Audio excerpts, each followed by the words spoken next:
Welcome to the new Chess 24 playing experience. Play in light mode or dark mode. Choose from a range of time controls or create a custom game and get paired with players from around the world fast. Enjoy a polished playing experience while making moves on a fresh, responsive board to claim your victories. Train and improve with over 80,000 puzzles. And that's not all. Download now and discover what more you can enjoy in our brand new app. It's time to take control of your journey towards chess mastery. Magnus Carlsen introduces Chessable, the definitive solution for studying chess. Move Trainer uses the science of spaced repetition to identify your strengths and eliminate your weaknesses. There's no need to set up a board, remember which page you're on, or keep track of all the moves you miss. Move Trainer empowers you to go from the opening to the end game with confidence. It's a seamless, effective, and fun way to study chess. Choose from one of the largest online chess libraries in the world, with hundreds of titles ranging from classic books through to our exclusive Chessable courses, including over 100 free courses. Get expert insights from International Master John Bartholomew, Grandmaster Sam Shankland, International Master Christoph Sielecki, Grandmaster Simon Williams, World Champion Magnus Carlsen, and hundreds of other instructors. Get started now and join our growing community of over 100,000 chess enthusiasts at chessable.com. Chessable, take control of your journey towards chess mastery.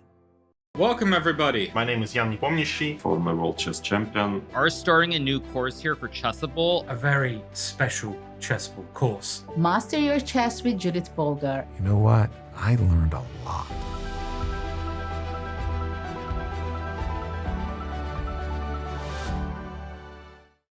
I'm ahead of the game.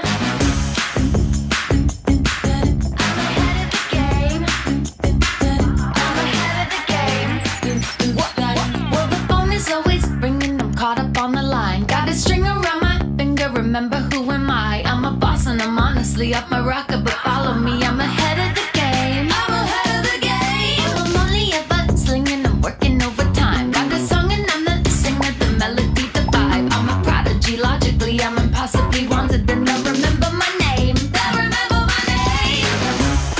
Ooh, well, I'm ahead now. I'm ahead of the game.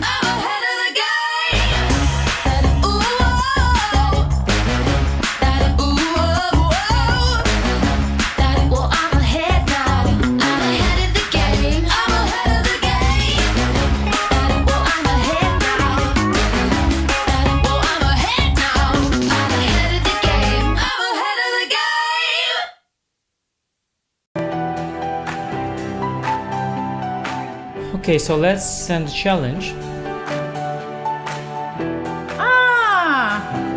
Here is challenging.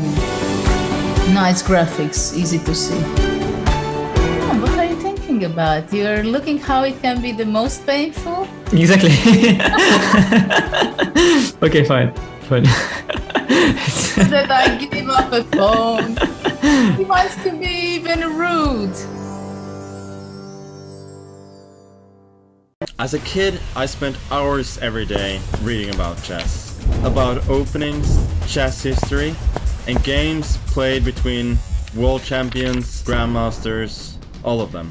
My apps make learning much easier. Everything I know you can find in my apps: Magnus Trainer, Tactics Frenzy, and Play Magnus. You can learn the basic rules of chess, train with our 400 lessons, and even play against my digital self. Download and try my apps for free.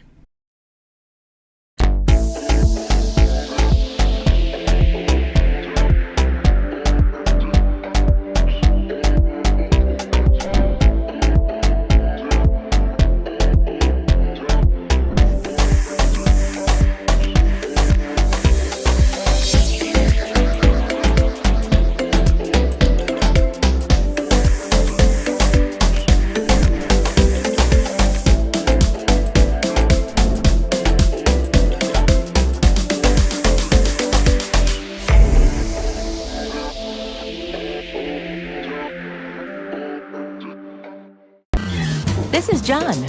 John loves to study chess. This is David.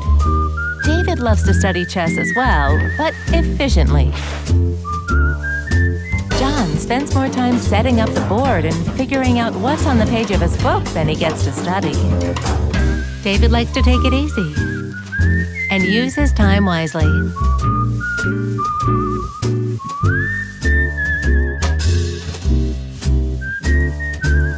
David has finished his exercise for today. John should try the same.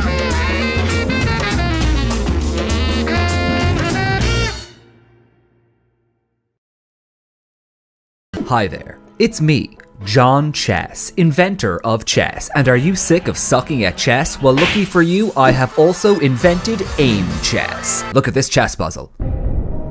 Did you solve it?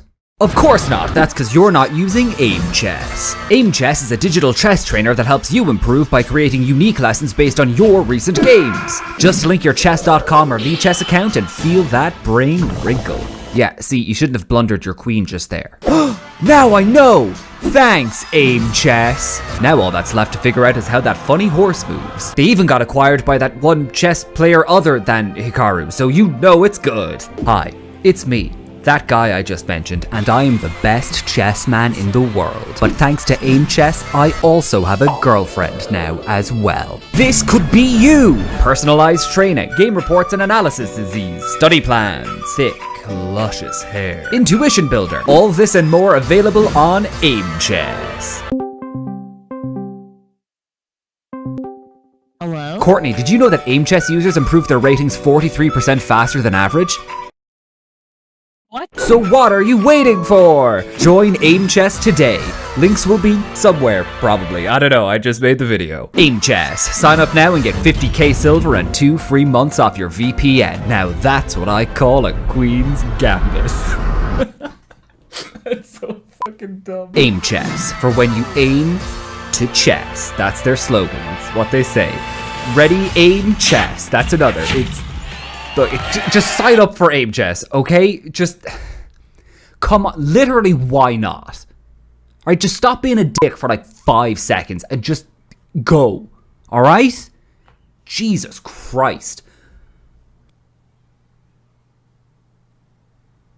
Chessable, the definitive solution for studying chess. Choose from one of the largest online chess libraries in the world, with hundreds of titles ranging from classic books through to our exclusive Chessable courses.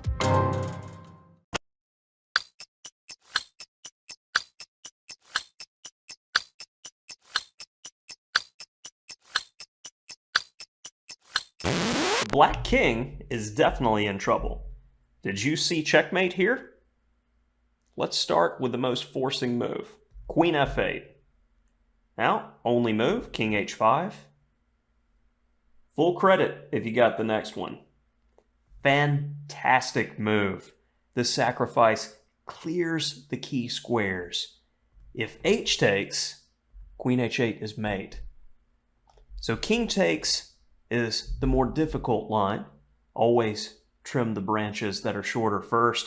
Queen f6 check, followed by Queen g5 with an elegant checkmate.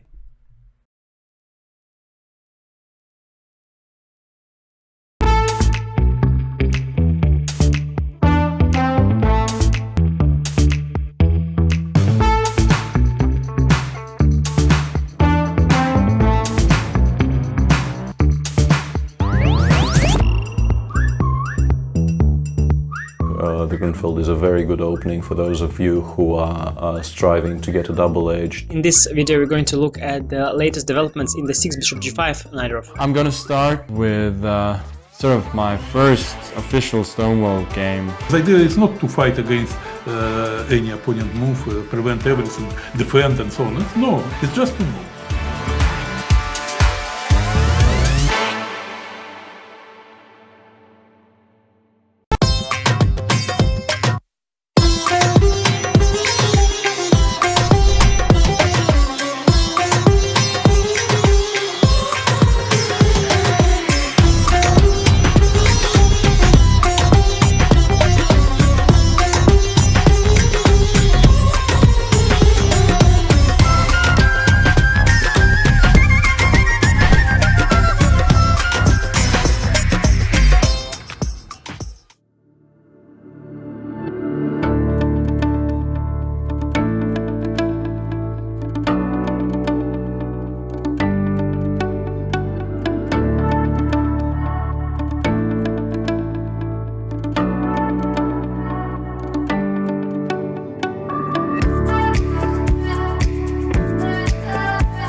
Hello and welcome to round 5 of the Chennai Olympiad. I'm Peter Svidler and with me is Peter Leko, and we're back on the road with more and more exciting matchups because as the tournament progresses, the field condenses and you get more and more top teams playing against each other. So what's your pick for match of the day, Peter?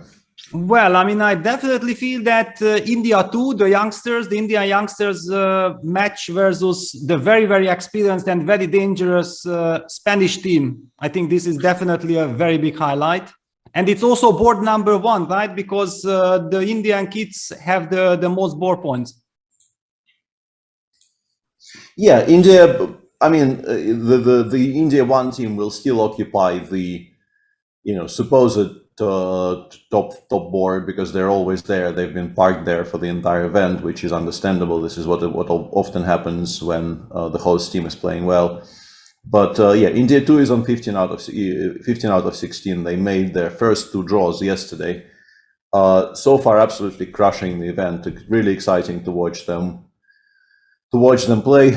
Board 1 is Shirov against Gukesh, and Shirov is, after I think a reasonably long absence, is back on 2700. And Gukesh, I saw a kind of a funny Anish tweet yesterday. Anish probably was a little bit disappointed with how the Dutch match has gone, but he tweeted, on the plus side, Gukesh probably will never cross 2700 again, which sounds like he's dissing him, but in fact that basically means that Gukesh is now 2708 on the live list.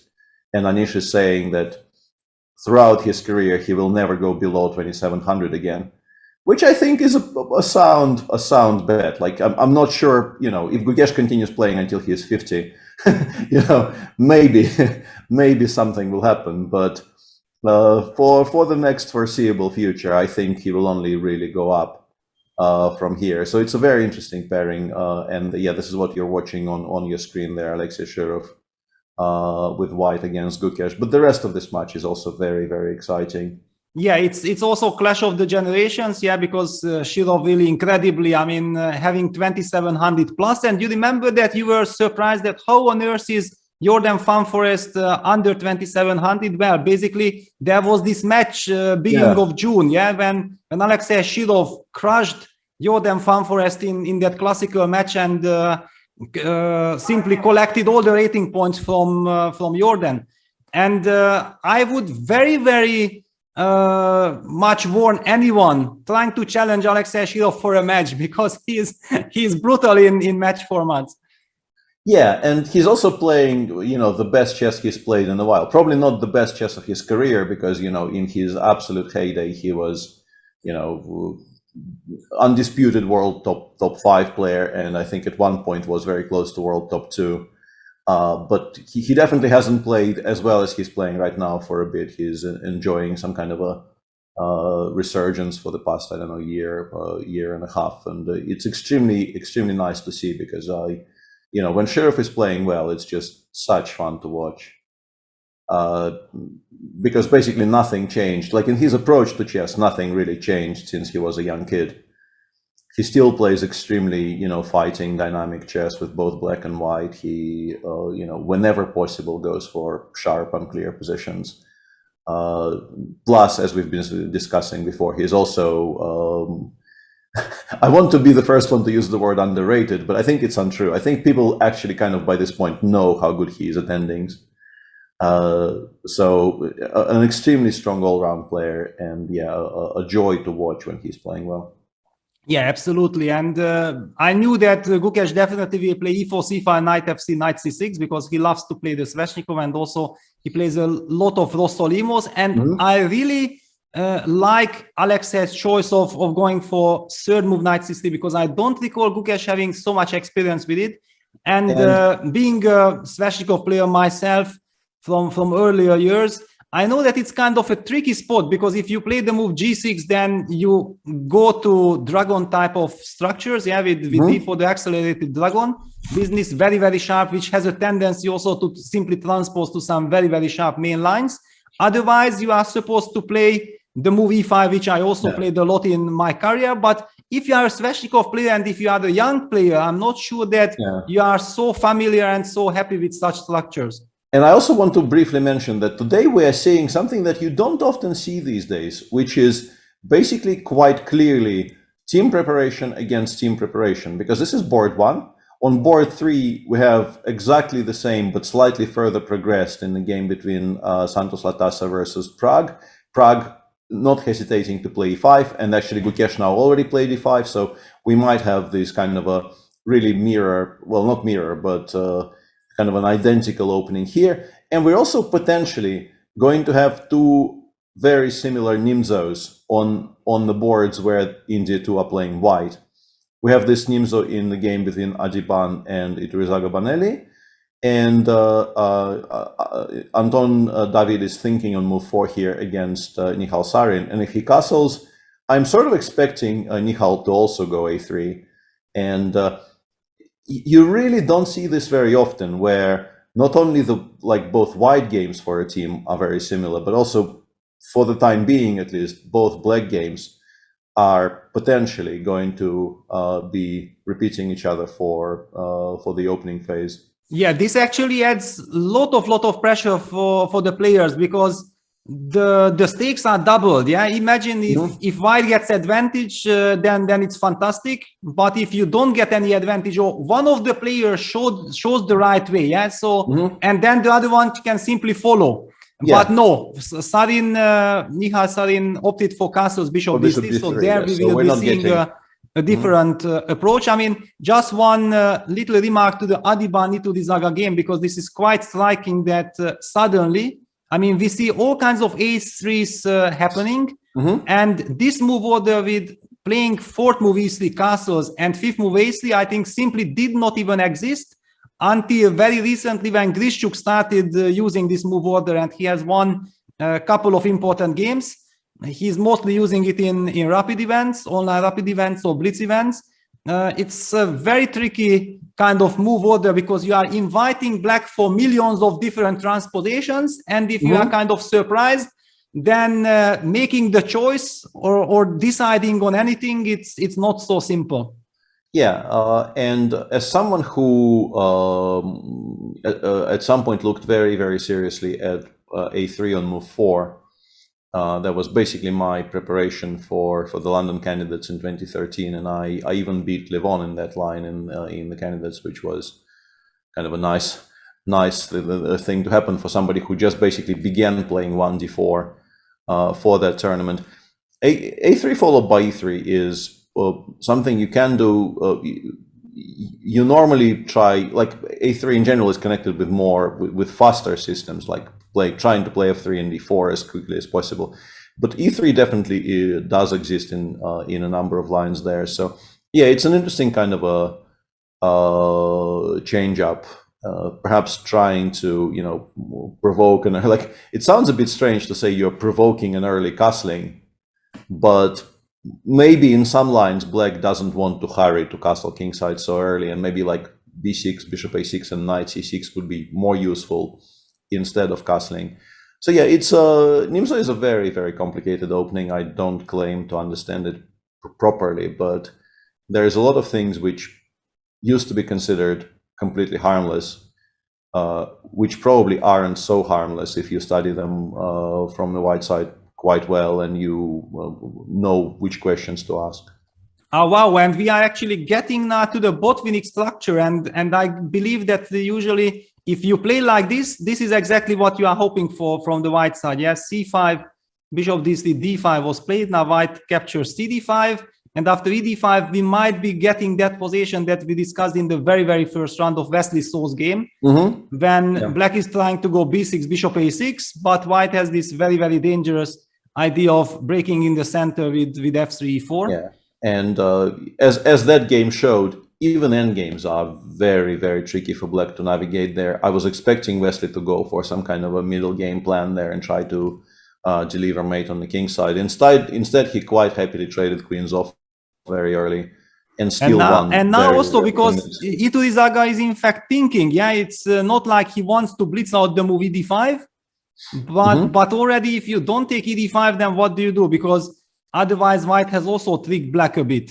So Yeah, I'm not sure. I still feel like he takes d5 has to be the move here, but Exactly. the fact that he's pausing is interesting in itself. But yeah, queen takes d5 doesn't look right. Knight takes d5 definitely doesn't look right. White will just. But hang on, Peter. Breaking news! Breaking news! We were talking about this, that what it means to copy and so on. And look at this. In the game Santos Latasa against Prague, White went for a completely different plan than usually what we are witnessing in these lines. Yeah. Because the very typical knight d2, knight f1, knight e3 used to be the very big main line. And of course, White can also just castle short. It's another big main line. But here, Santos Latasa opted for a4, knight f6, and for a direct bishop g5. Knight b4 takes, goes for knight d5 and fixes the structure right away. And why I'm saying breaking news, because now, please guys, take a look what happened in the Shirov Gukesh game. And for some reason, Gukesh was spending some time, and here in the very main classical position, instead of going bishop e7, he opted for h6. Yeah, I don't like this, to be honest. I don't know what he's intending to do with that, because I mean, maybe he doesn't want to play there's a lot of theory connected with bishop e7, and now instead of what you were describing, knight d2, knight f1, which is something that I've played a decent amount of over the course of my career. There's also those lines where you just castle after bishop e7, right? And you go knight f6, knight g5, castles f4. Exactly. Yeah. Which have been studied also very, very extensively, just not by me. And obviously, these types of lines are a potential reason to play h7, h6 as early as possible, but it's also a waste of a tempo. And if White now switches to knight d2, knight f1, knight e3, for instance, I don't know how useful you will find your h6 move. Plus, you could definitely make an argument for playing something like castles and then trying to play for some quick f4 as well, like knight e1 and f4. And I'm wondering, considering what we've been discussing for a few days, because it keeps on reappearing, in particular, I think, on the women's boards, I'm wondering if Gukesh is going to play g5 somewhere if White castles. Well, g5 here would be a big surprise for me. It looks completely insane, yes. but honestly, having spent a tempo on h6, if you allow f4, I think in all of these classical sort of positions that we're all used to, if you allow f4 and you are down a tempo compared to normal, you're probably not going to be too happy at least, So I would still be very shocked if it happened. I think it's extremely risky in this particular situation with the bishop on c4 so strong, and the d5 square completely abandoned as early as move 5. But I'm also very much surprised. I do recall that to my also very big surprise, Magnus was the one who started inventing the setups with g6. Yeah. I mean, he played it, I think, against Jan in Zagreb 2019. I think he played it against me once as well. Yeah, in some. Yeah, but he does g6 without h6, right? Or yeah, I think it's a slightly but maybe you actually go h6 g6 here. Let me check. Yeah, because this is what I'm having in mind, that maybe Gukesh is inspired by Magnus's setup. I just can't imagine him making this up at the board. It's just impossible. Yeah, that's for sure. Yeah, no Magnus games with this exact move order, I think, or at least none that I could find. But my good friend Tanya Dewumi played it this year apparently. So yeah, shout out to Tani. Tani tried h6 against Mikhail Golubov in some online tournament. But he actually meant to, Tani followed it up by just playing normally, like knight f6, bishop e7, bishop e6. And then I don't really know how useful your h6 move is. He still won the game, though, somehow. Yeah, well, okay, this explains things. All right, we have covered it. The match is, I mean, one can feel the tension, with all these openings and the same openings. In the Nihal Sarin game, just a classical line happened. Bishop d3, c5, knight e2, c d, d5. So nothing fancy. CD5, I'm expecting knight takes d5, and we are seeing a very, very classical position. Lot to develop. And by the way, E2 Dizaga captured with the queen on d5. Yeah, I'm not a fan. I don't know. It just doesn't, like, if this doesn't work out, you just get a very, very poor position very quickly. And by the way, you already mentioned about tweets, yeah, that Anish was tweeting. I did read a tweet yesterday by Adiban, and he said that we are here to get a medal. And I was thinking like, wow, I mean, I haven't really been seeing Adiban so far so much in action here. So maybe he's just enjoying that the youngsters are taking care of everything. And here we go. He's playing, and he's definitely very, very motivated to show his best as well.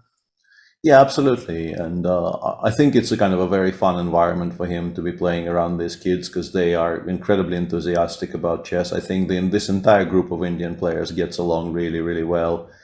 You know, they share the same passion for the game, and they've been growing up together. And I guess Adiban is, I've already called him uncle, I think, during our first round broadcast. He is sort of significantly older than the rest of the squad. So it's fun for him, I guess, to hang out with them and you know, provide some kind of a guidance as a elder statesman, which is kind of funny considering he's also only 29 himself. But definitely in this team, he is an elder statesman. He plays knight f3 very quickly. I was really wondering, like, I would be very tempted to play f3. I understand it's slow, but if I get f3 and d4 and black does nothing against it, yeah, knight e2 and d4, my position is just so good. I understand, for instance, I'm inviting, if I play f3 here, I'm inviting c takes d4, c takes d4, and e5. And maybe it's not great, but even here, like, I would play knight e2 in this position, and I would claim that if I manage to consolidate in the center, if nothing bad happens to my center immediately, I will be just so much better with white. Like knight c6, bishop b2, some kind of a line like this. Like, all the endgames are fantastic for white. And yeah, I'm trying to understand if is e4 a move that concerned white, maybe, or not. I mean, maybe, but once again, like for me, I just take, I castle, I play knight f4. I'm not expecting this blockade to survive. Yeah. I think it gets shifted, and if it gets shifted and I play 3-4 at some point, it's over. Yeah. I'm just gonna win the game. Yeah. Yeah. So I understand that it's obviously not all that simple, but it's interesting to me that he didn't really even spend any time on this decision. He just played knight f3 quickly, and I mean, it's a good move, and he's still going to be better. But my issue with this is that it gives black time to perhaps play something like b6, bishop a6. Or if you want to play c3, c4, you will get a kind of a classical position with hanging pawns on c4 and d4. Those positions also sometimes are better for white, but not every single time.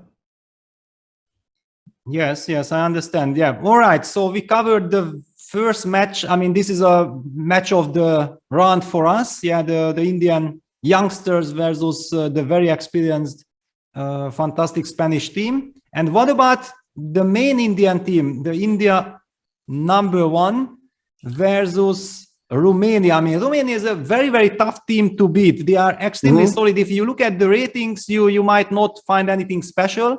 But from my experience, all of them are very solid. They usually are very well prepared, very difficult to get a chance at all to strike on any boards. And then out of this stability, they are fighting also very well. Not an easy team to beat for any top teams.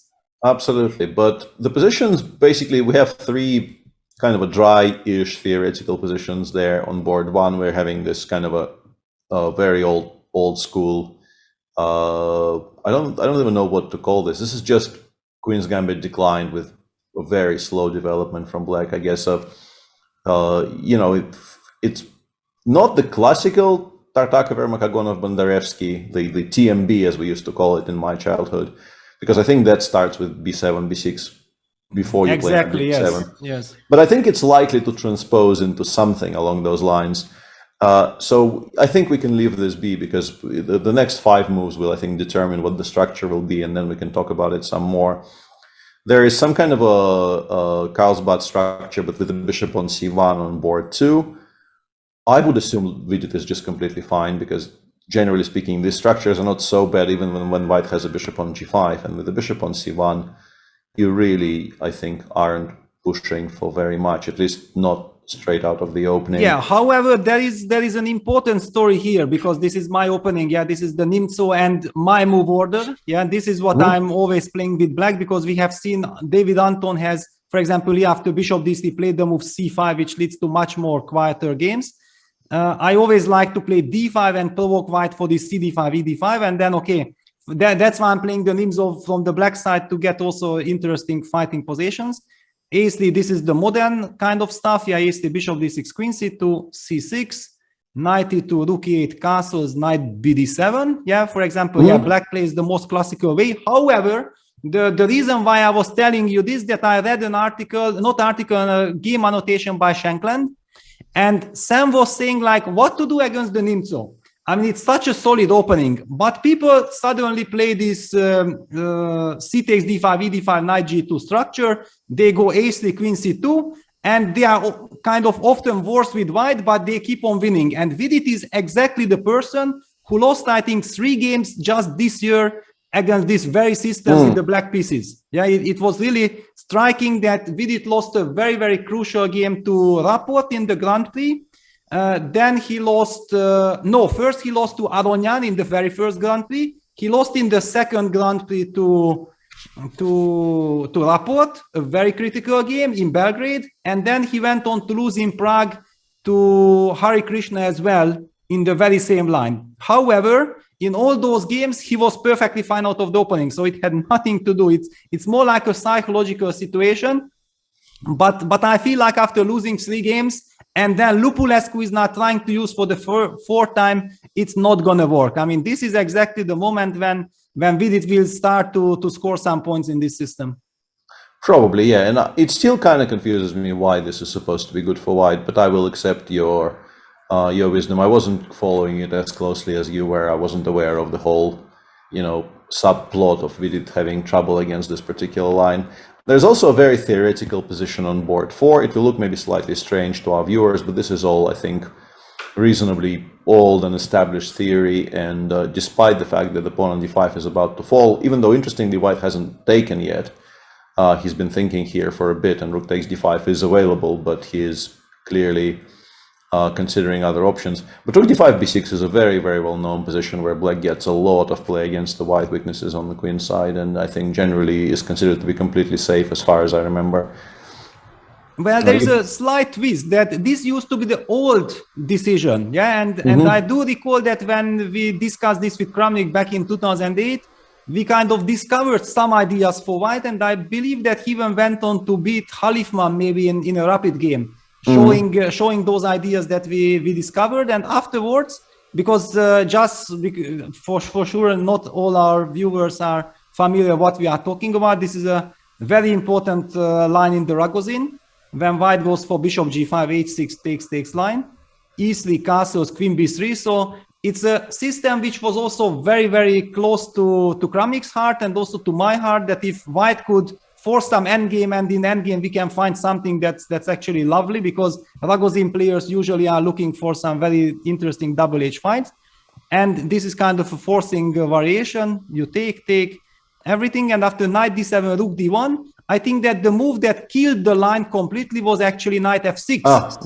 Yeah, the knight f6 move killed the line. However, I think white was expecting knight f6, and maybe he finds some small idea, or he was planning to repeat what Magnus was doing against Dingliren. There was a game that the line continues. It's not like automatically draw, but at some point knight f6 took over. However, I can very well imagine and look at the clock situation of Narayanan, that with new computers, he, for example, took a new look at knight c5 and discovered that there are plenty of new ideas with new engines. Yeah, absolutely, and this could explain why Vlad Christian is thinking here. So these are the 3 games which look kind of normal, and then we have this really, really weird position on board 3, which I think also, judging by the times, is some kind of theory quite known, at least to those 2 players. But to my eyes, this looks kind of outlandish, and this apparently was a Nimzo. I did not immediately recognize this as a Nimzo, but I should maybe have been more aware. And this is, yeah, the classical f3, a3 line, to which Mircea Parliglas replied by playing c7, c6, which is a rare move, but a move that definitely exists. Kind of trying to be very solid in the center. I guess the plan is to play b6, bishop a6, exactly. And you're planning to take on d5 with the c-pawn, if that ever happens, not allowing the Botvinnik structure that we were discussing in the India 2 match. Erigaisi replies, I think, in the most critical manner by playing e4 here. The tactical justification for this is that I think if you take twice, queen g4 is simply very strong, right? Yes, yes. I mean, you are not supposed to do that. Yeah, Black's main reaction is e5. Yeah, that's the justification of the whole line, that you play e5. And yeah, this is kind of an underestimated system, this c6. It always exists, leads to some very, very interesting sharp lines. The big question is which of the players is better prepared, and judging by the fact that Parliglas has actually blitzed out all these things. The entire thing, including the last move 14, yeah, he is still in the accumulation of time mode. Yeah, basically I think here we have to pause, because now we see that after bishop g4, queen d3, white resolved the pin issue and was putting pressure on the e5 pawn. Clearly, Black does not want to give up his bishop, because then he will give White, for example, the chance to take gf and protect the center and have fantastic position. Yeah, you will actually see this even further. Like, Black is very, very consciously avoiding any possibility of taking on f3, because you don't want to allow White to connect the pawns. And also later in the game there will be, I mean, very soon, in one move, there will be a knight on h5, meaning that taking on f3 will allow White to recapture and also immediately attack that knight on h5. So bishop e2, castles, and he goes here, queen b6 check. Already an interesting choice. I wonder if the idea is to meet bishop e3 with knight f4. I think maybe this is one of one of the cute little ideas here, which immediately solves the problem of what to do with our knight on h5. And this is probably also why Adiban chose not to go bishop e3. He went rook f2 instead. And now rook f8. And I think Black is now actually threatening to take on e5, because you can go knight e5, knight e5, bishop takes e2, and if White takes with the queen, the knight on h5 will hang. Yeah, I said Adiban. Yeah, this is Erigaisi, of course. Apologies. Yeah, there was a mention of Adiban in chat and I got confused. And then rook takes e5 will cover the knight on h5, very importantly for Black, so you don't lose any material. And even h3 doesn't stop this now, because I can still go knight e5. I'm winning a tempo by hitting the queen on d3. So I wonder what you're supposed to do here with White. I think what you are supposed to do is to think, yeah? Because, because if you are not entirely sure how the line continues, and at some point the preparation ends, and judging by the fact that Erigaisi has now spent already 14-15 minutes, it basically indicates that it's still preparation for Parliglas, and Arjun is on new territory for him. However, he probably knows, but it's even very difficult to say that he knows the position or the structure, because this is such a specific line. I mean, when do you see all this? I mean, you play the FC Nimzo, but you don't really get this typical kind of structure. This is completely different, and this is very, very forced. So basically, I feel that he's a little bit under pressure to first of all navigate himself, to try to understand first what Black wants, yeah, because on the other hand, when you know that I know this line, yeah, I remember that there was this bishop g4, knight bd7, but for some reason it was not computed as main choice, right? Because if it would have been main choice, then I should be ready for it. And then you kind of get some comfort out of this feeling that, all right, so I got surprised, but if it would have been so good according to computer, I would have checked it.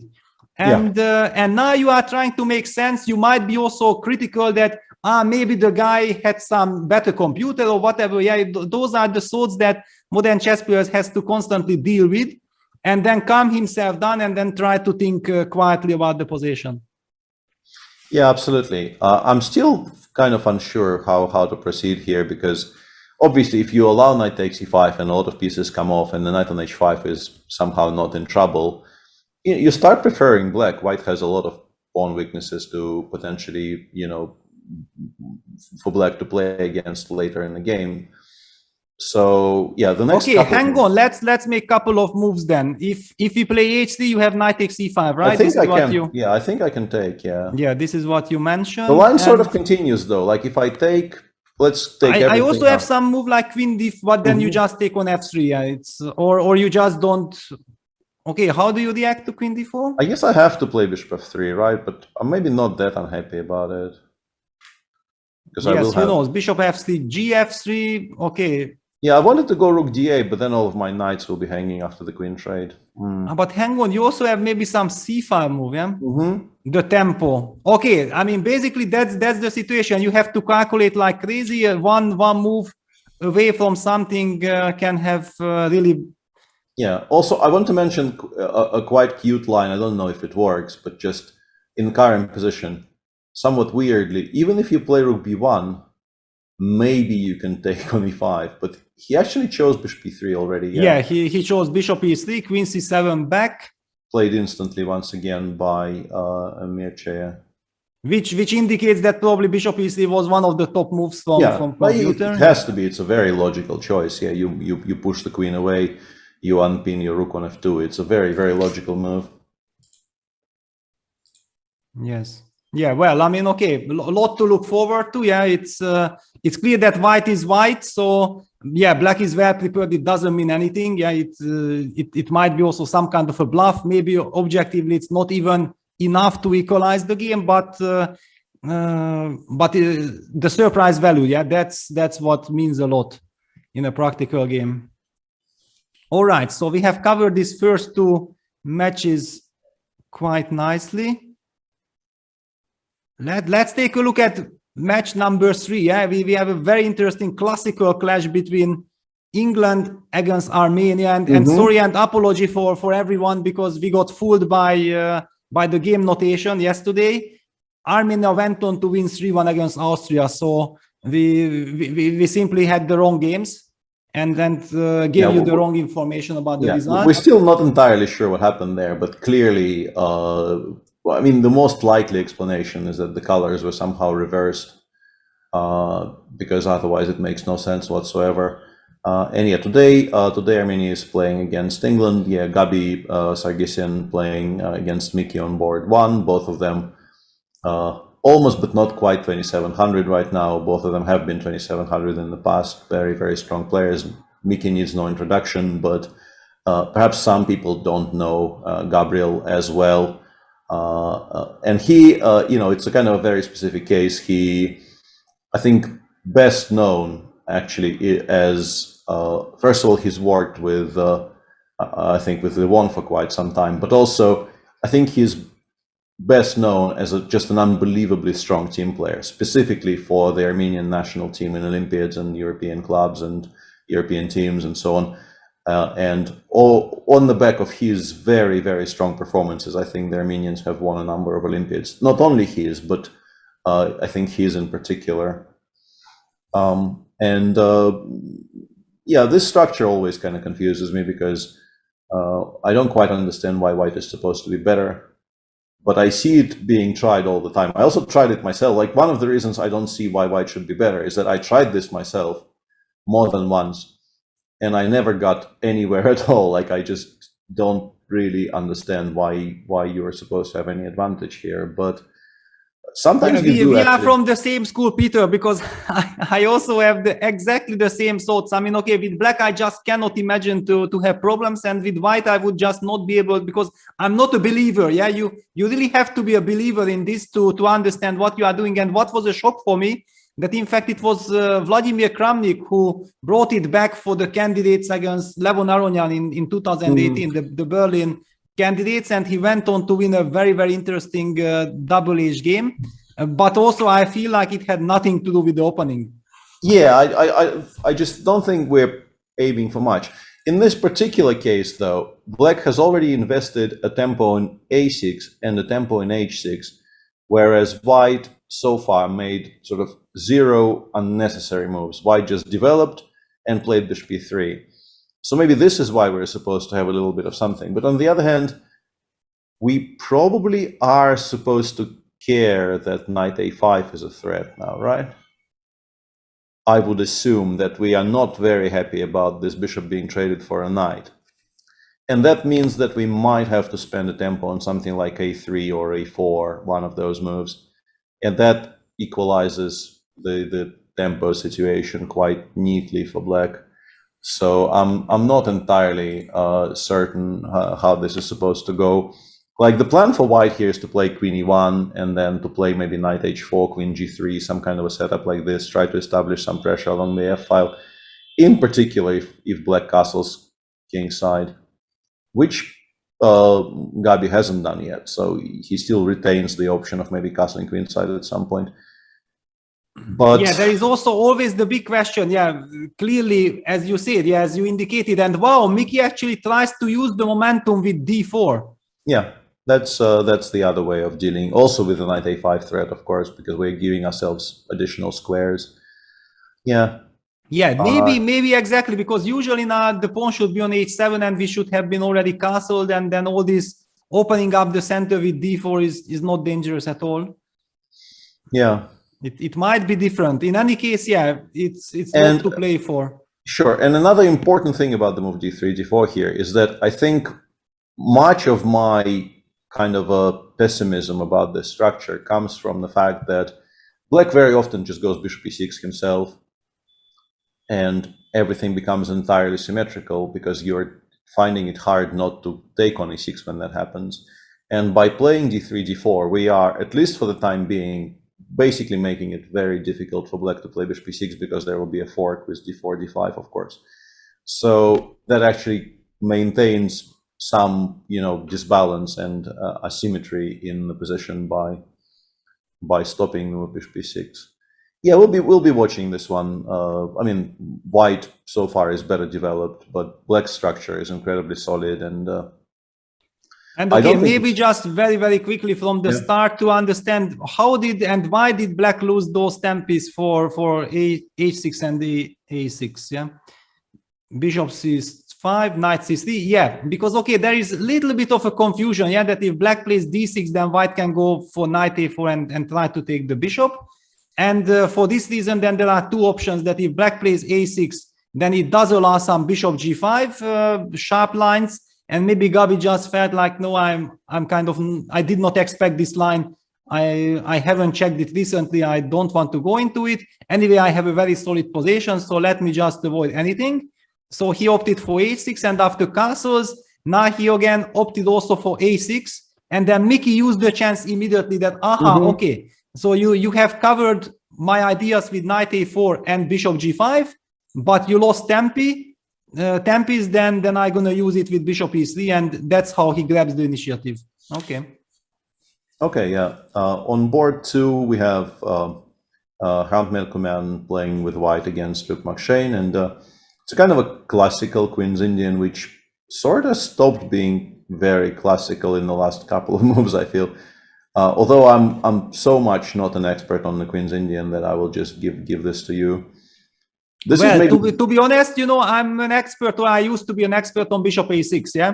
And anything that is connected with bishop b7, because for some reason with black, I always felt like the temptation of going for the bishop b7 old classical line does not tempt me. Then I just don't want to play the Queen's Indian, because it's slightly passive. I don't want to give so much freedom for white to decide which kind of setup, which kind of slightly better positions white can choose here. Hrant is going for the most classical, the very old knight c3, knight e4, queen c2 line. And after takes, a5, to be honest, I have never seen this position. This takes everything, and then a5, it's some very, very old position, I guess. Yeah, I'm not sure exactly how it's supposed to go. Black sometimes goes for the setups with f5 and bishop f6. But you don't have to. You can just play. Looks like Luke is just intending to play somewhat passively here with like a5, d6, knight d7, maybe on knight a6. c7, c5 is something that is always an option, but is not always great. So you kind of have to judge it correctly whether you want to play c5. In particular, I think the big question is, if you play c5, can white respond with d5, and is it any good? And this is the kind of the question that you need to answer for yourself when you're playing black in these types of positions all the time. But yeah, we'll keep on watching this. There's still plenty to play for. Yeah. In any case, I think Malcolm Jan should be quite pleased with the opening, because we know that Max Shane usually plays a lot of King's Indians, and he likes sharp kind of play. And yes, he's a very, very gifted player and everything. But still, one feels like he likes to get the initiative, and here it should be some kind of a small torture. Absolutely. On board 3, we have a kind of a very old school symmetrical Grunfeld, the line which sort of disappeared. I used to play this myself, and then I became very disillusioned with it. In particular, I remember a very painful game in one of my very early World Cups, or I mean, they were World Championships in those days, but the same formula in Las Vegas in '99. I played against Kirill Georgiev, and I drew. No, actually, that was game 1. That wasn't. And I remember my coach was just so shocked, because we were planning to play something else. And then I, just over the board, chose to go into this against Kirill Georgiev. This line was d takes and c3. And I just lost without a fight, because he understood the positional kind of intricacies of this much better than me. And I suffered so much in that game and was kind of unhappy about it so much that I basically completely gave up on the line. And in general, I think people are playing the symmetrical c6 more than anything else these days. So all of this kind of disappeared off the radar. But this, of course, still exists, and I'm pretty sure it's still kind of fine. What David is doing here was not supposed to be the main line. Knight e5 is, I think, correctly met by knight c6. Black is not supposed to stop, because seemingly this is a pawn sacrifice. You're still supposed to develop pieces. Knight ac4, I think, is the main move here. And I get the feeling, for some reason, that you are supposed to play knight d5 here, but I'm not 100% sure, but I think the main move in this position is knight d5. Bishop e6 is also, of course, very logical. You develop more pieces, you attack the white setup. David responded by trading the knights and playing queen d3. And rook c8 is a bit of an odd choice, because this entire line is really not about you defending the pawn on c6. You very often are quite happy to give it up for, even one tempo somewhere. But I think it's not really about the defense of the pawn on c6. He wants to go c takes d4, c takes d4, c5 next move. So the big question for me becomes, do we have a good answer to bishop a3? Which looks to me like the most logical and the most natural way to try and stop cd4, cd4, c5 by controlling the c5 square. If black has a good reply here, black will be fine. If black doesn't have a good reply here, and the pawn actually gets stuck on c6 without the c6, c5 break becoming available, you will be worse. You will be significantly worse with black. Yes, exactly. I mean, these structures, one more move and we will be witnessing something similar than Smirin against Lamy yesterday. When we were so very close in spirit, to that game. Yes, that you will never ever want to get to such position. The big question is that, why is David spending so much time? There should be some tactical justification, and also knowing that Tersakian is a very dynamic player, I feel that there should be some idea behind. Hang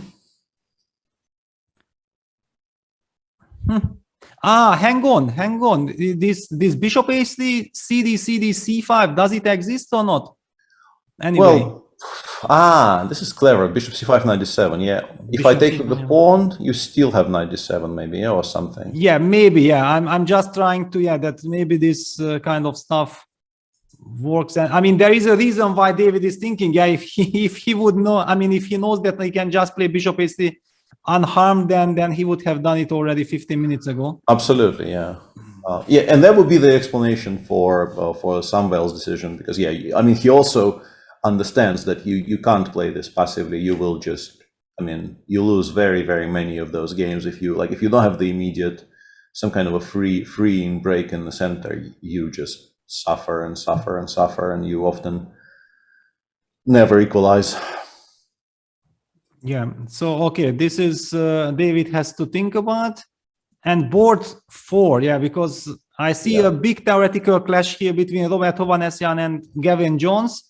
Wow, I mean, finally this line, I can reveal a very, very big secret, that before the World Championship match final against Kramnik in Brissago, I simply did not know what to expect. Yeah, the Berlin was on the table against c4, maybe the Petrov, maybe also some surprise of an open Spanish.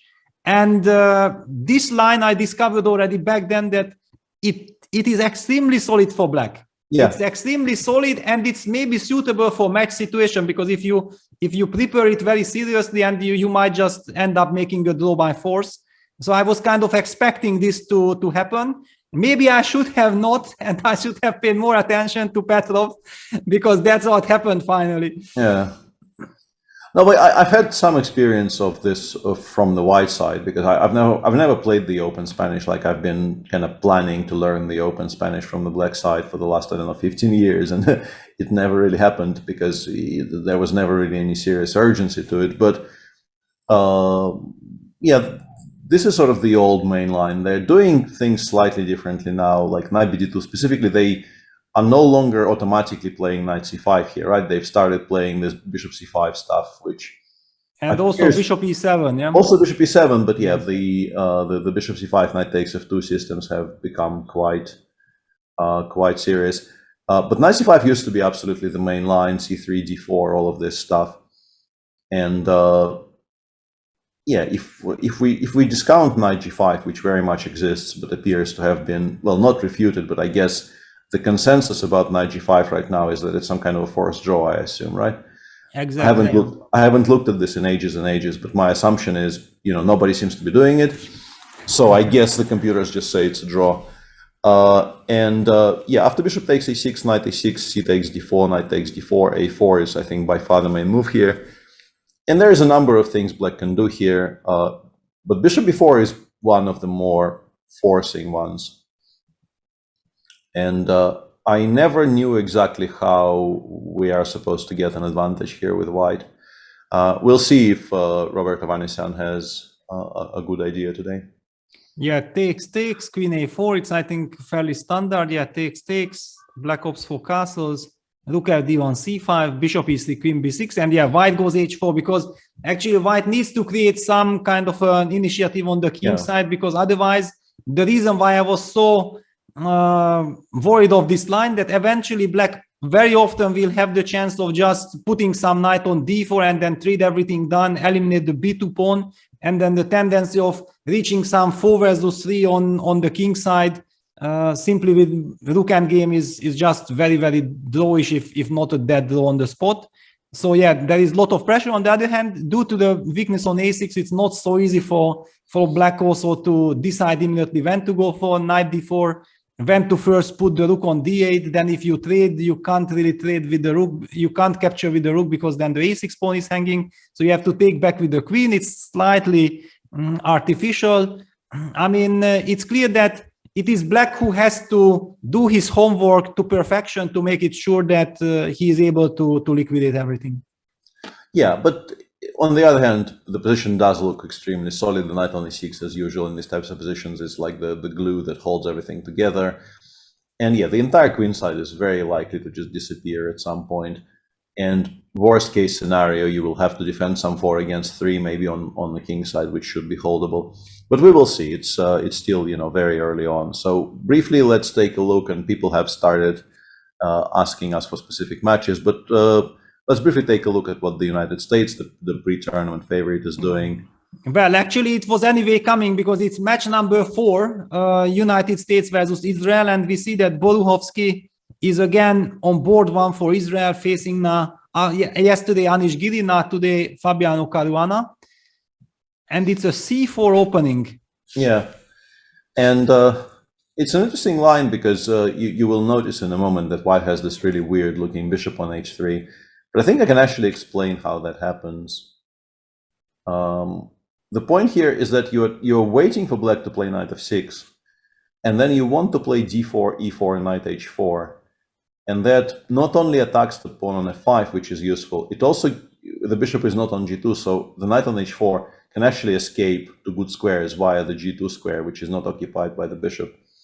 And I think this idea, maybe even in this specific position, was mentioned, I think, in the Michal Marin books on the English a long time ago. But Fabio obviously is aware that this is an idea, because he meets all of this immediately by playing c7, c5, saying, I'm worried about the d5 square a lot less than I'm worried about d2, d4. Yeah, I get the feeling that the way Avital reacted is maybe not the best one, because now Black's position just looks very harmonious. Yeah, this knight d5, knight takes e7, giving up 2 temples to eliminate this bad bishop on e7, and giving Black a very nice square for his queen. Yeah, because otherwise Black has trouble. I'm not liking this. Yeah, takes. Yeah, I don't think this was the right way to approach this. I think the way to maybe try to justify it would be to play knight h4 here anyway, trying to attack the pawn on f5 while it cannot be defended without playing g6.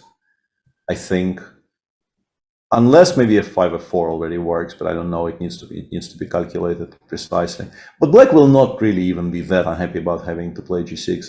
It's an achievement for White for sure, because it gives some attractive squares for the bishop on c1 maybe in the future, but I still feel like this is okay. And as I mentioned, maybe f5, f4 already is extremely playable, like f4, bishop c8, rook c8, g8. I thought that maybe after f4 I have to try knight f5. Oh, yeah, maybe knight f5 actually, yeah. But you might go, and then I'm in this terrible pin. Yeah. I might lose, yeah. Like I was thinking about this. I don't know, queen f8, and yeah, now g6. If I'm not winning, I'm losing, yeah. Yeah, it's one of those. Yeah, it's it's one of those weird situations. But yeah, all of this is kind of curious, but I think Fabio should be quite happy. And then we have a very dry position in the Aronian Nabate game. A bit surprising to see Nabate play this very, very, I call it the Chinese Petrov, basically these systems with bishop f5. I think a lot of players are playing them, but I think the Chinese players in particular have popularized it and made it very, very mainstream. I've tried analyzing it from the white side quite a bit as preparation for the 1-year candidates, like the 2020-2021 candidates in Yekaterinburg. The Petrov was very much a topic there for us in the Kirill Alexeyenko team, but even when you get like a small bite somewhere, it's just not very much at all. And it feels like Levon hasn't really gotten very far today. Yeah, and he also spent quite a lot of time. I believe that Levon would have been much more prepared in the fancy bishop d3, bishop d6 lines, yeah? Yeah, probably. Because that's the main fashion right now. Yeah, this is what everybody is doing these days for sure. And then we have a game which I assume will just end on move 30 on board 3 between Smirin and Wesley. We don't really even need to show you the moves. This is the rookie one anti-Berlin. We've all seen this. I mean, you know, I almost lost a position quite like this against Wesley in one of the St. Louis tournaments last year. It's possible to kind of lose control a little bit, but I still managed to draw, even though I made some mistakes in that game. And like the margins here are so unbelievably large that I think it's extremely likely that they get to move 30 and the game ends. So we'll see. Like the important test will be if there's a draw for move 30. If not, if Wesley just continues playing, we'll see. But like I don't expect Ilya to have any trouble drawing this. And then there's a kind of a theoretical battle in the d3 bishop c5 anti-Berlin in Dominguez-Rothstein. Yeah, it's this very famous line which now was featured in the very important Rajabov versus Hikaru Nakamura game in the candidates, right? I think it's exactly the same. Knight f6, anti-Berlin with d3, bishop c5, c3, castles, d5. Yeah, very solid line. Knight b2, black takes on e4 takes, and he opted for queen e7 move order. Basically, he invites b4. But Lenny anyway said, no, you know, I'm not interested. And after h3, a5, they kind of transposed to a5 systems, a5, a4, rook d8, queen c2, knight b8. I'm very interested because Lenny is a very big specialist of all this from the Italian. He's getting these structures from all kind of Spanishes, from anti-Berlins. He is the big maestro. However, Black's position, and do you remember this knight b8 was the topic? Yeah, I've seen this before. Yeah, in Porto, in Crete 2017 during the European Team Championship, Knight B8 was there was a game, Navara Grishchuk or something which come to mind that Knight B8 was played, and I never knew that. How is White supposed to fight for advantage here? Exactly, yeah, the knight just gets to g6. If you don't stop the knight getting to g6, like why are you supposed to be better? c6, knight d7, knight f8, knight g6. So yeah, will be curious to me to see what Linear means here, because yeah, he plays these structures as a tone. He understands them really, really well. He plays them for both colors as well. But yeah, this particular setup just doesn't look like anything to me, as the quote goes. And briefly, can we just briefly return to the Spain versus India 2 match? Because yeah, Shirov being Shirov is just such a delight. Look at this. Wow, Rook G1, yeah, targeting the H6 move. Look at this, yeah. But I don't know, I would prefer against this very dangerous kids, to be torturing them with stability and with some things. Okay, yeah, Shirov is true to his style. Yeah, he wants to create, and maybe he kind of provoked. Yeah, he feels like he is provoked by h6, that he needs to punish this move. But there's no king on g8. I mean, how much of a provocation is h6 when there's no king on g8? Like, who are you supposed to mate along the g file? There's nobody there. But I mean, where is this other king otherwise running? It's going to be in the center now. Stays there, yeah. Or maybe some artificial castling is also possible, yeah, with g6, king f8, king g7. Yeah. In any case, okay, let's take a look. So after h6, Alexei jumped in with the knight immediately to d5. Black did the knight to f6. Now White plays the move c3. Black plays bishop e7. Logical a3. So White said b4. This is a very typical idea. Black makes the so-called weakening move a5, but at the same time stops b4, which is probably more important. Yeah, I think at this point, I think Gukesh was still expecting to have to, face some kind of play on the queen side, but yeah, no such thing. Rook G1. People are asking what's the plan of Rook G1. I think he will just go G4 next move. I think it's very simple. It doesn't even need to be prepared, because Black cannot really take with the bishop, and if you take with the knight, I'll go h3 and Rook takes g7. So I think next move. Didn't we already see in the very first round Shirov do this against Svidler, right? I mean, he sacrificed with g4. Yeah, but there he was even more kind of forceful, because like he was a pawn down by move 5. Today he is postponing being pawn down on move 5 to move 10.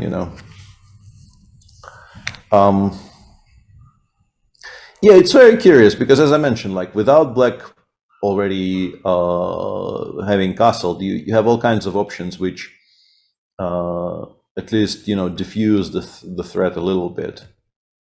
But having said all that, I've been staring at this for the last, I don't know, 2-3 minutes, and I don't know how I would react with Black. Many things come to mind, but none of them seem to satisfy me too much. Yeah. Feel. I think you for a second. And yeah, we seem to have lost Peter there for a second. So yeah, we'll switch to the overview while waiting for the technical issues to get resolved. Yeah, Gukesh is. I think he's still. No, he went knight d5, bishop d5, and then maybe just bishop e6, I guess. You can try, because otherwise I don't quite see why we have traded on d5 there at all. That's definitely one of the ways to treat what Alexei is doing. Just immediately start trading off the potentially attacking pieces, move away the knight from the path of the g-pawn. But yeah, it's a very, very interesting, very non-standard idea, this Rook G1 move by Alexei. Not sure. No, I feel like what happened. I was claiming that I lost you for a second. I lost the whole broadcast.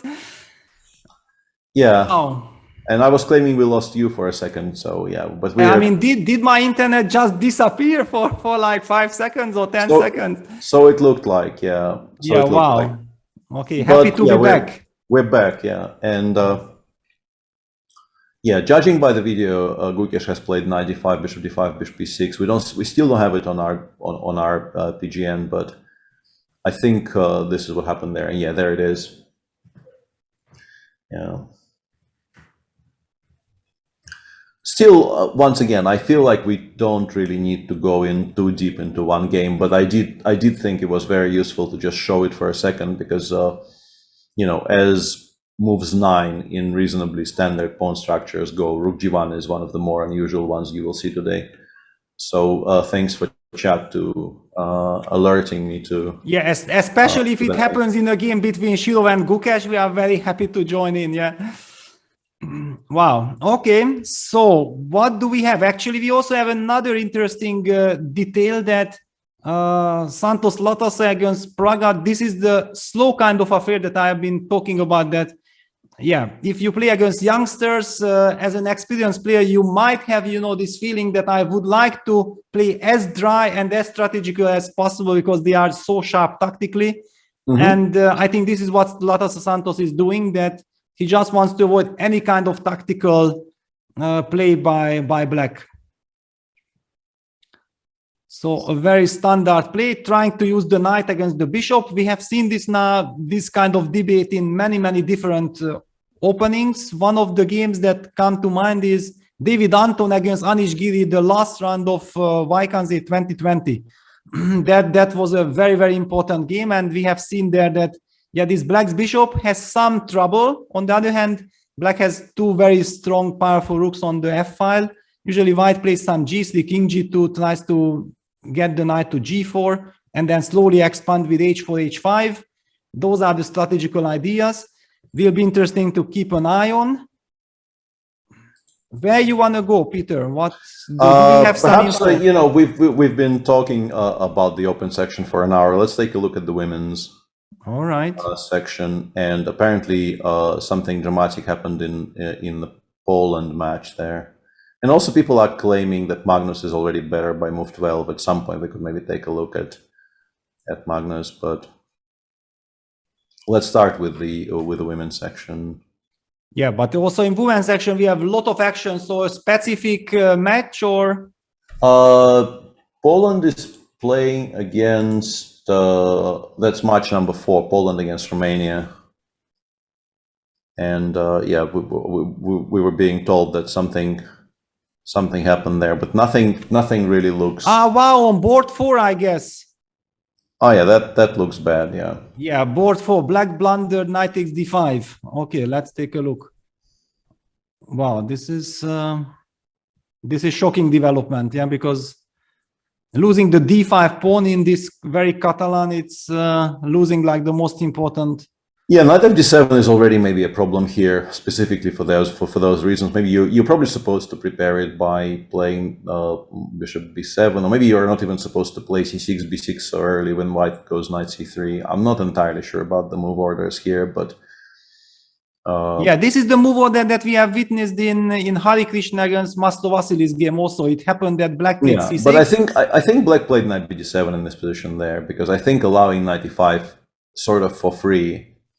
Like you play b6 here, White goes knight e5, which is what happened, right? And now if you play bishop b7, White can already play e4. And maybe you are kind of behind on tempi here a little bit, and it's not quite clear to me how you're supposed to proceed. Sometimes they go d takes e4 and then b6, b5 in these types of positions, but I'm not sure it's here.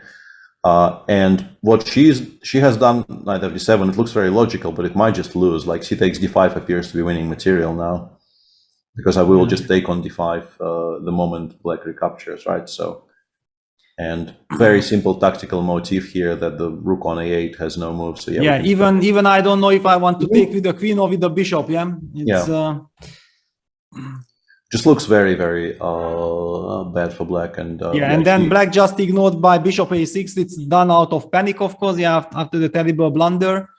And okay, now White is just completely winning. I mean, yeah, White is just winning now. Yeah, the question is, you know, not to kind of relax, because you know you're completely winning. You're a pawn up. You also have a better position here with Black pieces on the queen side still undeveloped. But yeah, a kind of a poor start for the Polish women here with this happening in the first half an hour. Yeah, terrible start. And there is an important game on the first board of the France versus India match, and this is a very classical main long open Spanish. I mean, we see that the game between Hovhanessian and Gavin Jones is also leading to some very forced play. The open Spanish has the tendency nowadays to enter into very long forced lines. You have to know your theory very well. I mean, just one mistake or not deep enough preparation can cost you the game. But usually, if already you choose it from the black side, you have to make sure that you know everything. Yeah, but, white opts for this queen e2 line with the idea of rook d1. It used to be an old system, but it's very popular again. Bishop e7, rook d1, castle c4, using the fact that the queen is pinned. Yeah, and the entire line is supposedly the absolute central line of queen e2, which both players need to be very well aware of. Bishop c5 here might look a bit strange, but the tactical justification is you are forcing white to move the queen away from the e2 square, which is important, as you will see in one moment, because black now can play queen b8, abandoning the pawn on d5, but the pawn on b2 is more important because the rook on a1 will be in trouble, so white has to play bishop b3. And continuing the same tactical idea, you can play knight a5, continuing not to defend the pawn on d5. And all of this is still theory. Even the current position, move 21, is still not anywhere near the end of theory, I'm pretty sure. Yeah, definitely. I mean, there was the very important game Nakamura against Carlsen, which Nakamura also went on to win in one of these Meltwater Champions Chess Tours events. The point is that it is a draw.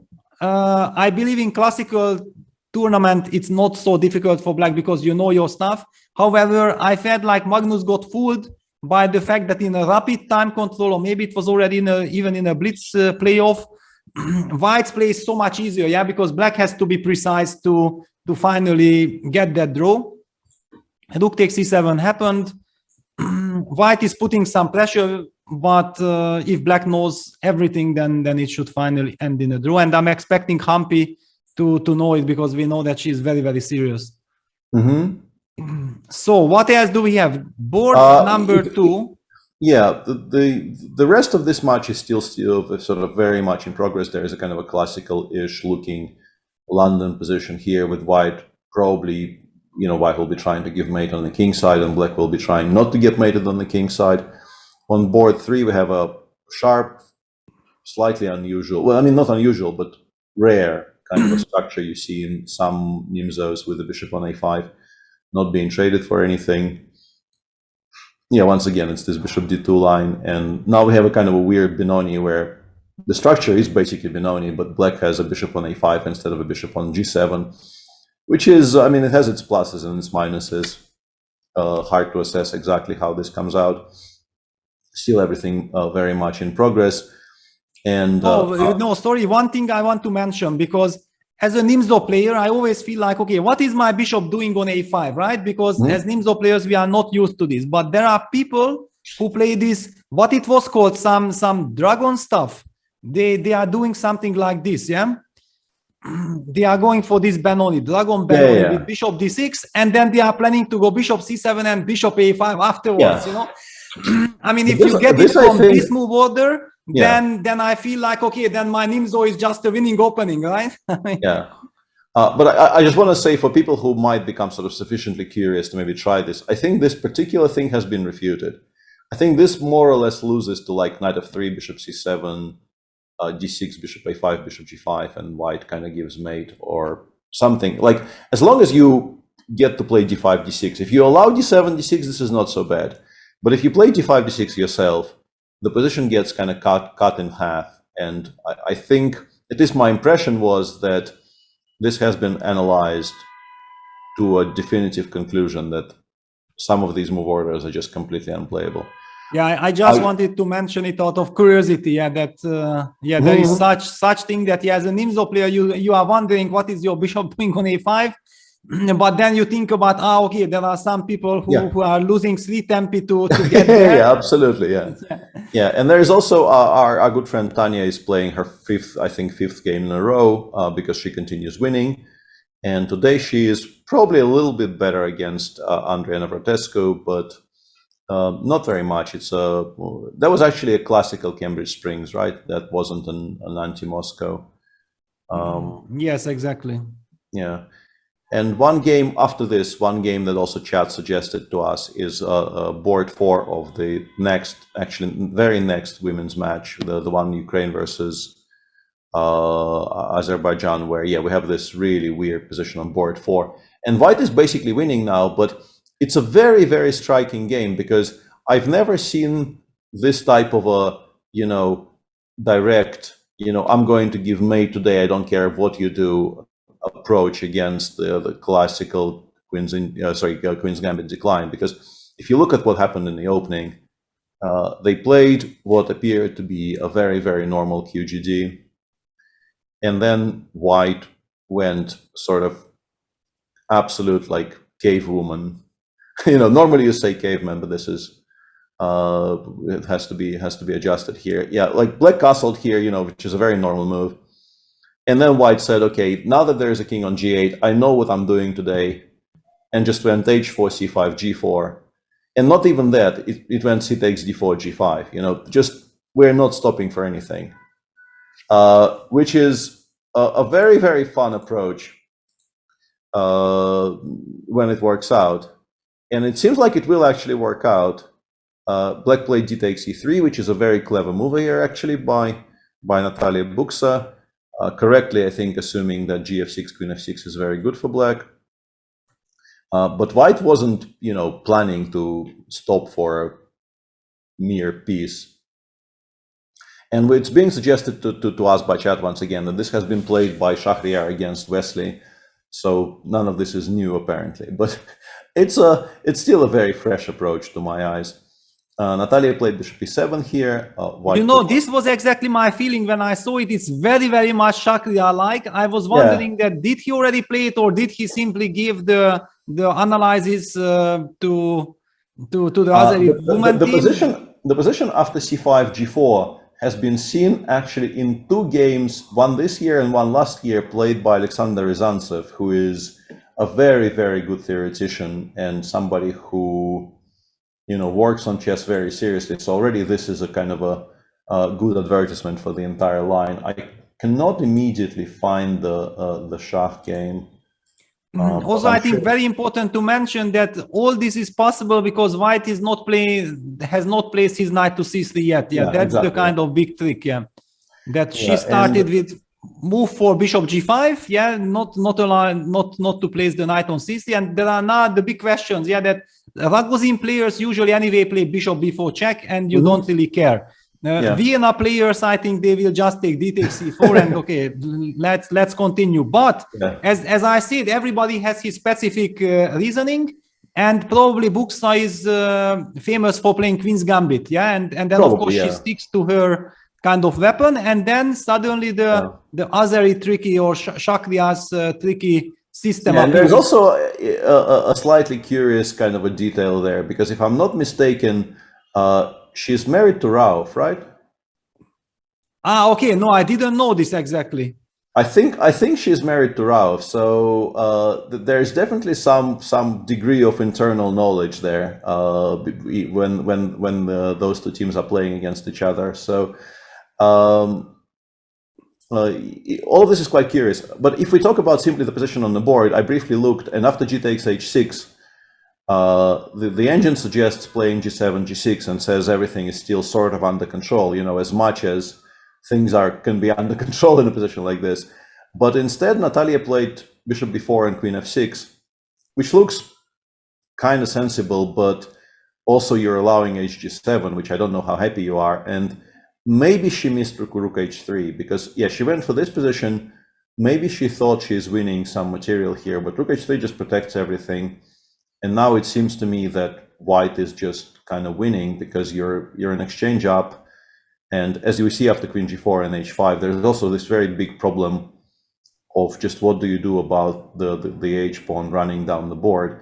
It just looks very, very unattractive for black right now. So I think Ulvia is doing quite well. Yeah, and also Natalia, I think, is in some kind of a state of shock because she lost yesterday. If I recall correctly, she lost on board 4 with the white pieces. No, it was Osmak. It was Julia Osmak. It wasn't her. Yeah. Exactly. No, it wasn't her. Yeah, pardon me. But yeah, this is what I have noticed in many of the team events, that if suddenly on some board the weaknesses start, then it puts additional pressure, and we talked about this already yesterday. It's a very, very tricky spot, which now Norway's dealing with. Yeah, that Johan Sebastian Christiansen didn't have a good start, and then Urkerai also lost, and Norway is kind of suffering on board 4. I really hope for them that they sort it out, because they just need to calm down. I mean, just forgot what happened before. There are so many runs to make it up to, because there is always a certain pressure if you feel like,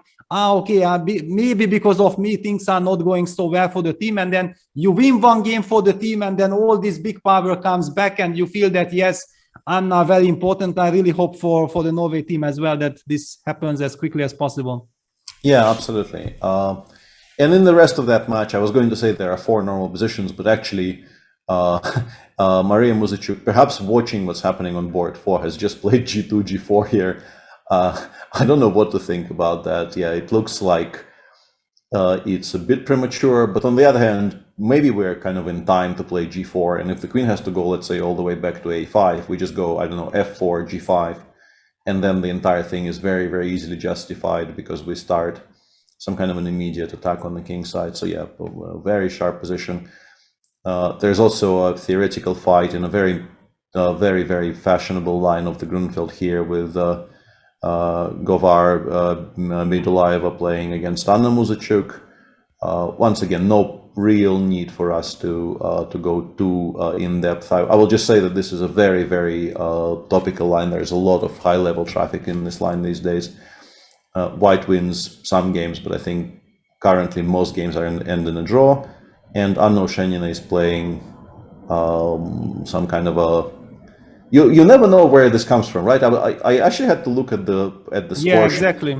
Because I wanted to say this was a Nimzo, but this was actually a Queen's Gambit accepted. Yeah, and this this line with A4, yeah, A6, A4, it's a very specific one, and that's why it can happen from this Slav that you guys invented with Kramnik in the match in Brissago, yeah, with D takes C4 and then E6. Yeah, those types of structures can occur from a number of openings, like including the Panov attack against the Caro even. So you really have to look at the score sheet before you pronounce what opening this was.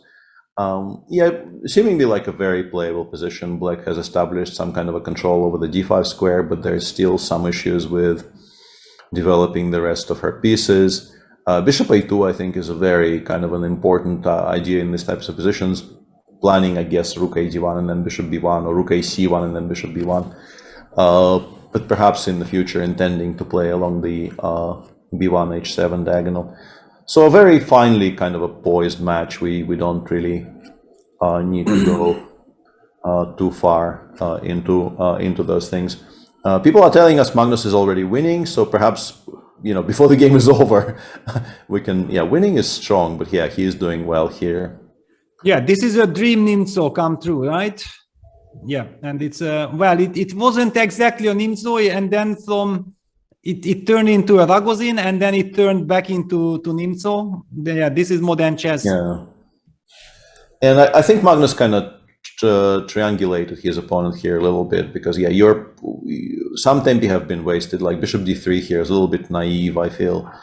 But also we have to explain one thing. Yeah, that now the big difference is that White has already committed the knight to f3, because if the bishop would be on d3, it would be exactly the position which was in Adiban against E2 Dizaga. Yeah, when White takes cd5, and then taking ed5 is not so good, because bishop d3, knight e2, f3 comes. Yeah, it's the famous Botvinnik structure. But with the knight already committed to f3, after cd5, Black just takes ed5 and is super happy. I mean, there is just nothing to worry about when White's knight is standing already on f3. So White opted now for something else. I think that Ivanchuk is one of those top players who plays this, and he tries to justify White's play with bishop b2. Yeah, you mentioned that White played here the move bishop d3. That maybe bishop b2 is kind of smarter just to wait for Black to show his cards.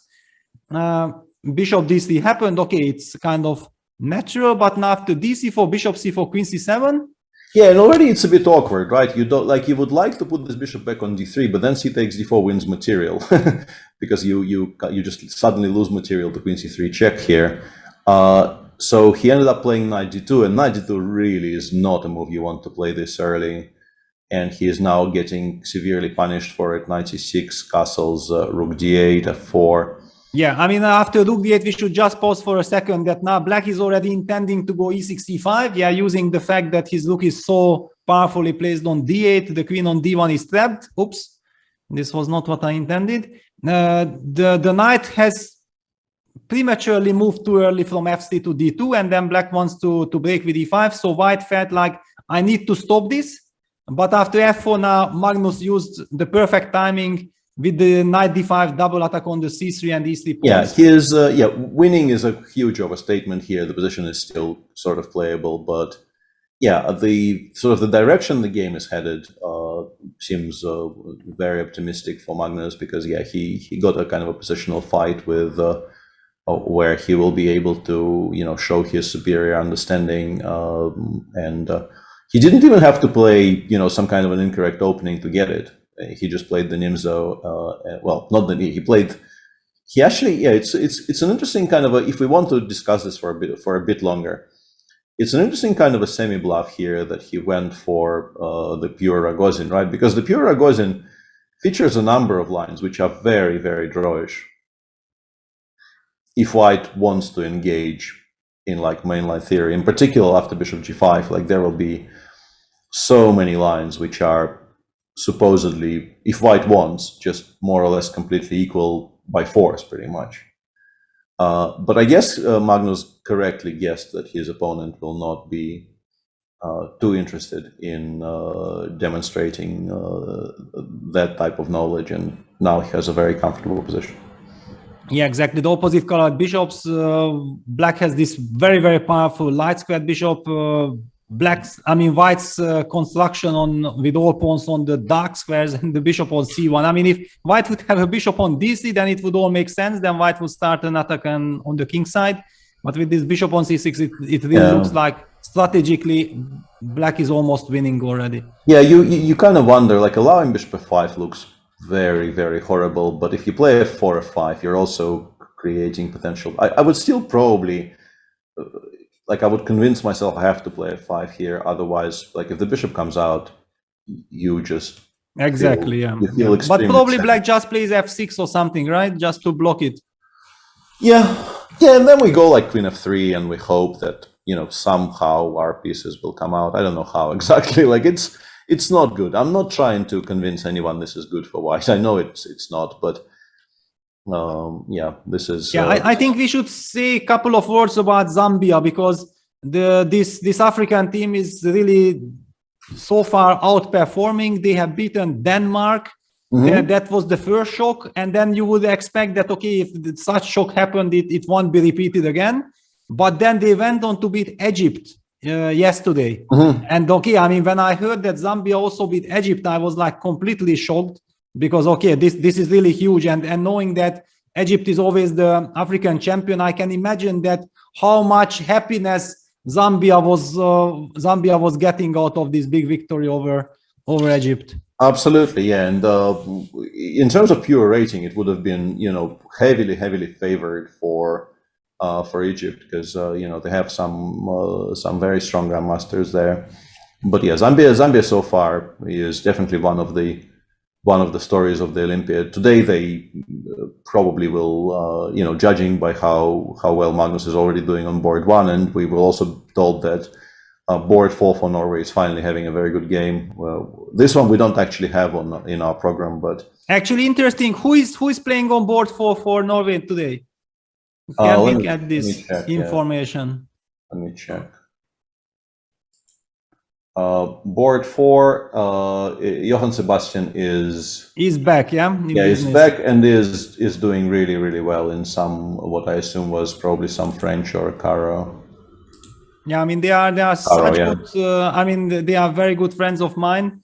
I have done the first training session with the Norwegian national team back in 2014 before the Chess Olympiad, and ever since I'm following all the youngsters, and I'm very happy seeing also Tari improving, and also Simon Agdestein was always there in our trainings, and it was so nice to see him winning again a Norwegian championship just recently, like 2 weeks ago. Yeah, I think there was like between the first time he won the Norwegian and the last time, which was this year, there's like a 40 years. 40 years. 40, yeah. It's 40, yeah, exactly. And you know, for me, Agdestein, because I was a football lover, in the 80s when I was, just getting accustomed with chess. Yeah, I learned in August of 86. And then I heard that Agdestein is like a 2600 grandmaster plus he's playing for the Norwegian football team. National team. I was like, wow, I mean, he's my role model. So Agdestein is always something very special in my mind. Yeah, and he is a very, very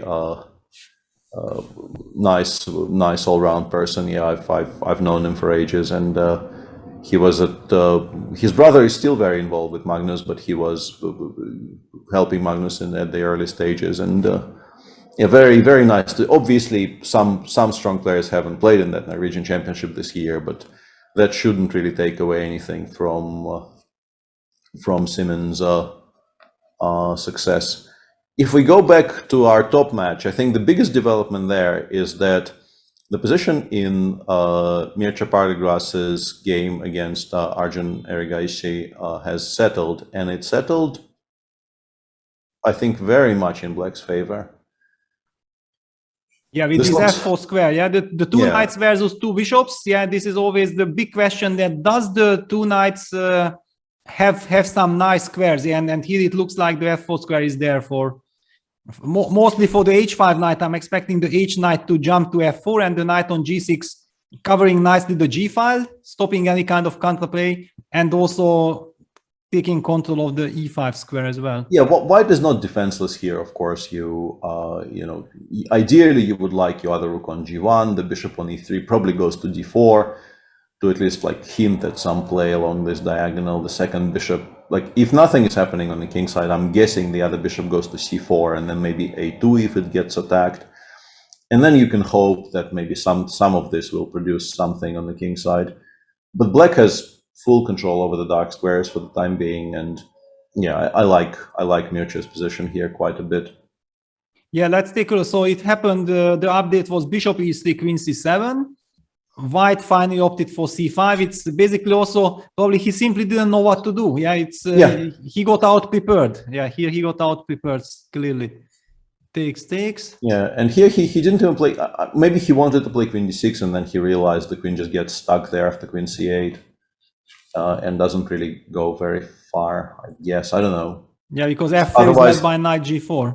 Yeah, or maybe even rook e6, g6 first, and then knight g4. I don't know. But yeah, all in all, seems like a comfortable position for Mircea. On board 4, that theoretical endgame from the Ragozin is going full steam ahead, and I haven't been able to find an immediate draw for Black because I don't know what your opinion is, but I would very much like to avoid playing knight a4, c4, rook c4. It does win us the pawn back, but those types of positions where we now have a nice Alani on c4, and it looks like Black has a passed pawn, but in fact what Black has is a weakness. And it very much depends on tempi. But yeah, rook c1, rook b8, maybe. This is maybe actually kind of playable for Black. But maybe we go rook b1 instead. And if White manages to bring the king over to like d2, c2, somewhere there, and then start rounding up the Black pawns, the c4 and the a6 pawns are very often just weaknesses. They don't really progress very far. So I'm not saying this is winning for White or anything like it, but it could be a bit awkward. So I was looking for a way for Narayanan to avoid this. Unfortunately, knight e4 with the intention of meeting c4 with knight d2 kind of loses to knight takes b5. Otherwise, I would quite like this.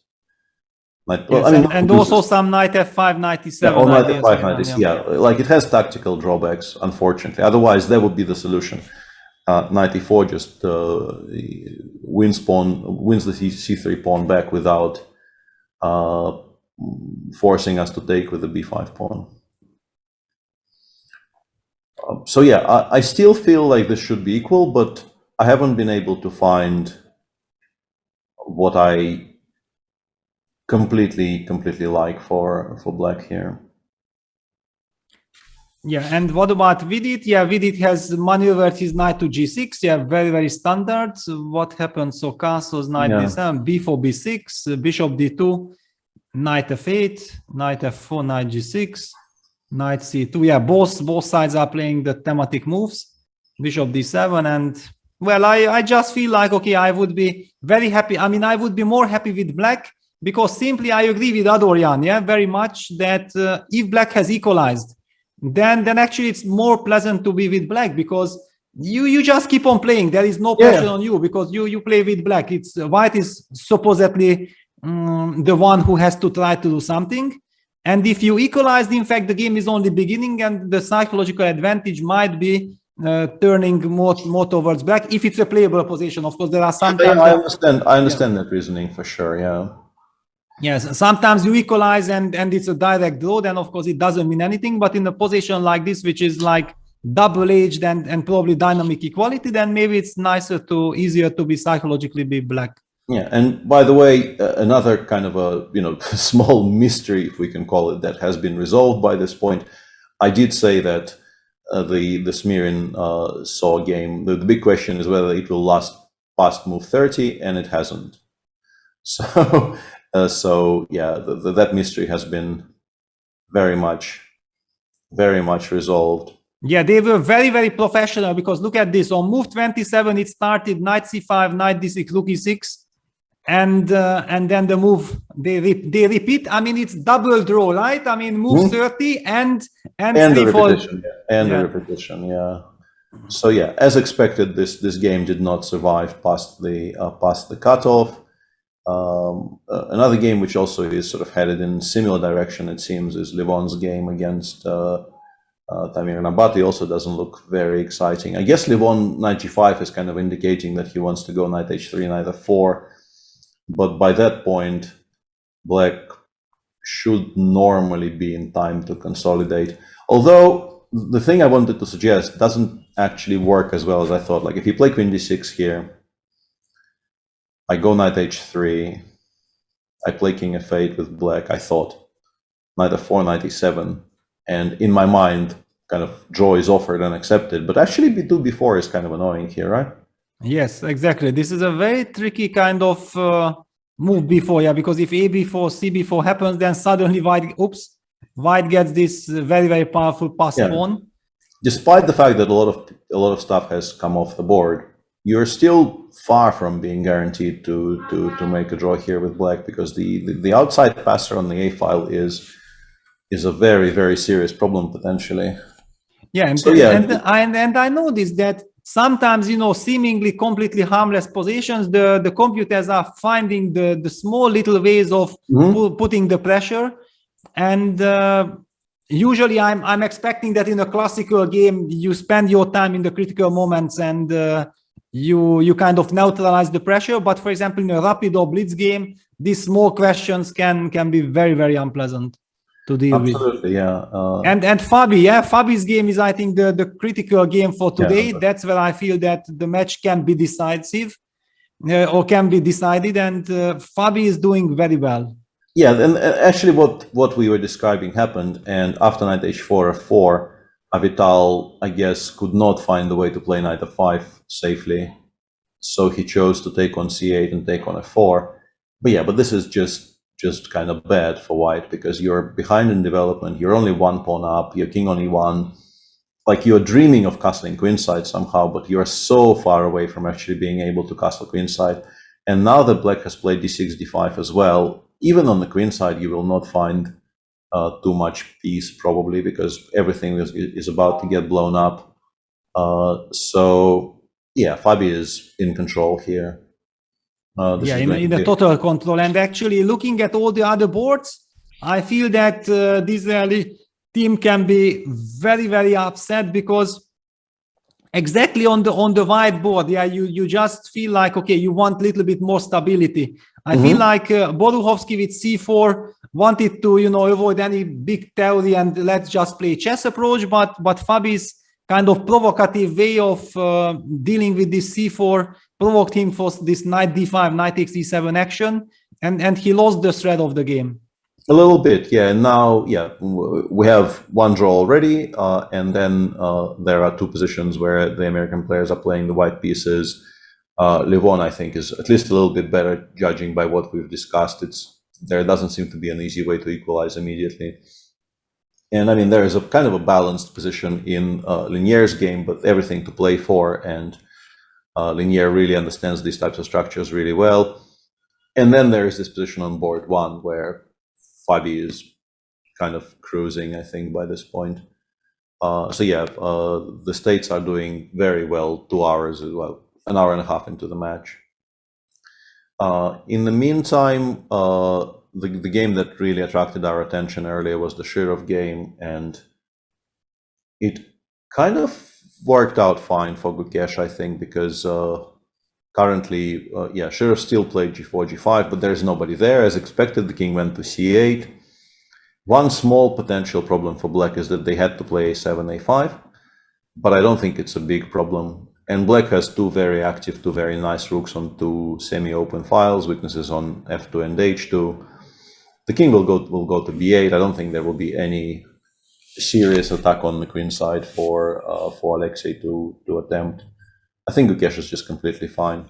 Exactly. I also feel like, okay, I would be even maybe a little bit more happy to be Black, but maybe White has some central break with d4 that one has to pay attention to. I don't believe that it has any big effect or any big impact, but at least also maybe from safety perspective, because okay, in long terms, if I give you all the time in the world for rook f7, king b8, maybe you will be the one who will get long term, I think I'm preferring this for Black. And if the pawn was on a6 instead of a5, I would definitely be preferring this for Black. But shouldn't be much. And also importantly, it's Black to move here, so you can already start like trying to do something on the king side, like queen f7 is a move, rook f6 followed by queen f7 is a move. Or you can spend a tempo to consolidate by playing king b8.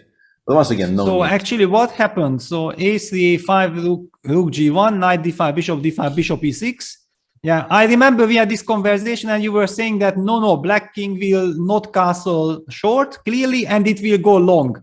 And at that moment, I was thinking, wow, I mean, it sounds like you are very optimistic. I mean, how this king will go? And then your suggestion proved absolutely right.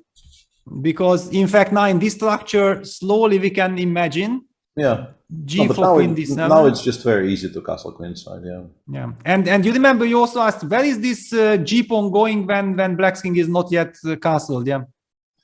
No, this was my problem. Yeah, I very much like these rook g1 ideas, and they can be extremely strong in some positions. But those positions normally involve Black already castling kingside. I think Gukesh is fine. We'll see how this develops. There's a very level-looking position on board 2 in Nihal's game against Nino. In fact, Paco is not playing today. Yeah, this is Paco has been rested. Yeah, has been rested, and basically this also has some trick. Yeah, because depending on the situation, often chess players prefer to start preparing at night already, and when you change the lineup, actually, you only get to know your opponent 10 o'clock or 10:30 in the morning, and all the night preparation actually just vanishes disappears if your opponent has set up a different lineup. This is also kind of match strategy. Often especially because probably Spain thought like India too will definitely think like it's no way Shirov and Paco will be rested, and then suddenly you take out the number 2 player, and then already the second board, third board, and fourth board you get a different opponent. All of these things are very interesting kind of psychological games could be played with the resting of key players, and also you know, the guesswork involved in trying to figure out what your opponents will do in terms of the lineup for the day are, you know, team meetings could be they could be absolutely infuriating, or they could be very interesting depending on your on your sort of tournament situation and your general outlook on life. Because I'm sure you also, like, under different captains, sometimes team meetings, like all team meetings, take 3 minutes, and in some teams, team meetings could take like 2 hours. And generally, I would prefer them to be 3 minutes long, but it doesn't happen every time. And in particular, yeah, exactly, because there is also this danger that you might be losing way too much energy during the team meetings, and then discussing all kinds of scenarios, you know, that if this or that, or then the captain starts to speculate that hang on, but against this player I would prefer to put the other one, and then suddenly the person who feels like, what, they don't trust me that I can play well against a certain player, it can be psychologically very tricky. And I feel as a captain you have to pay attention never ever to somehow give this feeling for one of your players that you don't trust him against someone. You have to find a different excuse, a different angle why you are maybe resting him, but never like this, that I don't trust you against certain player. Very, very tricky spot. Okay, so not much is happening. It's a very solid position. On board 3, a long maneuvering. It will also, nothing much will happen for a very long time. The big problem for black is that black would love to break or put some pressure with d6, d5, but then the e5 pawn becomes a target. Then white simply jumps back with the knight to g4, and you don't really want to create a weakness for yourself. And then, okay, black is just waiting, and white's task is somehow to provoke black to do something. This is kind of a waiting game and a psychological game. Lot to play for. And our last game, board 4, Adiban versus Itarizaga, is the position where we feel that white actually got so-called the maximum that you can get in an Imzo-Indian, e3. Not much is happening. Black is, of course, very solid, but there is something to play with for white. I never really felt like this gives too much, because like whenever I have the bishops on d3 and b2, I want to be doing something on the king side. Like I want to imagine some scenario where I push d4, d5, all the diagonals get open, then I start some kind of a crushing attack on the king side. But what actually ends up happening very often is that you have to play some kind of a slow maneuvering game, trying to create some kind of a one weakness on the queen side by pushing a4 and then a5 and taking on b6, and then playing against that pawn on b6. And there's never any attack on the king side at all. So do you want to, like, how immediately would you like to play knight f8, knight g6 here for black? One question that I'm wondering about. It's one of those very standard moves, that you want to go knight f8, knight g6 usually. Also, one important strategical detail, I guess, that black definitely does not want to include cd4, ed4, because that would ease white's task. Suddenly white gets access to the e file and so on. So once we see that the knight gets to g6, then already cd structures will be very attractive, because the black knight can land on f4. So those are nice little details. Definitely knight f8 is the first move that you look. But the problem is maybe that white can play a5, and then you are, like, I'm not sure how happy I am allowing a6, right? Because my bishop might not actually return to the long diagonal if it gets pushed away from the long diagonal. Exactly. So it means that after e5, probably we have to play a move like rook b8 or rook ac8. Okay, let's put it on b8 for the moment.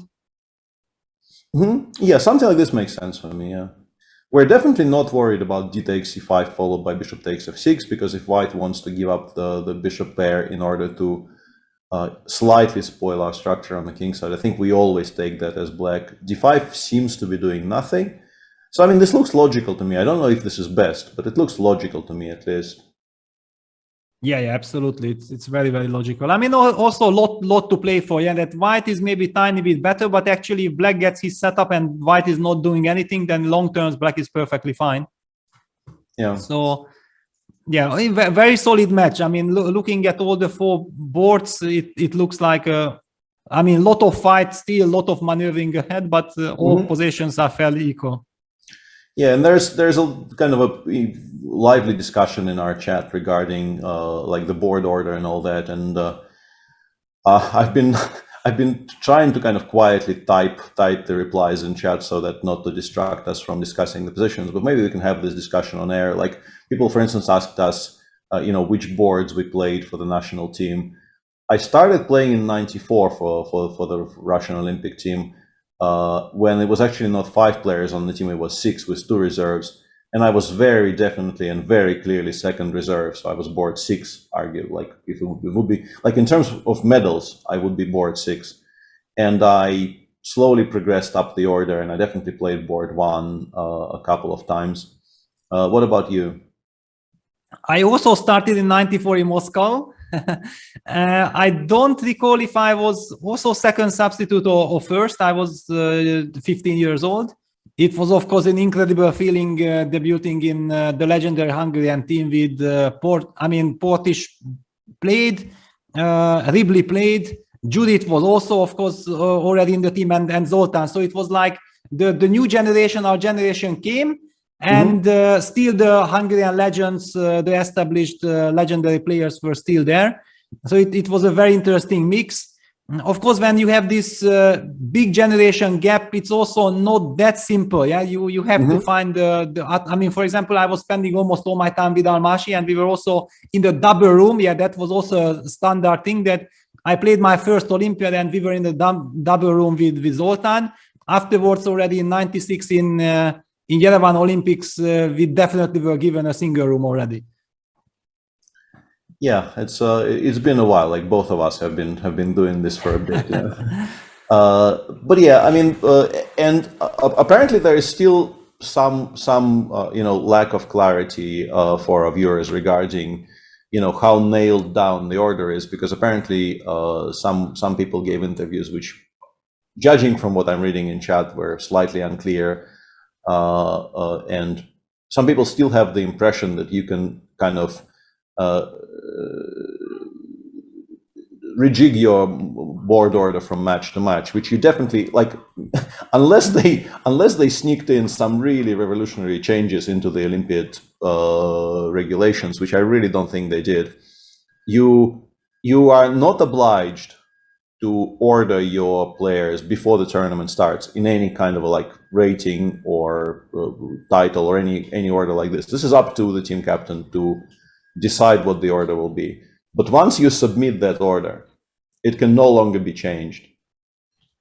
Those types of situations which we were talking about during some of the previous broadcasts, where if the difference between players is less than 100 points, you can change the order between matches. That's in the club competitions, not in the team competitions. In team competitions, this is not a thing. So you create your lineup with your 5 players in a certain order, and that's how they will play until the rest of the Olympiad. And the only choice you have between rounds is choosing who sits out that particular day. So I'm pretty sure this has not been changed. And those types of floating board orders, which you see during club events somewhere, like not in the Bundesliga, for instance, but definitely it used to be the case in the French league, and I think it still is the case in 4NCL. That doesn't happen during Olympiads, European teams, and so on. And also, yeah, thanks very much for the sub, Doctor. Do you even lift? People can still play more than one board. Like if you are board 2 in your team, you can play board 2, or you can play board 1 if your team decides to rest board 1, but you cannot play board 3, for instance.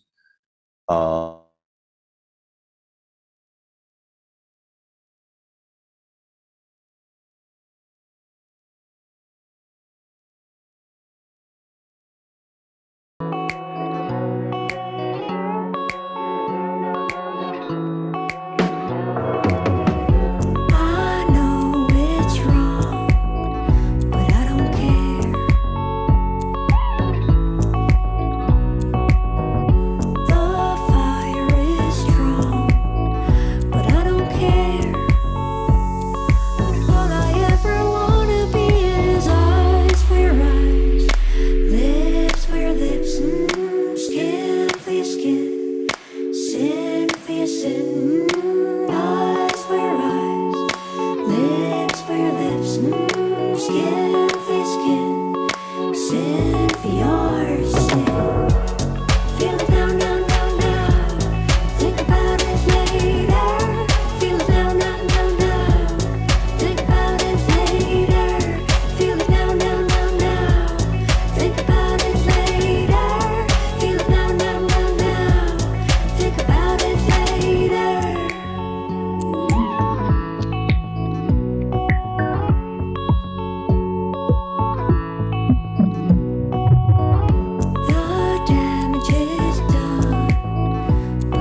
Hopefully we're back. Apologies for this. I'm not entirely sure what happened. Suddenly everything was gone, and yeah, it was unexpected, but only lasted about 15 seconds. So hopefully not too much of an interruption. So what shall we watch? Yeah, well, let's take a look at India 1. We already looked at, yeah, right? Yeah, nothing much has changed ever since. India 2, we have seen it's all to play for. On board 3, let's take a look at England versus Armenia. How is Mickey doing against Gabi? Yeah, this is like an El Clasico duel. Yeah, I mean, Mickey is a bit better specifically because there is this knight on c6, right? If that knight was on a better square, you would generally have almost nothing, or maybe entirely nothing. But because it's still on a slightly awkward square, I prefer white. But it's not much, right? It's yeah, the big question, for example, if we do knight e7, then what happens? Yeah, I think that's exactly what I would have been expecting here. Yeah, because black needs to put that piece on a better square. And also the knight on d2 is kind of hanging with the queen on g5. So maybe I'm getting this one tempo that I need to stabilize. Mm-hmm. We'll continue watching this. Yeah. It's not the most exciting of positions. Yeah, definitely. It's an intricate position, but not the most exciting. Luke is doing something weird because generally you are not that happy about playing f7, f6 randomly in some position, but the rest of his structure is very solid. So I don't know if that's too bad. It's still playable. I prefer white for sure, but it's a very, very solid structure with the bishop on e7 being, quite harmonious together with the triangle of c6, d5, e6 pawns. So yeah, I guess okay for Luke, even though yeah, I would like white here probably. In David's game, the line we were kind of predicting happened, and a lot of simplifications happened. And yeah, this is now very, very concrete, because if black establishes some kind of a control over the c6 square, like if you give black time to play bishop d5, bishop c6, as a Grunfeld player, I actually start picking black here, despite white having a passer on c5. If it's well blockaded, these types of positions often become very pleasant for black. But currently the rook on d3 is attacked, and it doesn't have a very attractive square that I can see. Maybe you can go rook d4, bishop c3, rook d5, but I am worried about takes, and rook c1, or at least slightly worried, maybe not that worried. Hang on, after bishop e5, do we have rook takes c5? Rook c5, yeah, we're fine. Okay, then after rook d4, white needs to do something else, which is probably a3. Okay, all right. So in order to understand, yeah, we have to understand how did we get here. Yeah.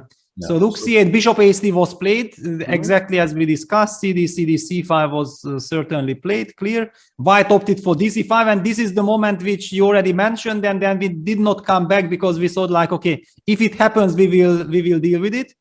Yeah. Queen takes d3, ed3, rook fd8 happened. Knight e5. Now, yeah, David found this cute idea of 95, knight c6, sort of pinning that knight and then unpinning it himself by playing knight c6. And then, yeah, all of these simplifications happened. Rook takes d3 with a tempo, bishop b4, knight e5, bishop b5, and black is thinking, yeah. Rook d4 looks very, very logical here. And if bishop c3 is not great, which it appears not to be very, very good, then maybe we go a3 first and we should make a move. But I can play bishop d7 now, I guess, right? Which is stronger than bishop d5 because I have a better response to bishop c3. Yeah, bishop d5, bishop c6. I mean, here, yeah, rook d4 on the board. Yeah, so we're gonna see how David will react, and we also see that black has actually been playing rather confidently and rather fast because all these complications, if you were not entirely familiar with the details, black would have spent much more time than that he did. Yeah. And honestly, specifically because of bishop d7, I think black is doing completely fine, because after bishop d7, if you play bishop c3 here, of course I have bishop takes b5, which was my big idea. And then knight f3 check, and we're basically winning with black. And that means that after we play bishop d7, we actually get to put a light piece on the c6 square, right? whatever white does. Like the bishop probably has to go away, and then I play bishop c6. Or you take on d7, and I take with the rook, and then I play knight c6 next move. And Yeah, those that would be dream scenario, right? Yeah, I remember I won a very memorable game against Temur Rajabov in Moscow in the match of the century, it was called at the time, the rapid match between a Russian team and the team of the rest of the world. I got a very similar type of endgame against Temur Rajabov there, and I managed to win that endgame from the black side. Yeah, those were kind of the dreams for black, yeah. And we see exactly what we have been talking about in the game between Hovhannisyan and Gavin Jones, that it's very drawish. Black is trying to liquidate into 4 versus 3, but I mean, if there will be 2 rooks on the board, there is some potential danger in the position. Yeah, I mean the classical rook versus rook 4 against 3 we have all seen multiple times, but the 4 rook version you don't actually get to see nearly as much, and I don't know what I think about it, but it should probably still be trending very much towards a draw, but it probably gets a bit trickier. Yeah, it gets a bit trickier because at least there are some mating ideas on the 7th rank, right? This is the key difference. Yep. Yeah. All right. So okay, Gavin still has to prove that he knows exactly what he's doing. Yeah, but in general, like, let's take a brief overview of this match. Miki is a bit better. Hrant is a bit better, and on boards 3 and 4, if I had to choose, I would take Armenians on both boards, actually. So probably slight advantage Armenia, but if you wanted to assign like an expected value, it would be between, I don't know, 225 and 2.5. So the match, I think, is still quite likely to be drawn the way things are. But if I had to choose a side, I would say like there's a slight edge to Team Armenia right now. Yeah, exactly. Especially if Gabi would, for example, be able to escape nicely against Miki, then it would look fantastic. But on the other hand, if Miki manages to squeeze out something from his position, then it can also be nerve-wracking for the Armenian side that how to counter it on any of the other boards. Absolutely, yeah. So in the US match, Fabi is still doing really well. He is now 2 pawns down, but I'm guessing he's kind of crashing through. Like, he's playing very energetically. His last move, white took on e5 with the pawn, and black, instead of recapturing on e5, just went knight d4, making kind of a quiet move here, which is quite striking. Yeah, this looks very promising for Fabiano today. Yeah, I mean, take a look at White's position. Yeah, this is just horrible. Yeah. Everything on the back rank. White has no safety. There is just no way where to castle, because castling short runs into some mating attack. Staying in the center, it's also terrible. So White needs to find some very clever idea here. I don't know if bishop e3 or short. I mean, what would cross your mind? I think you have to kind of bite the bullet on castle king side and hope that you survive after queen e5. Maybe you play something like bishop e3. I mean, we're not going to be enjoying it, but maybe we're not dead. But like things like rook c6, g6 start happening. Like, I'm not hugely optimistic about this. And we're doing this for only 1 pawn as well. Like, it's not like we're massively up in material terms here with white. Yeah, this is going to be a lot more fun for Fabi than it is for Avital, but not over yet, but definitely very pleasant for black. Yeah, absolutely. In the meantime, very critical position, I think, in Levon's game. And I wanted to say, queen 6 maybe is also clever. I wanted to suggest, like, they made all the moves that we were talking about up to b2 before. And Tamir found a very clever idea here. I mean, g5 kind of asks to be played because you need to push some of white's pieces back, at least somehow. Levon played knight d3. And I was wondering if Tamir's idea was to play a b4, and then if c takes b4, you have the move knight c6, which just basically straight up wins the pawn on d4. But still, after, let's say, a5, knight d4, and then maybe queen a4, you have to deal with that outside passer on the a file. I don't know what this position is. And he found a a way, I think, to avoid all of this completely, because he has just played queen c6.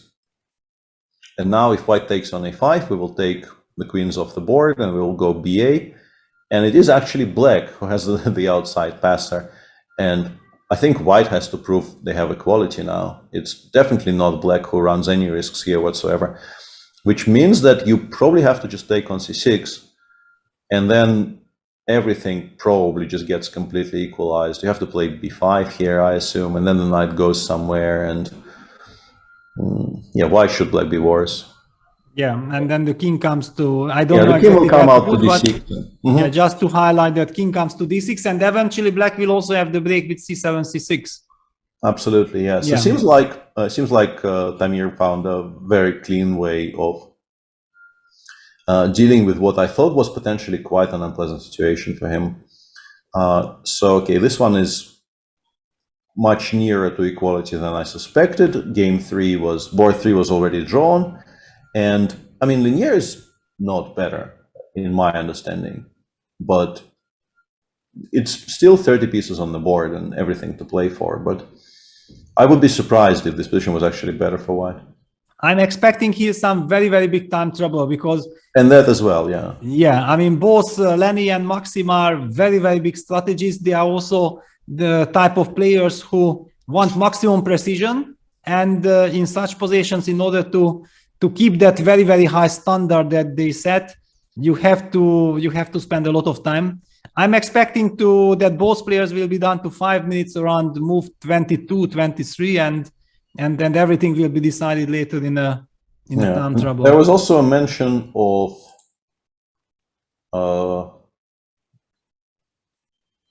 a match that we were not covering at all yet, but the team that almost produced like the biggest result of the Olympiad so far yesterday, the Uzbek youngsters, they're playing against Slovakia today, and they are already 1-0 up. Yeah, that's the match. Yeah, Abdusatorov is already he's already ended his game against Yergos Pechak, and yeah, this has gone badly wrong for black somehow. I'm not sure exactly how we got here, but people in chat are somewhat surprised black resigned here, but really it's just so completely hopeless.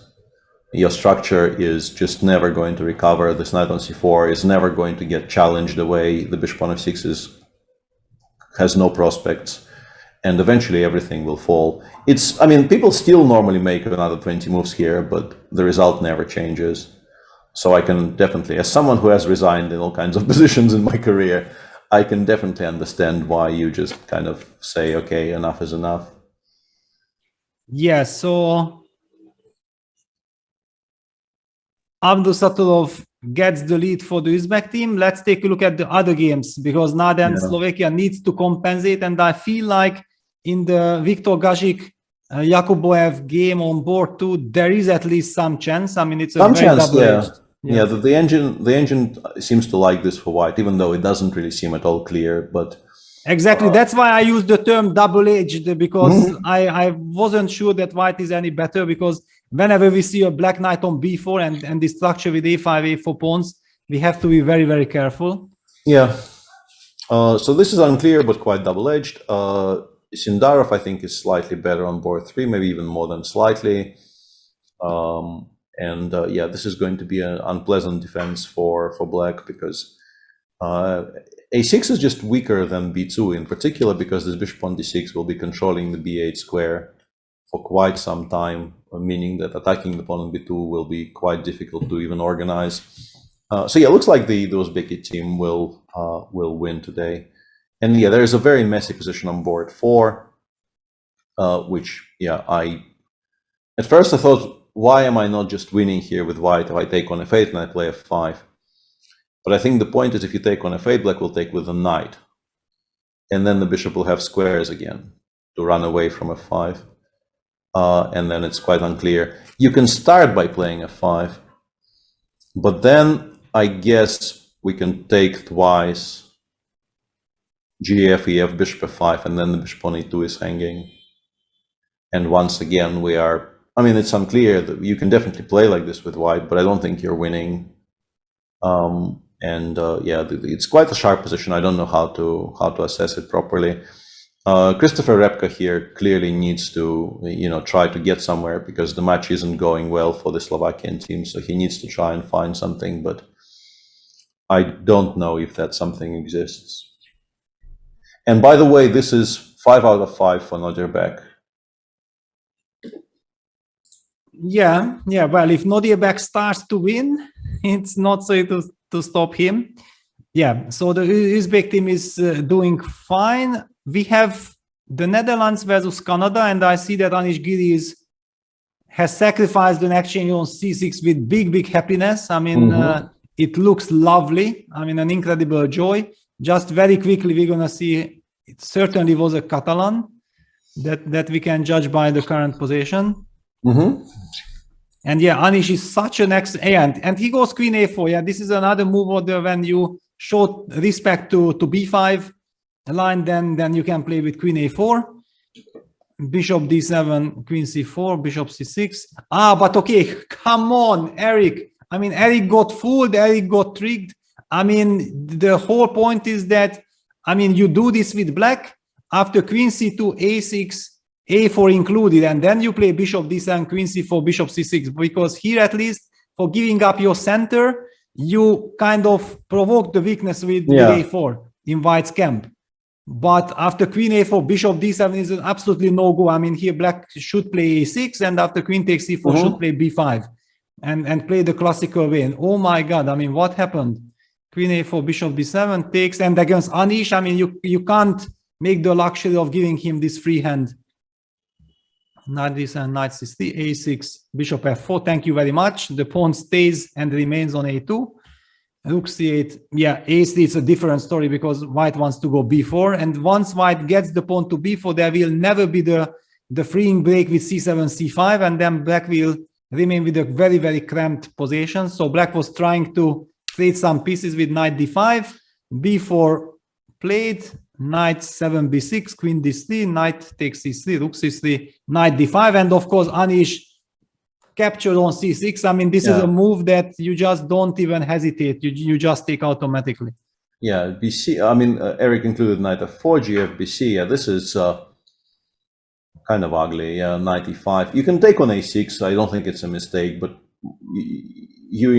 my original thought would be to go Knight E5, put that knight on C6 first, and think after, because it's just going to be such a dominant piece when it gets to C6. Exactly. Yeah. I was shocked why Knight E5 is not yet played, and then you mentioned Queen takes A6, then okay, that's why Anish is thinking. Yeah, correct. But yeah, I think very promising. Queen A6, Rook A8. You never play Queen A6 here. Black goes Rook A8, and if you take on C6, Bishop takes B4 exists, and this is the way you lose all of your advantage, I think. Yeah, Anish is in control here. Jordan has a very nice position on board too.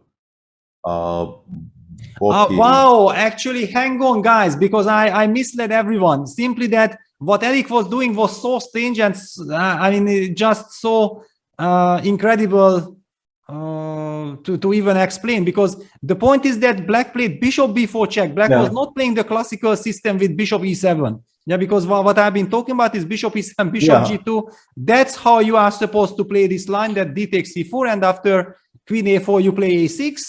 Queen takes C4, B5. Yeah, I just did not even think that it could be something different. But here in this game, it happened Bishop B4 check, Bishop D2, Bishop G2, castles, and you're never gonna take DC4 here. Yeah, because DC4 is just not a move here. Yeah, like everything. This is an incredible tempo, this Bishop D2.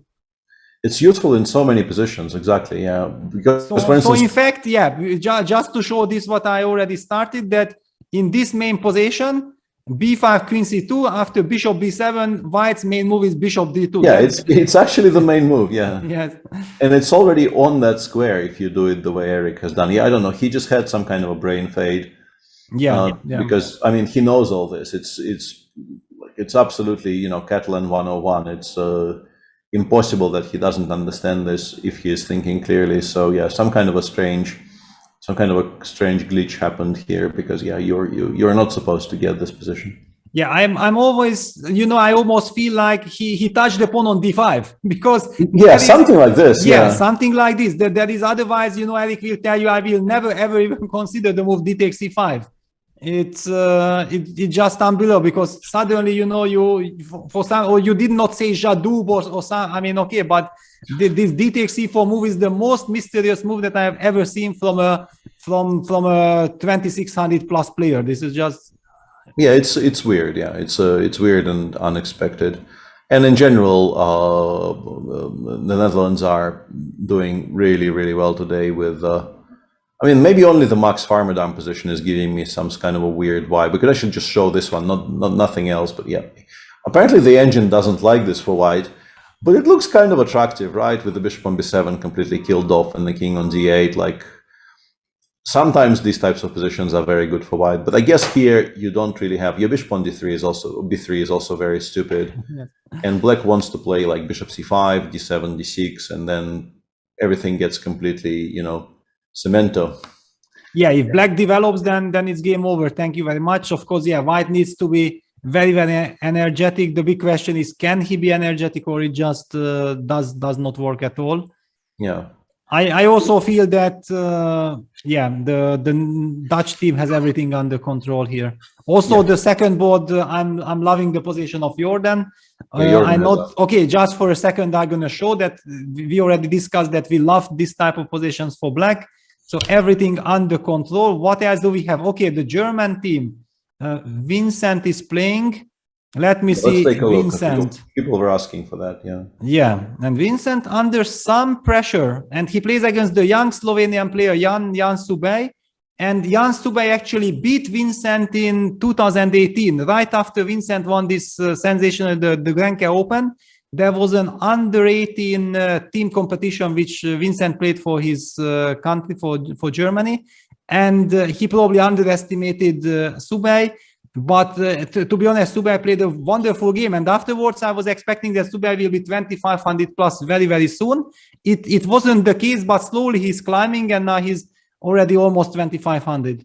Yeah, in the meantime, just to click on it, show it once, and never have to return to it again. Magnus actually gave checkmate on move 26, checkmate on the board. Mm-hmm. Ah, yes. Okay. So white ended up not pushing f5, the bishop got to f5, and things kind of went downhill from there. Takes, knight e7, yeah, white chose not to go f5. Yeah, but once this happens, like your position is just so completely broken in strategic terms that it's just very, very difficult to recover. And yeah, the Zambian player tried to launch some kind of an attack on the king's side, but it was never likely to succeed with black having this monster on e4. Yeah, just no targets. Yeah, and yeah, white, you know, is almost about to create a threat, but he actually kind of gets mated in the meantime, so that threat never materializes. Yeah, and then bishop d3. Yeah. So yeah, Magnus won, and the match in general there stands really, really well, because yeah, Johann Sebastian is, you know, much better / winning. Jon Ludwig Hammer is also doing really well on board too. Yeah, everything is going well there for Norway. At least today they seem to be having things pretty much under control. So we were talking about the German match, right? Yeah, the German match, and okay, Vincent was having some problems. You think this is a problem? I think he's know how fine, much. Right? Yeah. I mean, you go bishop d3. Bishop d3, queen c. No, queen c5 are okay. Why do you dislike this so much for white? No, I say that, I mean, Vincent is black, yeah? Sorry, Vincent is black.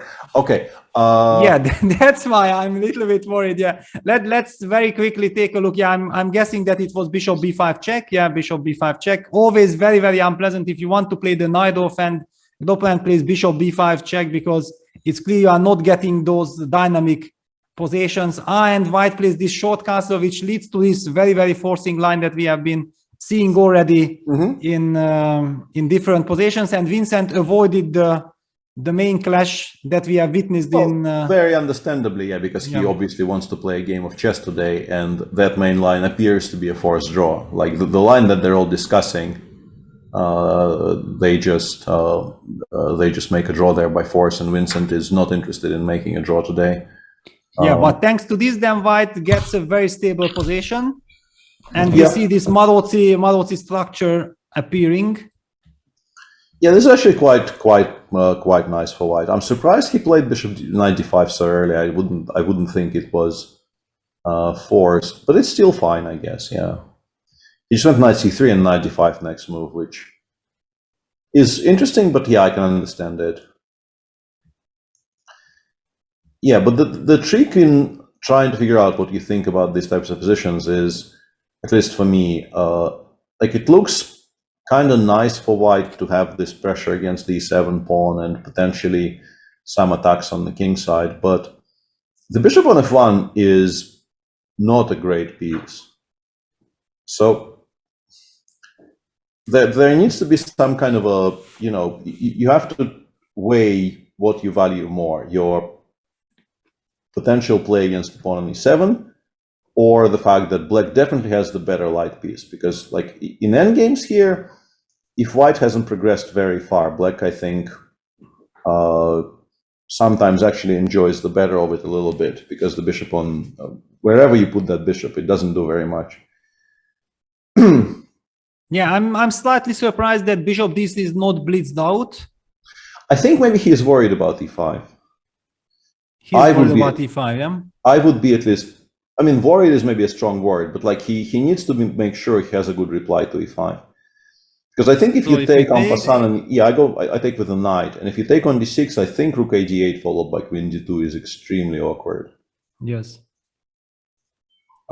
This might just be very, very good for black. And he opted for rook e4. Yeah, basically he wanted to avoid any kind of break. Yeah, because now e5. I think it's maybe still playable, but it's much less impactful when there's no bishop on d3 and white has much better control over the things. Yeah, I think also we have to mention, because it's very, very important, that on board one, Slovenia has a very experienced Grandmaster Šebenik, who is board one, but it's kind of a match strategy from Slovenia that they even took out the number one player in order to, maybe, they understood that Jan Subaj, because he has beaten Vincent, this might be kind of a psychological trick or some pressure. They are willing to take a risk, because at some, if you are sacrificing your first player, maybe it does not count on the first or second board, but at some point on board 3 or 4, you might be making compromises. And I'm very interested to see what kind. Yeah, and you see on board 4, actually Slovenia plays with a 23-98 player. Yeah, it's and they are in trouble. Yeah, and they are in trouble. Yeah, this is not a nice position. It will still require some work for Dmitry to win, but white is a pawn up, and rook a5 will come attacking the f5 pawn, and then a7 will become weak, and so on. This kind of a weird structure with white, still having a pawn on d2 is kind of recognizable as this really, really sharp line of the two knights. Yeah. Exactly. Yeah. From knight g5, it happened, and this is what I'm saying, that maybe on the first board it kind of worked to surprise Vincent, but on the other hand, it actually weakened the Slovenian team, because on board 4 suddenly they are playing with a lower rated player. Okay, it was an incredible jungle, a very big mess. The current final position looks very nice for white. And what else do we have on board 3? Rasmus Wanagame is about it will just be a draw. Yeah, it will just be a draw. Yeah, they are only thinking how to finish it. And Matthias is maybe a little bit better, but honestly, it looks completely fine for Yuri Borishek.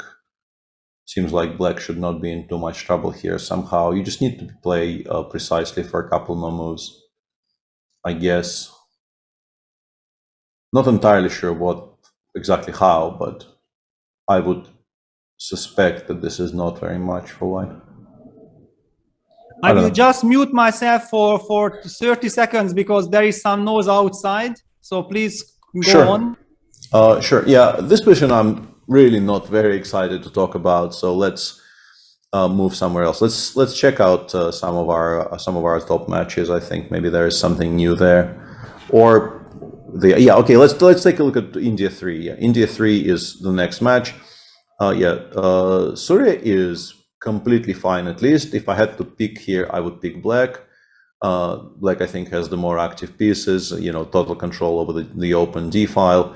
And you do have to pay some attention to the king side because, you know, some kind of a sudden rook g4, queen h6 type idea might be dangerous, but not when you control the center so much. Setoraman is playing some kind of a slow Spanish against Ivan Morovich Fernandez, another kind of a blast from the past, a player I've been playing, you know, next to for the last, I don't know, 30 years. Very, very experienced, established grandmaster. Very unclear position. I don't know what to think about it exactly. I think Setoraman is doing well, but it's a complicated position. Some kind of a mess on board 3, I think. Yeah, some kind of a weird position in the game between Salinas Herrera and Murali Kartikeyan. Seems like white is doing really well. It's kind of a really strange position. Was a bishop b5, e6 Rossolimo, and black is kind of refusing to finish development, right? And eventually it looks like it should get punished. I'm wondering if you can just play knight d6 here, for instance, and just completely prevent d7, d6 from happening. Yeah, looks very suspicious for black. And on the last board, Abhimanyu Puranik is, I think, much better against Lopez Silva. f7 is about to fall, and in these types of positions, if f7 actually falls, the black king is never ever safe. And I mean, right now it feels like it will actually be taken for free. But even, let's say, if you imagine f7 being traded for e5, the fact that the f7 pawn is no longer on the board means that the king on h8 is completely unsafe, and is just not great for black. Yeah, I mean, India seems to be doing wonderfully. I mean, India well, 3. I mean, Murali Kartikeyan is in danger. Yes. Okay, but I mean, this, how big danger it is. Okay, bishop takes g5 is a threat. Yeah. I have created some threats here, Yeah, this is because otherwise I felt like if I could just kick this knight out with queen e7, I could be. If you could get rid of that knight and play d7, d6, your position would be completely fine. Actually, can I do it or not? I mean, bishop g5 and then knight takes c8 and you're pawn down, at least. Oh no, bishop g5, queen d6, yeah. Sorry. I can take on d6, maybe. I mean, bishop a3 maybe exists. Yeah, maybe. Oh my, yes. Yeah, this is. I don't really care about those exchanges on the back rank. Like bishop takes c3, I will just go rook e3. I will give you the exchange on a1 because the knight on d6 just dominates so completely that, yeah, these types of positions I will be playing very, very happily. And we probably shouldn't go any further down, even though the next match is also a match between two very, well-established chess countries, Croatia against Iceland. But there is too much going on for us to cover every single match, so we should probably go back up. Yes. I mean, let's take a look how the Fabi game progressed, because that's kind of very, very important for the match. Yeah. As we noticed, it's the big question: can Boruchovsky somehow stabilize his position? Doesn't look like it. The move you suggested, rook c6, is already on the board and it's ready to join the party. All of this happened, and currently maybe you have to spend the tempo on king h8, but I don't mind. I think it's okay. I guess Boruchovsky is kind of hoping that, let's say, if after queen b3, if black has to play king h8, he will have a tempo to play rook ac1. But one of the problems, not the main maybe problem, but one of the problems for him is that I can take on c1 and I can take on e2, because there's this very cute mate there if you take the knight on d5. Wow, this is beautiful. Yeah, this is something, it's a kind of illustration that in this particular setup, the knight on g2 is just like a pawn. It doesn't do any more. It just stops your king from escaping. So, and after queen takes e2, because of how big the threats are, it feels like, I mean, you have to play queen c2, but then after like queen f3, your position is strategically kind of busted. Despite how many pieces were traded, you are still in desperate trouble. Sometimes you manage to save these types of positions, but not very often. Yeah, and now we also understand that Levon actually also finished in a draw. Levon just offered a draw. Decided not to mess around. In fact, I'm not happy. I'm not happy from Nabati's side, because I mean, you see that on board one there is danger. Now suddenly you solved all your problems. You also saw that he was up on the clock, and there is the potential break with c7, c6, and you are not risking anything. I mean, I feel like he should have tried to play this game on. Yeah, I think from the team perspective, you have to continue here for sure. I think you probably don't beat Levon from here, but you should still perhaps just continue just pushing pieces around until there's some life left. So exactly, and also kind of signal making the opponent a little bit nervous, yeah, because if your opponent looks around and sees that, yeah, okay, Fabi is in total control everywhere, everything is under control, then you need at least some game where the opponent will feel some pressure, yeah, and Levon has just offered a draw. It also shows that he's not very comfortable. Of course, the position is very, very close to equal, but if it would be Levon from the black side, he would keep on playing, that's for sure. Yeah, I think so. As we're saying, it probably doesn't actually change the result of the game, but you have to take the match situation into the consideration here as Tamir. And on board 4, maybe Linier actually got somewhere, yeah, because Black would very much like if Black could play knight b8 c5 here, you kind of prefer Black maybe even, but the way things are, that would hang the pawn on c7. I mean, you can maybe still actually do this. I'm wondering, can you play knight d7 anyway? Knight c7, knight c7, rook c8, right? Yeah, and just say, I understand I have plundered a pawn, but maybe my positional compensation will be sufficient. Yeah, I mean, with a knight on c5, it should be. Yeah, I think my reasoning is that if you take on d5 right now, I'm a bit worried White will take with the e pawn even, because c takes d5. I thought c takes d5. I go rook a7, and I will play knight d7 next move. And I understand it looks a bit kind of icky, but once my knight gets to c5, like, just how much trouble am I in, really? How much trouble can I be in? But I'm a bit worried e takes d5, attacking the pawn on h7, forcing you to spend a tempo on like g6 or something, yeah? And then I want to immediately play c4, c5 myself without waiting for you to play knight d7. And this position I'm a little bit worried about, because this is very dangerous, yeah. Yeah, if things start happening on the queen side and we're still not prepared for it entirely, this you might be not enjoying all that much. So I would at least very seriously consider just giving up the pawn on c7 to get my pieces into the game. Yeah, I don't know if it's all that good, but it would definitely be something I would be interested in. Yeah, I'm also pretty sure that Maxim is thinking about the same scenarios. Yeah. Probably. All right. Okay. So yeah, and Fabi has played King H8. So yeah, it looks like okay. Yeah, Black is better. Another option here was I realize I think why he was thinking is he could have played Rook H6, just ignoring the queen altogether, and after F4 you can play Queen H5. And you just kind of go directly after the white king. Also really looks very, very interesting, right?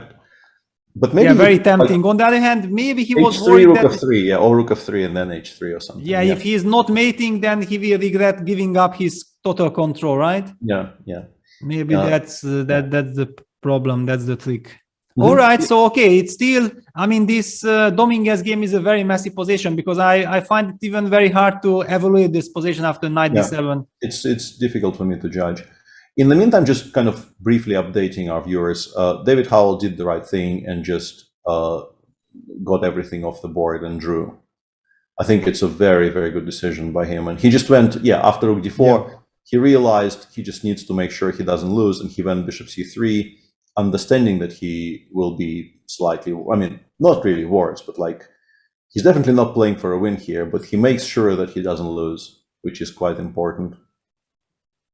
Actually, bishop b6 is very important touch, that black is not able to keep the rooks on the board. Yeah, this is very important. After rook a6, white plays bishop c5, hits the e7 pawn. Yeah. And this case, then black was forced to take on a2, and then it's and then it's just a complete draw. Yeah. So the game was agreed drawn. There's also the 4 against 3 on board 4, which we'll be watching for the rest of the round. Pretty much, no news there. Miki is still a bit better, I guess, against Gabi, but not very much. Not very much. Like eventually you start like pushing that knight away. You play rook d8. You start driving it away from good squares, and black doesn't really have weaknesses. I don't think it's possible to organize something significant on the king side quickly enough. Probably is okay for black. You still prefer white a little bit, but it's not I mean, after all, white has some ideas like maybe queen g4 and then rook d8. We can play knight gc, knight f5. I mean, yeah, that would be a very clever. Actually, I like this very much. I didn't see this. I was trying to play knight c5, but it really doesn't do anything on c5 at all. I like your idea much better. And we know if Mickey gets this kind of attacks, then he is just incredibly powerful. Yeah, and on board 2, I guess Hrant is actually making some progress here because Luke felt obliged to take d-take c4 a couple of moves back. And now if white manages to play e2, e4, you definitely prefer white quite a bit. So yeah, rook c8, rook c1, rook c8, queen d3, and because of this knight on a6 and e2, e4 coming, yeah, Luke felt he had to play dc. But yeah, this is not fun now. dc, queen c4, b5, queen a2, bishop f8 just played on the board. You just go e4 here, and then maybe h5. Yeah, it's an absolute free roll for white. It's just a very pleasant position. Yeah, basically this position kind of compensates for Mickey's advantage. I think this is more than Mickey has even. I have a feeling like if you compare this to what Mickey has, I think this is more than what Mickey has, but difficult to judge. So if we want to give like an overview of how we think this stands, Armenia, I think, is slightly ahead because the 4-rook ending is not guaranteed to be drawn. It's closer to a draw, of course, but you cannot guarantee that you don't lose this with black. And yeah, board 1 and board 2 are kind of traded. Yeah, it's very nerve-wracking. Yeah, for example, now also Gavin has played the move king h7. The very first question is what happens after rook dd7. Yeah, attacking the pawn. I think he wants to go rook e2. Yes, then rook e2. Start with rook e2 at least, yeah. And then let's say if white goes f4, then we consider again. Yeah, and the point is that he started with king h7. He did not start with rook e. That's why I got surprised. I don't know why that happened. Yeah, I have no idea why we haven't played rook e2 yet. Yeah. All right. Well, probably he thinks that he will be in time. In any case, yeah, Malcolm Jan has also played e4. A lot to play for. Armenia has slight initiative, but anything can happen. What about India 1 and 2? Because probably they are having let's take a look at that. Yeah, let's take a look at that. Okay, so no, this is not the first. Yeah, India 1 playing against Romania. Hari has this very classical setup where there has been a trade on c6. White took the bishop on 6 with the knight on e5, and black took with the pawn, meaning that black has those weaknesses on a5 and c6 against the white weakness on d4. And this structure, like, I underwent a kind of a conversion slightly because for me, like my biggest influence when I was a kid concerning this structure, there's this very famous game between Korchnoi and Karpov, right, which I think ended up with Karpov winning on the black side of this. But that game, I think the dark squared bishops were already off the board to begin with. And because of how big of an impression this game had on me when I was kind of growing up as a chess player, I always felt that these types of positions are completely empty for white. And then I think at some point I had a conversation with Vladimir Kramnik, and he said, well, yeah, if the bishops get traded and black establishes complete control and black like has pressure against the d4 pawn, this is very nice. But with the bishops still on the board, this is nowhere near as clear. But the reason I bring all of this up is that you can play bishop d6 here, and the bishops probably do come off. It's actually maybe even slightly surprising to me that he played bishop g3, because maybe he could have tried keeping them on somehow. This looks okay for Bogdan. What do you think? Yeah, looks absolutely okay. I exactly have the same thoughts as you explained everything. Nothing much to add. And he goes queen a7. Wow, I mean, what that is this? Quite surprising to me. Yeah, maybe there's some tactical reason bishop d6 is bad, but I don't see it. Yeah, I also did not see it. Yeah. I'm very surprised by the choice not to get these bishops off the board. Yeah, I don't know what this is. I just don't know what this is. It's a mystifying choice to me. It doesn't mean that he's immediately much worse, but I just don't understand why you would want the bishop on e7 and the bishop on g3 still being there. On board 2, at some point I saw the computer was preferring Vidit's position quite a bit, but Vidit did not do what the computer prescribed. And yeah, what do we think about this? Well, but to be honest, I'm still struggling to understand how white is supposed to keep things together. I think we kind of very unhappily take on e4 here, maybe, if we want to equalize. Yeah. Yeah, probably using the fact that there is a pin on the a5, right? Yeah.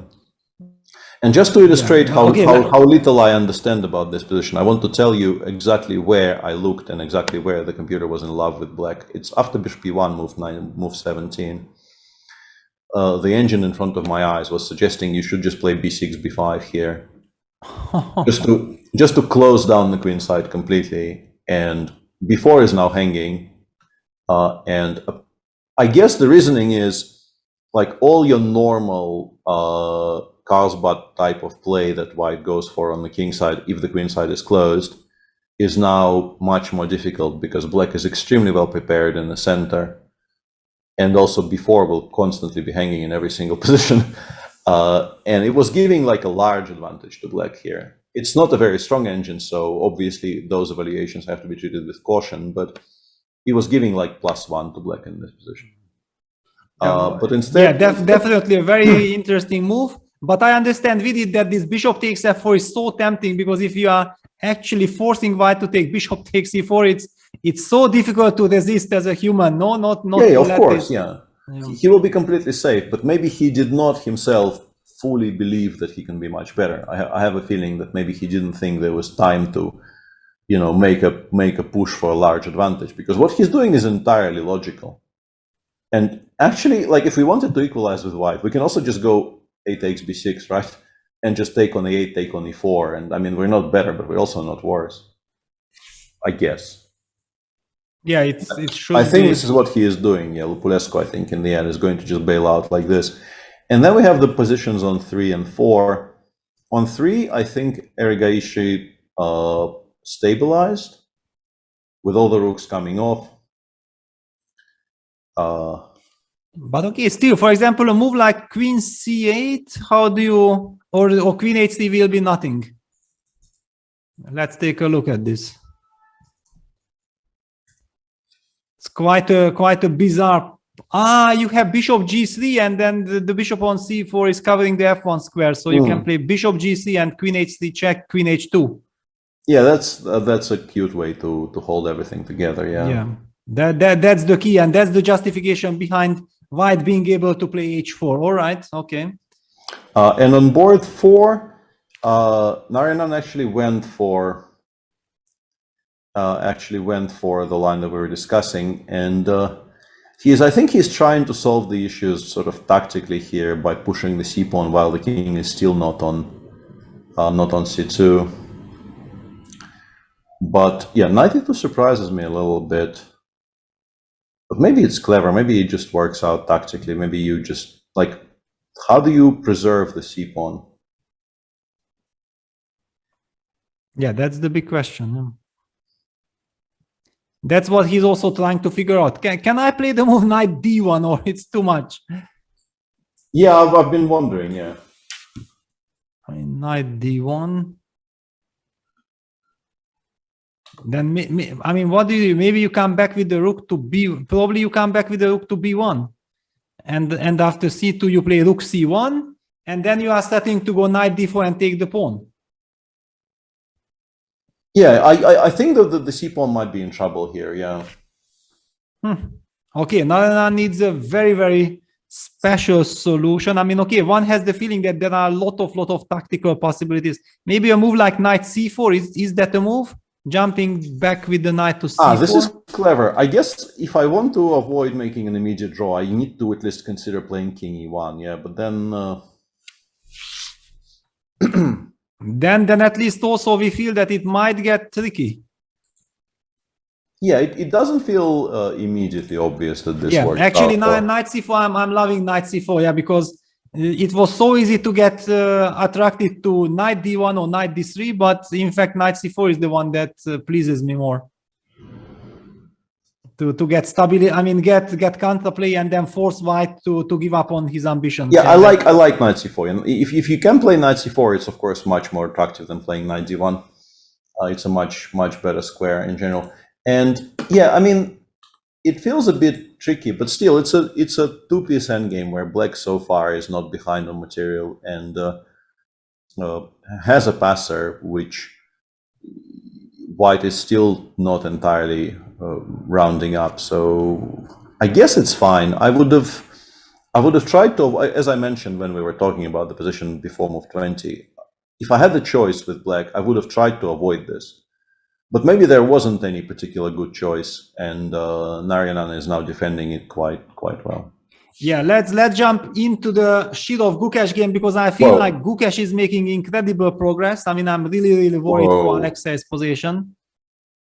Yeah, this has changed very significantly. Like, I don't recognize this structure at all.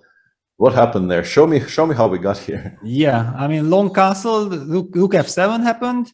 Rook g2, yeah, Alexei is already going on defensive. a4, yeah, that's what I saw, that there is even this kind of play as well. Rook dg1, b5, Gukesh. Yeah, he just went for it on the queen side, yeah, which is, something I didn't even consider when we were discussing it the last time. And should have tried stopping it by pushing against it with d4 and queen takes b5, but it just did not come off, yeah, because queen b5, knight e5 simply. Queen a6, queen b7, and it turned out that you cannot take on d6 for some reason. I guess knight c4, queen c5, rook, no. Knight d3, king c2. I guess you get mated somehow. Yeah, I don't see it yet, but I guess you get mated somehow. Maybe you include rook d7. I mean, okay, there will be also some c4 check, yeah. Yeah, or you could play rook d7 on the previous move and have the rook on d7 to maybe give some discovered checks.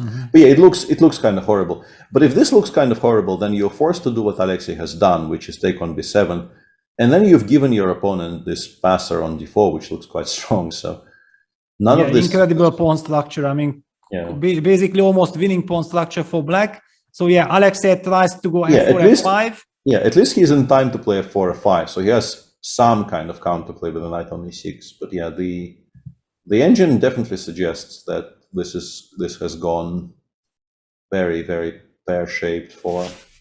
Yeah, and knowing how close this match is, actually, if Gukesh wins this game against Shirov, then that's massive. That would be massive. I mean, let's take a look. Board 2 is kind of nothing really going on. I mean, it's a slow maneuvering. Shuffling. Just shuffling, yeah, for now. Yes, and Santos Latasa, yeah, exactly. This is what I wanted to say, that this is the hope for white.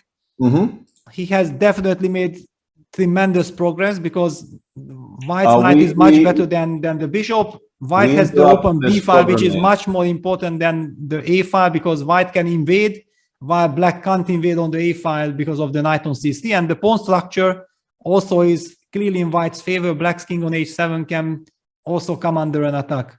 We interrupt this programming to bring you very nice news, which you will enjoy. Vincent is much better. All right, that kind of makes my soul much more quiet. Yeah, I can focus on the broadcast better. Yeah.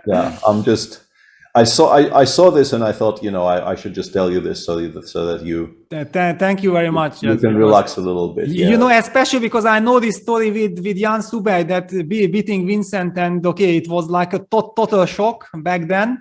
I definitely don't want to happen it again. Yeah.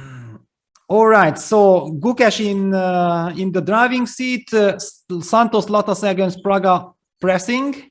The game between Ihal Salin, David Anton, okay, slightly tiny bit better for white. I mean, if somebody can defend something, it's white, because after all, this bishop on e6 is a little bit more passive. And I know that Nihal is usually a very delicate player. All this, fighting, he's pushing, and he's an incredible fighter.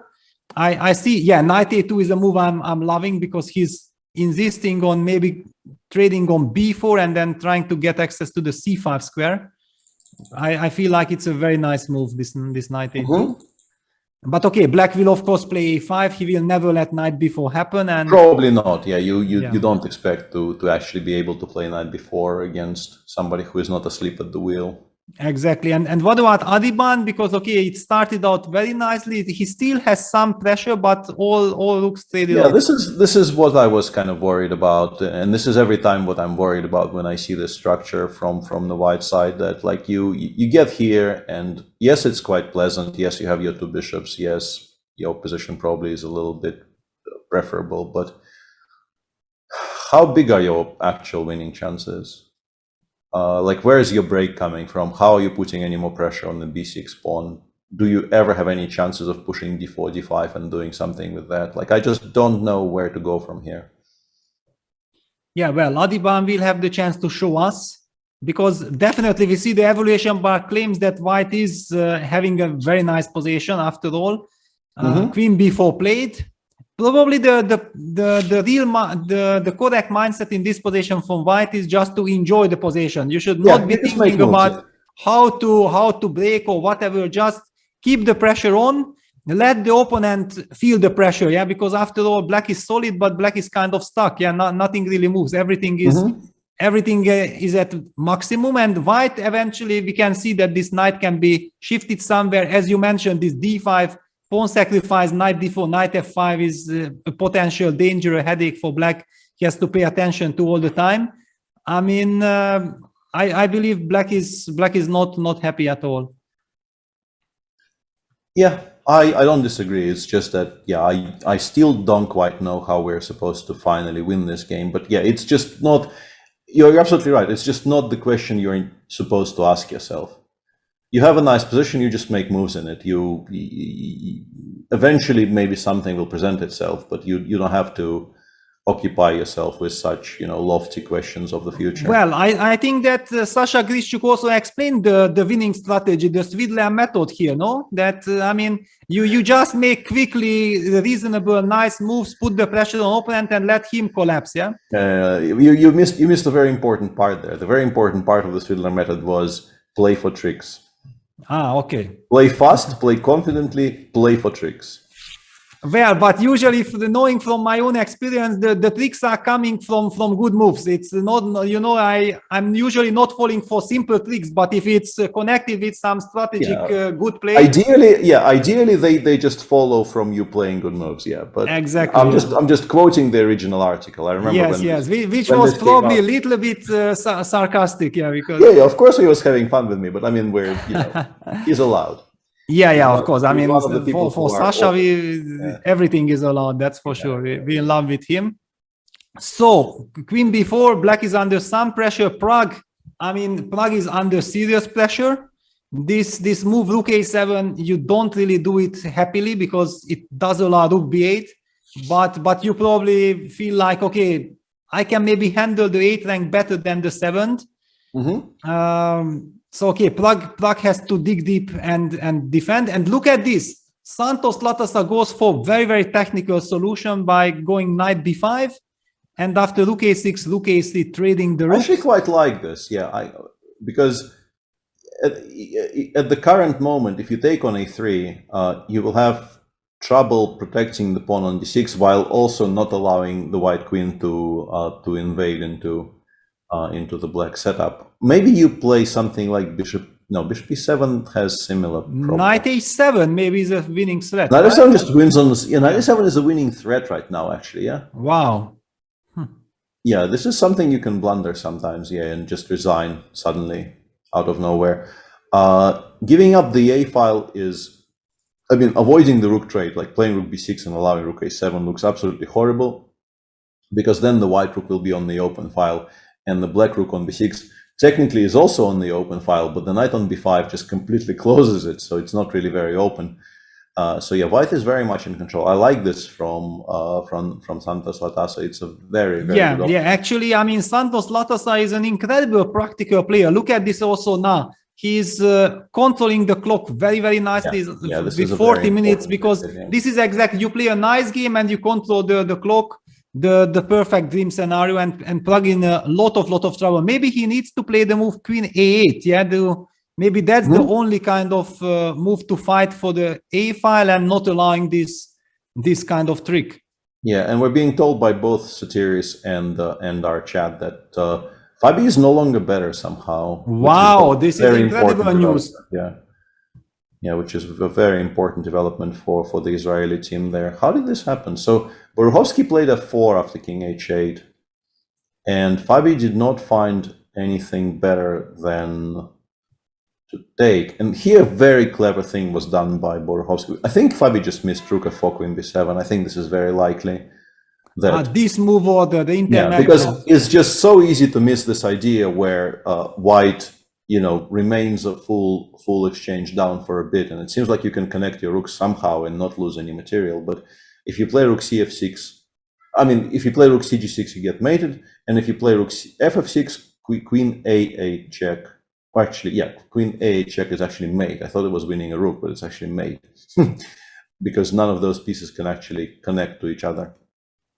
Meaning that Fabi was forced to go rook cf6, allowing white the time to take on f4, queen takes f4, king h1, rook f7, and I wonder if we can even pick up the pawn on a7 in the meantime and then return home. Wow, okay, that's already showing a lot of confidence, yeah?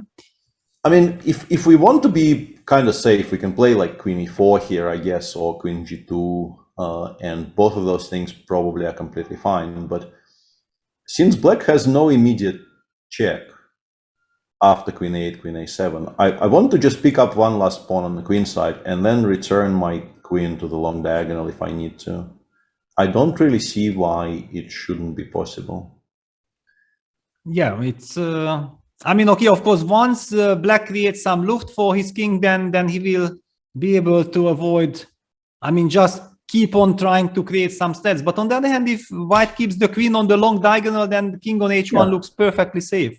Exactly. There's not enough attackers here for us to be so scared. And a7 is an important pawn. Like, all of my endgames become just so much safer for white if I'm 2 up on the queen side. So let's take a look on your provocative ideas. So you want you can play all kinds of moves here, like queen e3, queen f2, all of those. First of all, I have rook g1 as well, which you will not even be able to take on e2 yet, right? This is fine. Honestly, I think this is just completely fine. Maybe I have to play queen e5. Yeah, queen e5 with queen d5 check ideas. Yeah, okay. Yes. So this forces me to go queen b7.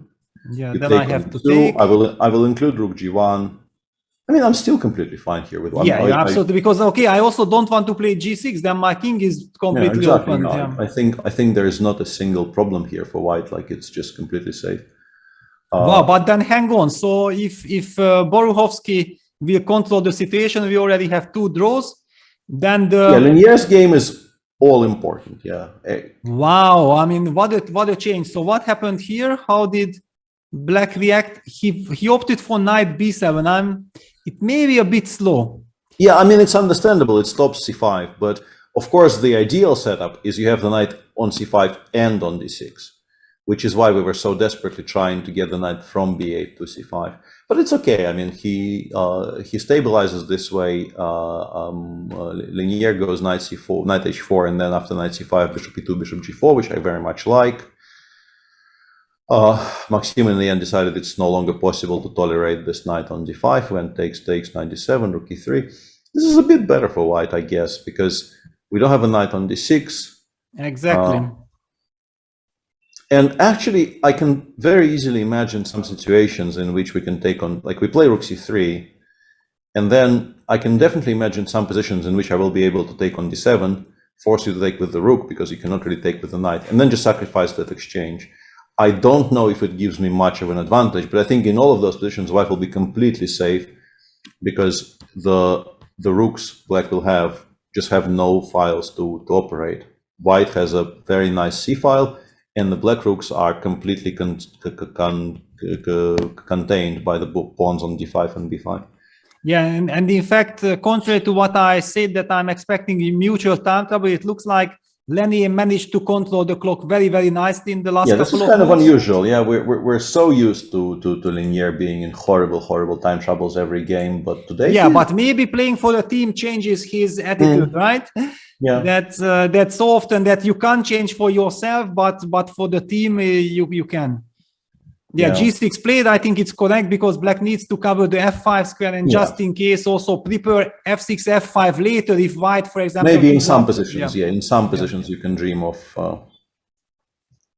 And Satir is showing his absolutely perverse sense of humor, saying that he's dreaming of a Grishuk Dominguez World Championship match with a 7-hour no increment time control.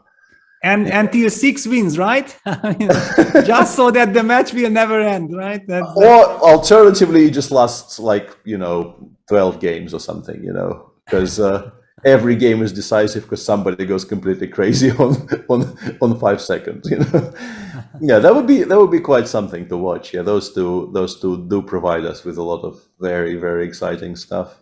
Yeah, and Fabi has opted for Queen E5. Yeah, it's the professional move. So in fact, we are seeing this very line that we discussed. Yeah, this entire line is on the board, and I think what is quite likely to happen is something like G6, Queen E4, Queen takes B2, Queen E5 check, and it gets some kind of a perpetual. Like King G8, Queen E6, King G7, Queen E5, and we all go home. I don't think White has more after G6. Yeah, somehow it's very hard to imagine. Yeah, I mean, giving up the pawn on D3 is actually a little bit dangerous. Yes. So I think Queen E4 is kind of required.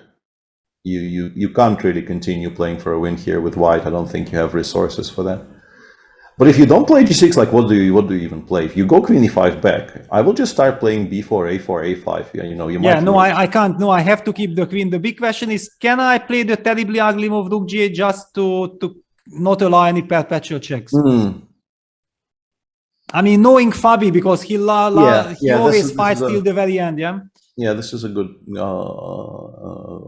thing you mentioned. I mean, it's a horrible movie because it's a way to passive. Yeah, it's a way to continue, but I don't know if you are very optimistic about continuing. Yeah, no, not at all. But I mean, knowing, and Fabi goes G6. Yeah, and now I think this entire line just happens here. I think Avital also realizes that, he can't really attack the rook on f8 without allowing some checks. If you give up on d3, you really aren't pushing for any kind of an advantage because the d-pawn will become extremely annoying very quickly. So you just go queen e4 here, you just limit the damage. Yeah, and after all, he should be very, very happy to survive this game because he probably knows he dodged the bullet. Yeah, you have to assume that he understands that he dodged the bullet.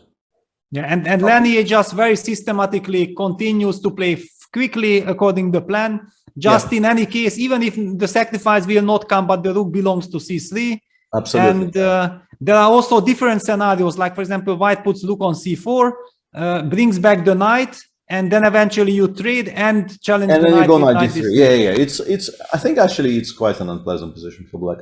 We haven't spoken about the match between France and Poland at all, so maybe we could just do a brief roundup.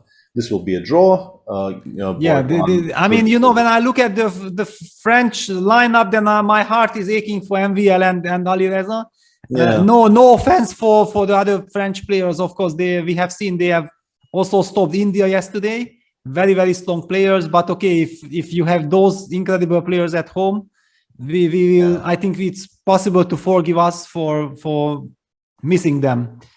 I'm trying to, in my mind, I'm trying to compose we have MVL at home type of meme, but it doesn't quite work because we actually have MVL at home here and it doesn't. Sad. Anyway, so draw on board 1. I am guessing, I think Radek was probably a bit better earlier, but this one I cannot judge properly. Well, I mean, look at the computer. I mean, computer screams that White is doing fantastically. It's not obvious to me as well. I mean, because Black has this powerful knight on c4. Maybe it's an empty knight. Maybe the knight on d4 and this pawn on b5, and eventually rook d1 coming is much more important. Give me a sec. I'll try to adjust the lighting and also just stretch. Good. Okay. I mean, I also feel like this is such an incredible pairing because Radek and Laurent Fressine, I mean, both are incredible strategists. yeah, Laurent Fressinet is of course famous of being Magnus Carlsen's second for already almost 10 years. I think he joined in 2013, and Radek had always been Team Vichy. So yeah, definitely a very interesting battle of great seconds. And I have been working with Fress Team Kramnik in 2008, and I got to know him as an incredible person. I mean, really, it was always a true pleasure to be near him. Very, very cheerful, very nice. And already back then, I noticed that he has this very nice feeling for nuances, and that's why I believe that Magnus loves those kind of players. Now, also we see David Howell. Yeah, he's very close to Magnus. They are doing many shows together. They are having fun. But David is also someone who has this incredible strategic skills. I think Magnus really likes those players. Of course, we know exactly that with Daniel Dubov and with Jordan Fanfres, he also has two completely different guys. So he finds a very nice match there for his team. Different. And Radek just says, you know what? We have been talking about strategical feelings, strategical nuances. It's time to cash in, time to collect the pawn. And he just grabbed it. And as I see the computer, our evaluation bar loves it. It just says, you know what? I mean, okay, the knight on e7 is hanging, so you can't take on h3. And after all, now that the pawn on d5 is gone, the knight on c4 is loose. And white still has this knight c6 option as well. I mean, Laurent is a lot of trouble. Really lot of trouble, which is then incredible good news for the Polish team. Let's take a look at the other boards. So Lagarde is doing good. Apparently Lagarde is putting pressure on Moranda. So that would kind of balance Fressinet's troubles. And on board 4, what do we have? We have a technical position which is more or less roughly equal in Bartel against Maurizi. So Bartel Maurizi is draw. First board was a draw. Wojtaszek is better against Fressinet, but Lagarde is better against Moranda. So yeah, I just wanted to ask you something about this particular. I mean, you probably have already looked at the score sheet, but like when you see this pawn structure, which opening do you think it came from? No, I actually haven't looked at the score sheet. Because, like, in my mind, this is very clearly this weird King's Indian that all the Azerbaijani used to play, right? This with knight h5, knight f4, right? And it turns out it was a Sicilian. So I was completely wrong. But, yeah. It's but it was some kind of a hybrid Sicilian, yeah? It wasn't... I think we can be excused for not understanding where did this come from. Yeah, it was a very strange setup, and the structure changed many times in this game. But currently, yeah, white is maybe pushing a little bit, but black tiny bit, tiny bit. But all eyes on the Radek game against Fressinet, because hang on, let me see the opening, because I mean I have so much respect for Fress that. I mean, how on earth do you get a chance to get a playable position against him? And it was the Queen C2 Nimzo. All right. So takes. And by the way, it's also like interesting. Maybe we can get some information of Magnus's repertoire of preparation. So that's what Laurent has gone for. Knight e4, Queen C2, C5.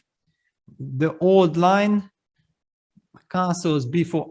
Okay. This ultra sharp stuff. Okay. Yeah, this is. You have to be super prepared to go for it.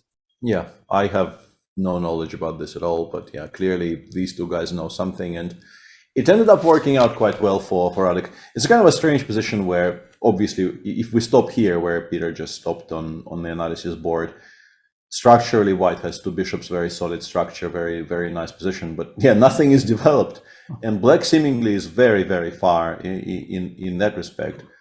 But he just kind of calmly, by move 19, everything was out, and black couldn't manage to do anything in that time. And yeah, right now Radek seems like he's just a reasonably healthy pawn up.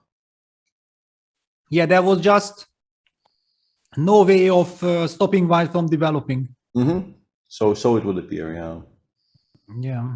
Yeah. And then, okay, he was, the only asset in Black's possession is the c4 square, so he's trying to use it first for his rook. Later we see that the knight is going there. But for some reason, this is the big question, that why on earth did Fres feel like that he can sacrifice the pawn with bishop e4? Why did he get tempted for it? Did he blunder something? I don't know. Because I understand white is slightly better, and okay, with black you feel like if I don't use the momentum, I will be suffering. So you are tempted to do something, but I mean, knight d6, queen g4 is a very strong move. You are not winning back, because otherwise one could claim that the knight attacks the b5 pawn and the queen eyes the h3 pawn. Yeah. I think this is what he was hoping for, but queen g4 is very annoying. Yeah, rather in full control. Yeah, and there was a very nice tactical moment in Vincent's game, which I think we should show the viewers. There was, I think, a mistake by Vincent followed by a mistake by his opponent. So I don't know what's happening now. 2 moves ago, we should start. Yeah, let's go from where we've seen this last move 20. So after rook e4, Vincent went for the plan with e5 anyway, which I think is very logical. Rook a d8, and just very quickly, e5 takes before rooks were swapped. Queen came to b6, rook d1, rook e8, queen f4, knight f5. And in this position, you already, I mean, you have to be kind of careful, and the engines are suggesting doing some quite dramatic things. I think the first line in this position is c5, dc5, g4, which I don't think is so easy to play. And instead, the Slovakian player played bishop d3. Slovenian. Yes, sorry, Slovenia. Yeah, and this runs into queen f2, which is a very big problem. And in this position, you're supposed to play h3, but you're in trouble already. And he played queen c1. And Vincent didn't play knight h4 here, which was extremely strong, because I guess the pawn on g4 is just falling. Rook g1 allows both knight f3 and knight g4. I think knight g4 maybe is even strong. Sorry, knight g2. I keep on saying knight g4. Knight g2 seems to be very, very strong here. And if you go bishop f1, I guess rook e2. Yeah, it looks very tempting, right? Yeah, and then you just kind of break everything open. Yeah, but hang on, nothing is threatening yet, right? Nothing is, so how is bishop f1 losing? Because the engines are suggesting knight h4 is pretty much kind of end of game, but I don't see exactly how. Because I wanted to highlight that, okay, now knight f6, and suddenly realize maybe you just move the rook away. Maybe you just play rook somewhere, and then you will have all of your threats. Instead, Vincent played knight e3.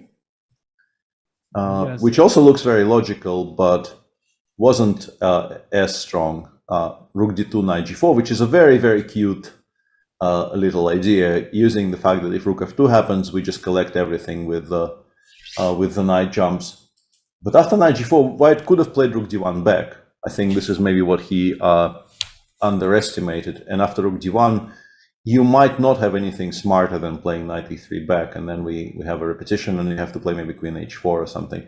But white played bishop e4, and now Vincent is back kind of firmly in control. You can play queen e3, and white probably needs to take on g4, allowing rook takes e4, and black is much better. The question is whether it's winning or just much better, but black clearly is doing really, really well here. Yeah, so just a very quick roundup here. So blue arm slightly under pressure because this knight. I don't like this. I don't like this. This is dangerous. Board 3 is a draw, and Dimitri Kollars is better, but a rook endgame, who knows? There are drawing chances here.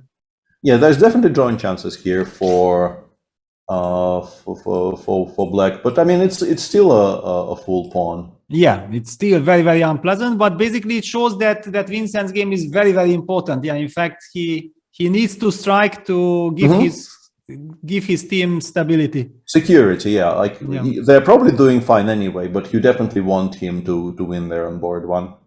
Yeah. All right. So I heard the news that Fabiano's game ended in a draw. So I'm expecting more or less the same scenario. Yes. All the moves you call the action. yeah, everything followed what we were expecting to happen, and they agreed to draw. So basically, this match is now a one-game match.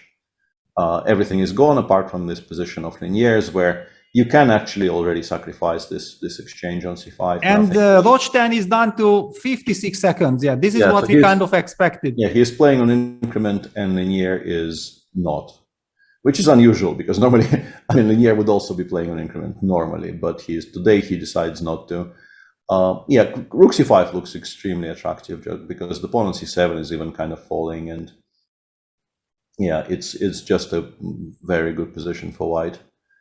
You could also, because you're playing against somebody who is playing on increment, perhaps you might want to make some kind of a non-forcing move, not to give Maxim a chance to make like a few moves in a row very quickly because they are completely obvious, no choice moves.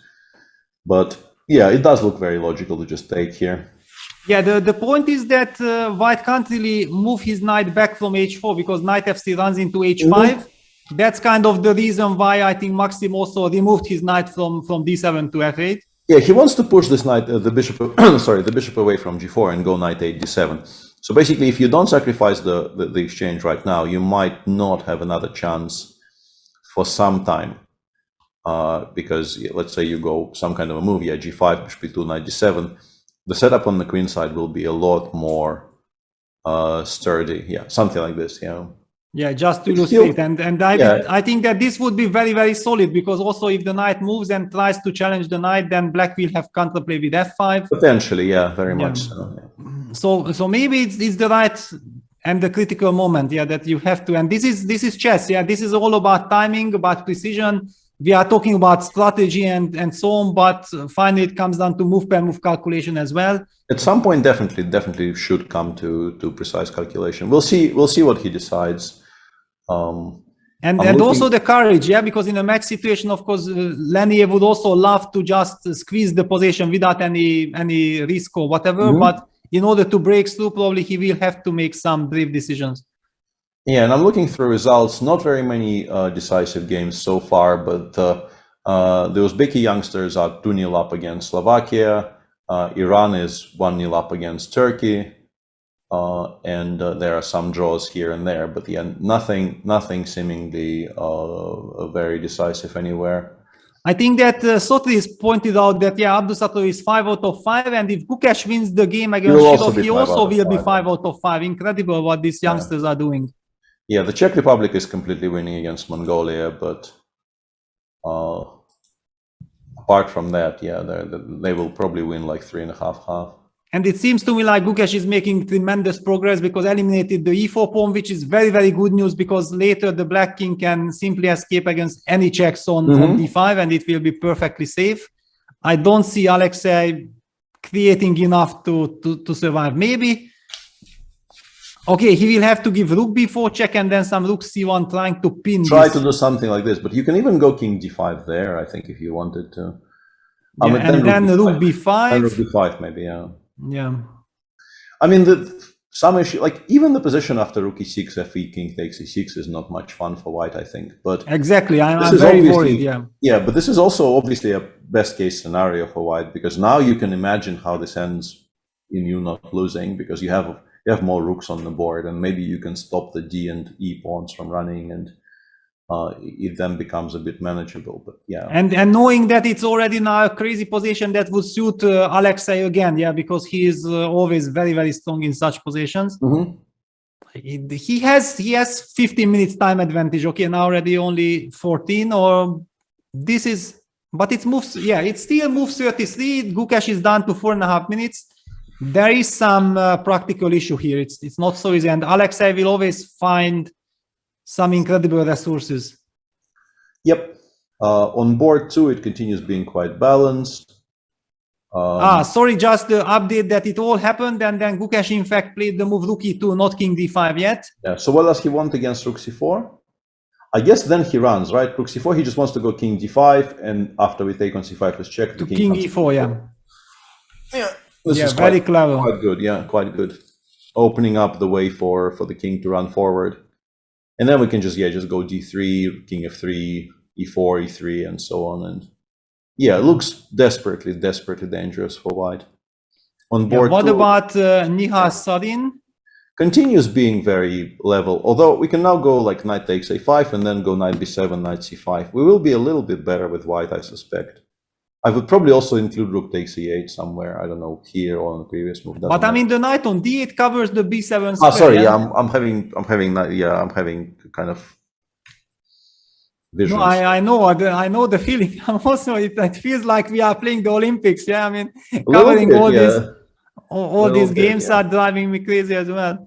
And Adiban actually found a way. This is quite interesting because this is what often happens in the structure. Despite white seemingly like there's a bishop on f1 and a queen on e1, and it doesn't all look like white is really doing all that much. But after e takes d5, I guess he wants to go g3. That would be my guess.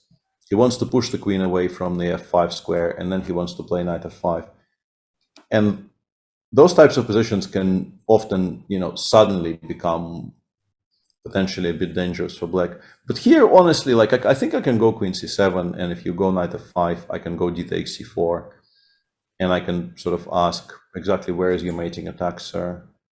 But do you think that white does not want to recapture on d5 at some point? Yeah, maybe just c takes d5 because we have queen e8 check in the end. Yeah. Maybe, yeah. I'm not even sure if I want them to include g3. Yeah, maybe just take on d5. Yeah.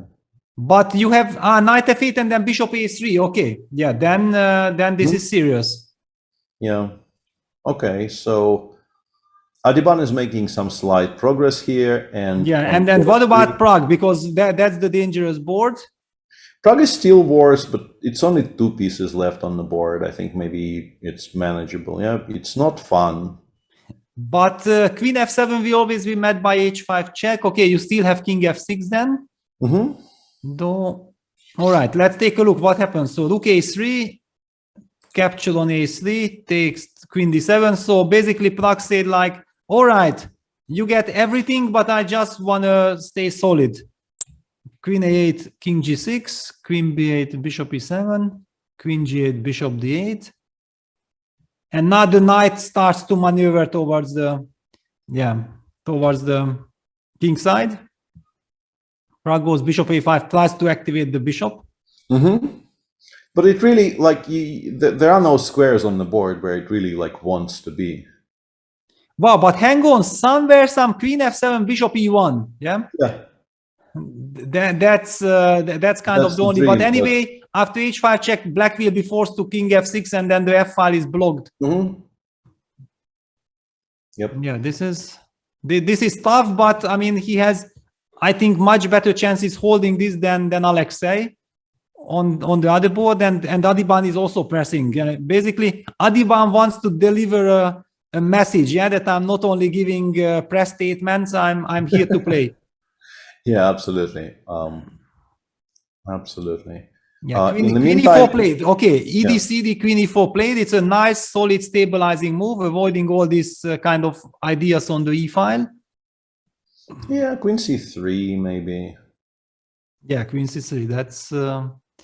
That's nice. And then can I take on d5 or not? I wanted to play bishop d3 and then take a look after. Yeah, like you. I want to ask you, where does the queen go? It probably goes to e6.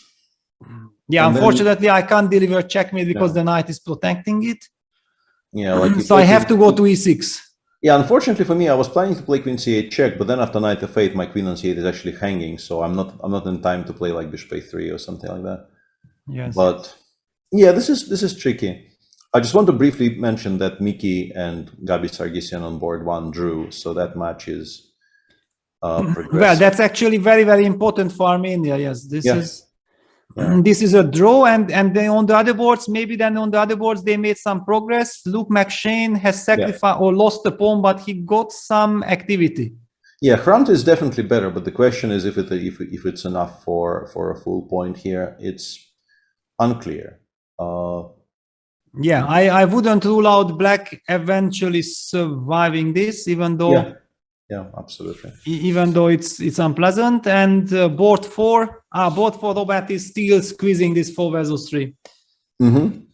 Yeah. And the match we didn't really mention all that much, but I was kind of scrolling through trying to figure out what to update the viewers on. seems like in a potentially a big upset in the women's tournament, the US team is maybe losing to Peru, which is, I mean, it's not one of the top boards, but still it's a result you probably don't expect very often. Yeah, they're this match. Yeah, Irina Krush just got mated on board 2, and Carissa Yip on board 3 is in a lot of trouble against Paredes Bustamante. So wow, yeah, things are not going exactly according to plan here.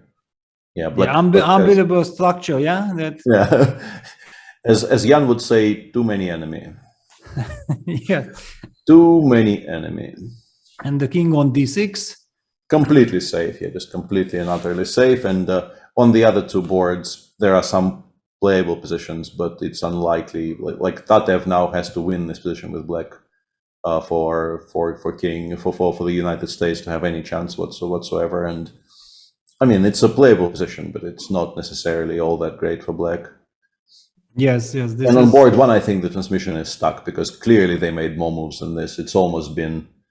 It's actually been more than 3 hours already. They probably crossed the time control, maybe even by this point. So, but I mean, hang on, is this correct? I mean, Tohir Yonova is playing first board for United States. Yeah. Wow. Okay, this is a big surprise for me. She is, yeah. But yeah, it's clearly stuck. It's move 13. There's no way they're still on move 13 now. So we don't really know what's happening here, but they very likely will be 2-0 down and will have to win both this. Against Peru's by far strongest player.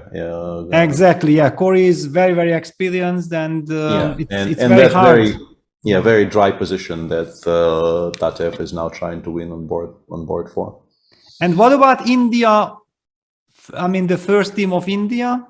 Let's take a look. So Hampi knew drew, everything, and she made a comfortable draw.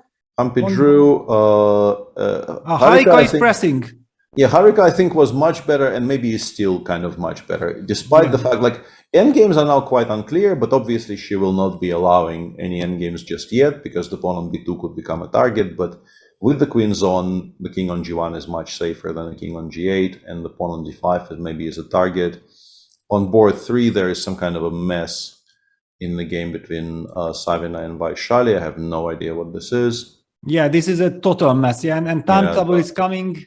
And on board 4, Tanya is once again pushing. Actually, she maybe is just winning after rook a7, I guess. Yeah, well, bishop b6 still there, but yeah, but maybe we go rook b7 and we force you to take on b7. Yeah, no, I mean, of course, yeah, this is basically a win. I mean, you still have to work, but yeah, it looks like Tanya might be. I think she won every game so far, right? So this will be 5 out of 5 potentially, just destroying the field. Yeah, and what I like in Tanya's positions is that I think one draw, she had probably one draw, I believe, but she always has positions where there are only 2 results possible, yeah, and I'm very happy. This is my kind of chess, so very happy to see this from Tanya, that not giving any chances for the opponents and squeezing and slowly outplaying them. And what about Ukraine? Ukraine, I think they were in trouble, but something very dramatic happened on board 1. I think maybe black just blundered a full piece here, right? Because I saw the position around. Yeah, I saw the position somewhere around here, and it was very clearly very pleasant for black. And then something went badly wrong. Like maybe she missed g5, but even after g5, king e7, things are still not very clear. And then knight d3, knight d3, knight d3, and I mean, clearly it's an improvement for white, but rook takes a2, just blundering a full piece is unnecessary, Yeah, but he already was, it got out of control, so... It got out of control, I mean, definitely black had a very nice position somewhere around move 25, move 28, but then it just completely got out of control. Anna Muzachuk on board 2 made a comfortable draw, and the last move is very, very instructive, actually. She went bishop b2 here, and basically she just goes queen d1 against every move. Like the idea is to go queen d1 and then queen takes e1 and then rook d1, and that bishop ending is not going to be a big problem to hold. So they agree to draw here. Anna Oshenina was completely winning and is now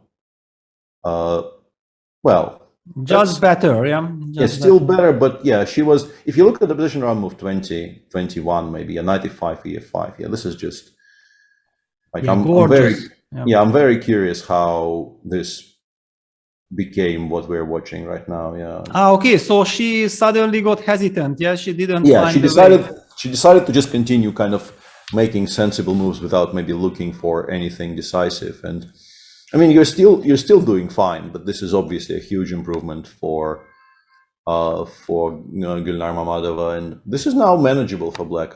This is manageable because as we knew before that Natalia Buksa is in a lot of trouble and she went on to lose. So basically, Maria Muzichuk equalized the match, and everything depends. Everything will be on that board.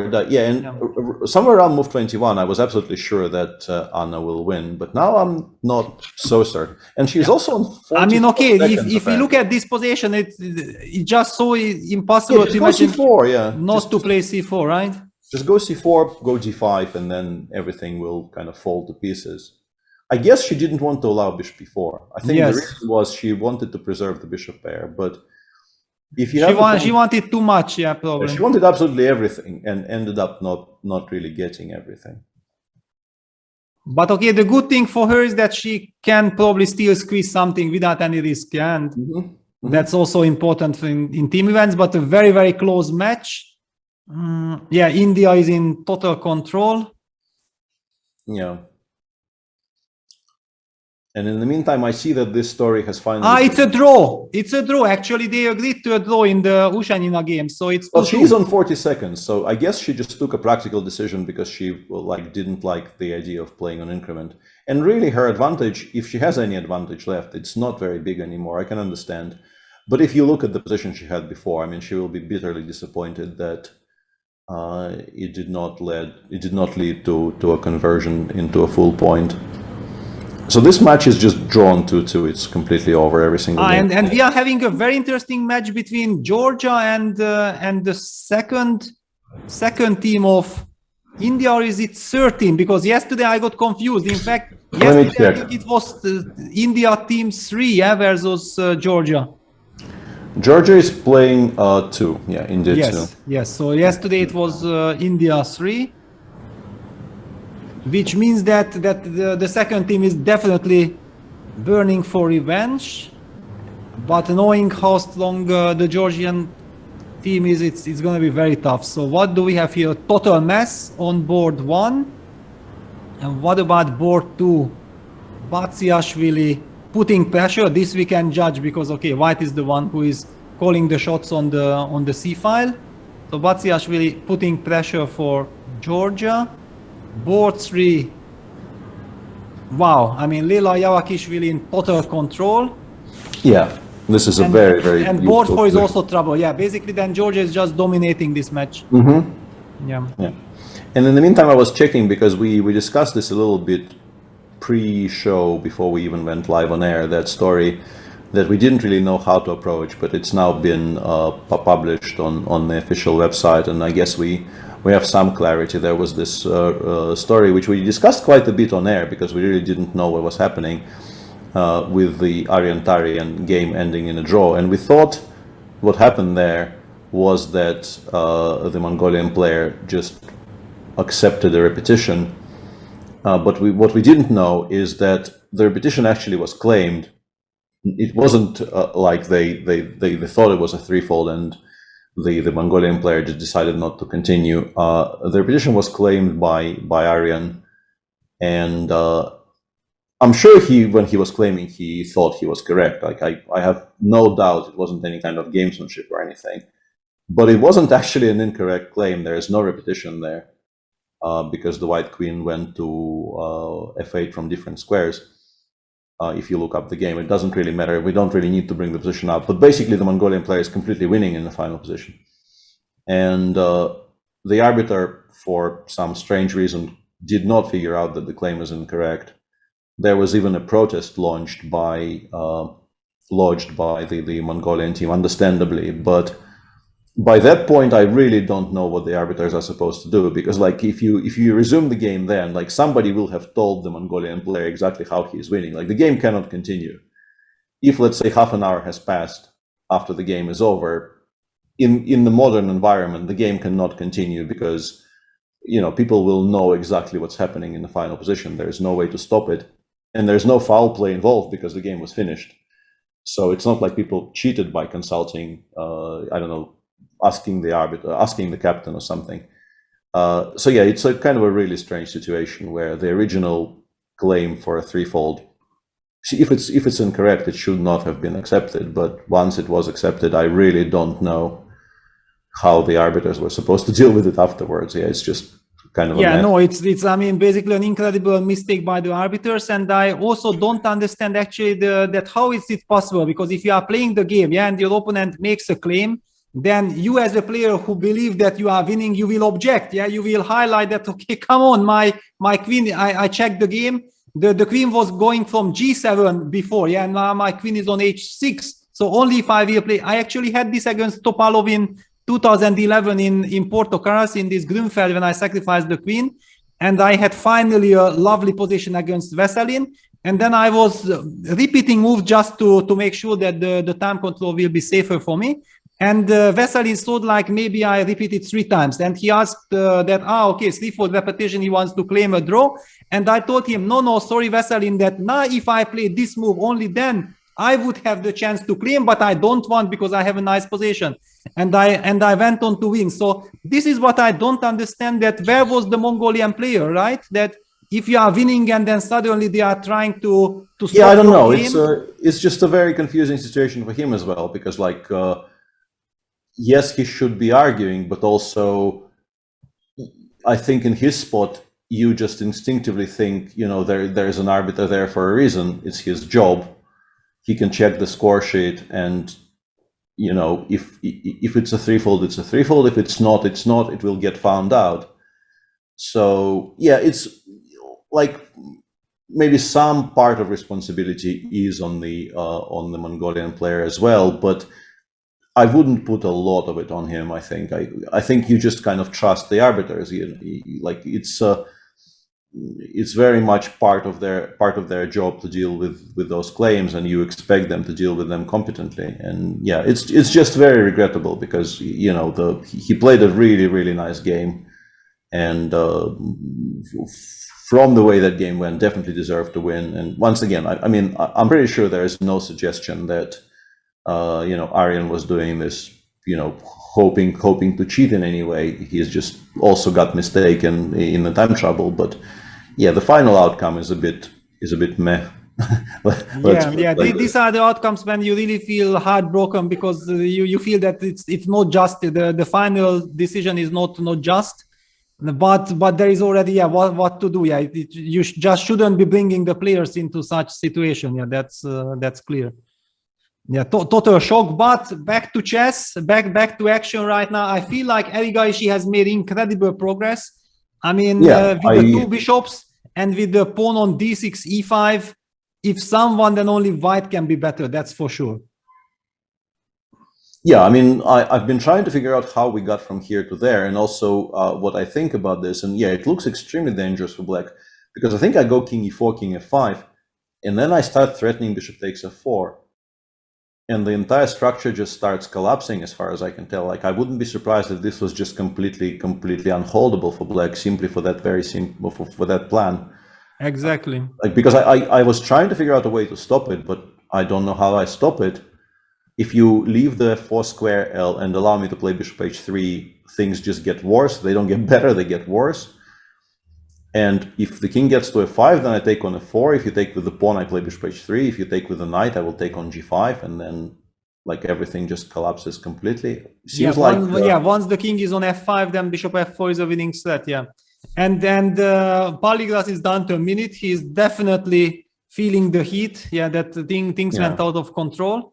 And that would be a massive win, because on board 4 we already have a draw, on board 2 we have a draw. Actually, everything is drawn, and that's the last game. So Hari game also drawn. Exactly. Okay, everything was drawn, and that's the final game to play. And I think Arjun is a huge favorite to win from here. Yes. People are asking for the Poland against France match. We covered it briefly. We thought everything depended on a single game there. I can't remember exactly whose game. Well, I mean, it was Radek versus Fres, that Radek is in control with pawn up, but the Lagarde-Moranda game gave the chance for white. So kind of it's balanced by mutual chances. Mm-hmm. In any case, nothing is decided. Nothing is yeah, decided. and board 4 actually was agreed drawn. We were talking about this, that maybe Mateusz Bartel was pressing a little bit, but he didn't really believe himself that he was pressing. So drawn board 1, drawn board 4. Radek is a bit better, even though maybe not as much as we thought, right? Because now a4 is hanging, and if you go knight b3, I think the point is knight b3 looks very prominent. You can still go knight b3, yeah. I thought knight b3, the idea was to go rook c7 and threaten knight takes b5, but the rook on c1 is protected, so this doesn't work. Knight bc, rook c8 had been played. It's gone rook c8, and the bar is suggesting this is completely lost. I guess I can take on a5 now, right? And I go rook c5 in the end. Knight a5 just wins, right? Wow, okay. But that's why, yeah, now we understand. Yeah, this is... But what's the difference? Why wasn't... I guess if you went to c7 after knight a5, I would You had knight b5. Knight takes b5. And this is like... It looks like this is nothing special, but the big problem for black is that, let's say you go king e7, I just go b7, I take on c3, I'm not trying to preserve the b pawn. I'm just the first one to attack the a pawn. I go rook c5 here, and this rook ending is about as lost as they come, yeah. Yeah, I mean, if the pawn downside has to go passive, then it just completely Yeah, I mean, finished, yeah. You know, sometimes these types of endgames actually get lost, even if white doesn't have an extra pawn on the king side. You definitely lose them sometimes, for sure. And in fact, I think many people would just play like rook b2, rook a2 here, with the king side being equal, just not to defend this passive position, to defend actively with the rook behind. Yeah, but I feel like the game of the moment is probably Dominguez against Maxim, because Lenny is also down to 2 minutes. We are getting this adrenaline that we have been asking for. And look, rook c7, queen g8. Black is hanging on to the h7 pawn. Yeah. But also black is creating some counterplay. I mean, and we are not talking about the last 4 moves before the time control. Very, very decisive moves, and it will decide the fate of this match. A very important match. Yeah, it's an incredibly important match and an important game. And yeah, it looks very promising for white, but you do have to keep control over the center and the king side. And I'll just briefly update the viewers. We've kind of been ignoring the game between Anish Giri and Eric Hansen, and Anish was in control for most of it, and then briefly Eric was already completely fine, and now Anish is back to being more or less completely winning. So a very dramatic time travel there going on, but looks like Anish will come out ahead. And now probably the clocks have stabilized, and now we see that Maxim Rosten, who was down to 56 seconds when Lenny is still at like 18, 19 minutes, is now almost up on the clock. So Lenny has caught up. He's also down to a minute versus 1 minute. Last 4 moves, all at stake. And after losing a point yesterday, I mean, the US team definitely wants to win this match, to keep going. Absolutely, yeah. But how do we deal with this? I feel that, yeah, black got practical chances now. Yeah.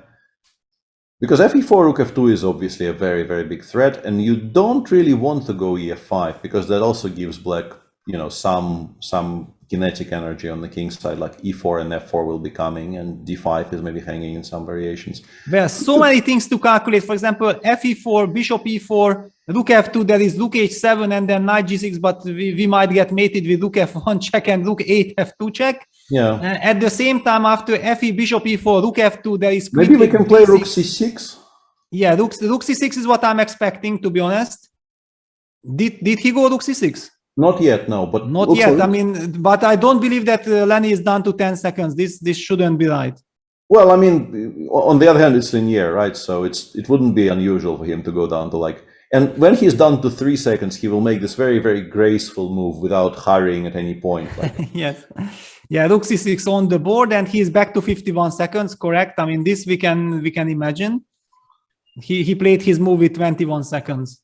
Mm-hmm. Yeah, rook c6. That was the move that hurted me, because I wanted to create desperately the counterplay, or we were trying to get the desperate counterplay. But if the knight on b6, the stability of the knight on b6 is lost, and we are not having counterplay, then it's very bad news. Yeah, then you probably don't survive. Yeah, this is a good move. Yeah, I think Linier actually gets to convert from here, most likely. Yeah, basically, if you look at the matchup before the run, then one could have argued that probably the smallest difference between the players is between Dominguez and Rochtan. Yeah, because okay, we know that Maxim is just an incredibly strong player, but he hasn't been active recently, and suddenly he faces a caliber of Lanier. And then with the black pieces, yeah, always very, very tough. Knight a4, Queen a5 played, so he will take on e4 now. And the big question is, can we actually go greedy and go bishop takes e4, giving up on f2? Because we can take on f6 and then take on e4, but that allows the knight on e5 to escape. And if we take on e4 like this, the knight basically needs to be abandoned. Like you need to play rook takes f2, we take on a4, and like queen f7. Yeah, no, I just wanted to highlight that now with these wonderful pieces, we never have any problem on the second. Yeah, but you can go queen f7 because you want to be giving a check from f2 with a queen, and then you will have some threats. So you go queen a4, queen f7, and you hope. But I guess, like, if white has any time at all to calculate, you definitely work out how to do this. But on very short time, this is still a position where you can kind of panic a little bit. He's gone bishop takes e4, I can see on my screen. Yeah, you definitely need to take on f2. If you don't take on f2, you resign. You have to take on f2 and hope that white gets confused somehow. But yeah, Lenny is not the type of person who panics, yeah? Yeah, he generally not, but... even with few seconds on the clock, yeah, he still pays attention to precision. Yeah. Yes. Yeah, if you play something like knight b2, you might as well resign, like it never works. Yeah, rook f2 on the board. Yeah, there we see Maxim taking on f2. Linier has basically the increment to play on, more or less. Yeah, he is not really leaving himself very much more than 30 seconds. This is move 40, though. This is the last decision he needs to make. And I think you just kind of trust that queen takes a4 will work. You just take on a4, and you know that you will not have to calculate the next very important decision. You will have half an hour. So you just make that one decision that I should actually take anyway, and you go from there. Yeah, he's taken. Yeah, queen f7. Like you need to play queen f7 here. I think if you give white additional square, like you probably need to be as flexible as possible in terms of which checks you are giving and so on. I think queen f7 is the best move, or rook f1 and then queen f7. But I like queen f7 better. I think it's a typical idea that it's so pleasant to make move 40 with a move like queen takes a4, right? You don't have to make any big decisions. Yeah, and one decision I found, I'm just trying to figure out if there's more. I think after queen f7, the most solid way to solve all of our problems is to play rook c1. Because we need to remove at least one piece from the attack. And queen f7 on the board as well. Yeah, Maxim is putting maximum resistance. But now, yeah, it's very unfortunate for him that this is move 40. Because if Linier had to make this decision right now on 30 seconds, there's maybe some chance that he would make something, he would make a suboptimal decision somewhere. But with all the time he will now get for the second time control, yeah, I think this being move 41, he is heavily favored to find the right way. Yeah, and to bring his team to a very important victory. Wow, I mean, I see that a lot has happened in the Armenia match, and it looks like they are winning because Melkomian seems to win against Luke McShane. And the whiteboards of England team ended in a draw, and also Robert Hovanesyan seems to make progress. This is curious, yeah, because like this might be lost. If you take on e7, I take, I go king f4, king f6, I go, I guess, g3 for now, right? You play, I mean, it doesn't matter. I think I have just enough tempi to burn to win this. For instance, you go like king f7, king but g5. Hang on, do I have g5? Ah, no, fc, you have, pardon me. Yes. Yeah, I have still tempi to burn. Yes, you so have. You go king f7, king g5, king g7, I go f3, you go anywhere, it doesn't matter. Yeah, king f6, okay. Yeah, or king h6 here, king f6, f4. This is the position I'm aiming for. And then I go, we've discussed it, I think, during round one, that, yeah, when you lose the position, king g8 will just win. So if black wants to try to save this, he needs to somehow not allow any, like you need to maybe play king e5 here and yeah, you need to play king e5 probably, but then king f3, like you just don't save this. Exactly, it's very hard to. I mean, we see the evaluation bar doesn't claim that white is winning, but I mean, the match situation also so miserable because Malcolm Young is clearly winning, and then Gavin Jones has to protect this miserable position. Yeah, so Armenia is about to win another match, a very important match. I just want to say that actually, to my surprise, sorry, in Linier's game, Rook c1 is actually the only thing that wins. Wow. Then it's really very, very lucky and very fortunate that you really hate it for Maxim here that this is move 40 and not 39.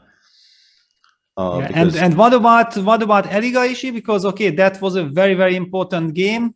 I think he's completely winning. I think he's completely winning. You just go bishop h3 here. Like, how are you supposed to hold this?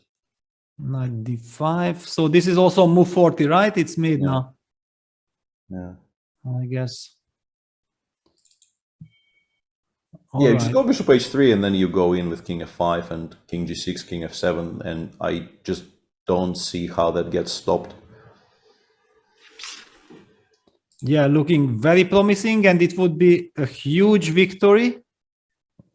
Then thanks to this, India would win that very, very close match. And what about the Spanish? What about Shirov? Does he have a chance? No.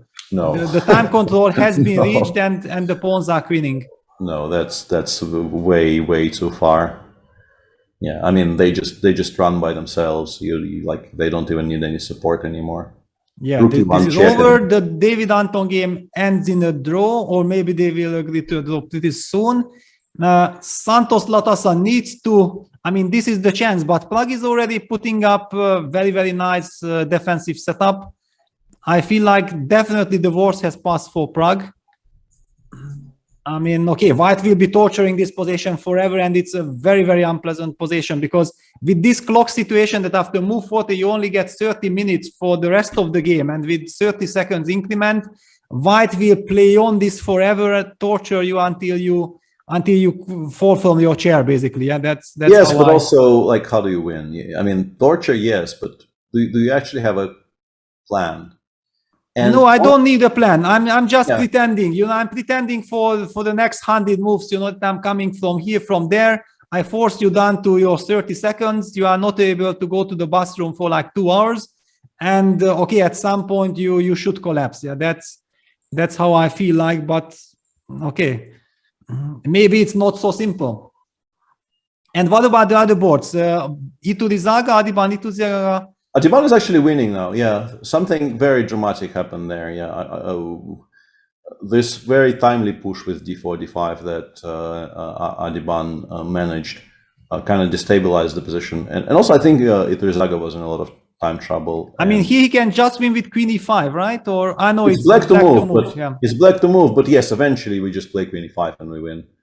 And the king on h2 is so safe that the c pawn is very likely to just decide the game here. Yeah, the queen defends everything. As a matter of fact, what I'm saying is, like Santos Latasa probably just he waits for these two games to be over, and then maybe he stops pushing because even if he wins, he doesn't actually save the match, and it doesn't really look like he is winning. So. But I mean, it's not his style to stop. I mean, he is in very good physical shape. He's young. He has the better play. He will, no matter, even if the match is lost, he will then put all his anger into it.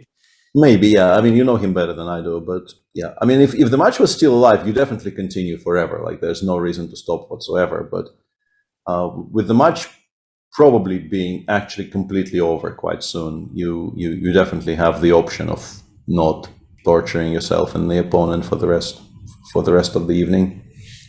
So what's happening in the women's? Because it looks like in the top boards here we've covered everything to reasonable satisfaction. Yeah, well, there is an update that actually in the timetable Radek didn't find that very nice sequence. However, I think he was just very happy anyway. He gonna convert this easily, comfortably. I mean, black is completely stuck, and this game Lagarde versus Moranda is very, very important. Then that Maxim needs to win to. Yeah, and I will just mention that the match that we haven't talked about at all. The Cuban players are just being absolute heroes so far in this Olympiad. Like, they're playing without some of their well-established names. Who, I mean, Linier moved to the States, and I think Bruzon also moved. Yeah, and they're beating Azerbaijan today. Incredible. They're beating. I mean, Azerbaijan is also obviously missing Timur, but still, it's a very, very strong team. And looks like Shah on board 1 might win, but Rauf already lost to Albornoz Cabrera. Quesada Pires on board 3 is completely winning against Vasif, just completely and utterly winning with black. And game 3, Almeida Quintana is just completely winning against Ninjat Abbasov, 2 pawns up and no real counterplay. So seems like they might win 3.5 if somehow Shah doesn't win, or perhaps 3-1 if Shah ends up winning. Tremendous result. Yeah, really tremendous result. This is truly impressive. I mean, I know that for Cuba the Olympiad always means a lot, and the players are super motivated. They have lot of training camps, and they are burning to show their skills. But I mean, really missing these 3 players, I have to apologize, even that I did not expect. I did not see this coming. I mean, that they beat us yesterday. I mean, already in the Hungarian press, it was like, okay, this is a shock and so on. But I mean, imagine what will be written in the Azeri press if Azerbaijan loses. Yeah, and they are getting crushed. Yeah, just like Hungary. I mean, it was not that you can lose, but the way how we lost. Yeah, that we got just crushed. That's what hurts the most. Yeah, it's very, very impressive. In the meantime, as I mentioned, if we take a look at the top boards of the women's competition, India has beaten France. Tanya won again. Very nicely done by her. Just to wrap some of this up, draw on board 1, Tanya won on board 4, and Vaishali, the game is still continuing, but black is doing. I mean, she needs a draw here for the match to be won for India, and she probably is just winning with with the pawns on b4 and c3 being as strong as they are. She probably is just in complete control. So they will win their match. Second match in the women's competition is the draw between Ukraine and Azerbaijan, right? Then we have the second Indian team in trouble against Georgia. They are losing to Georgia, I would assume.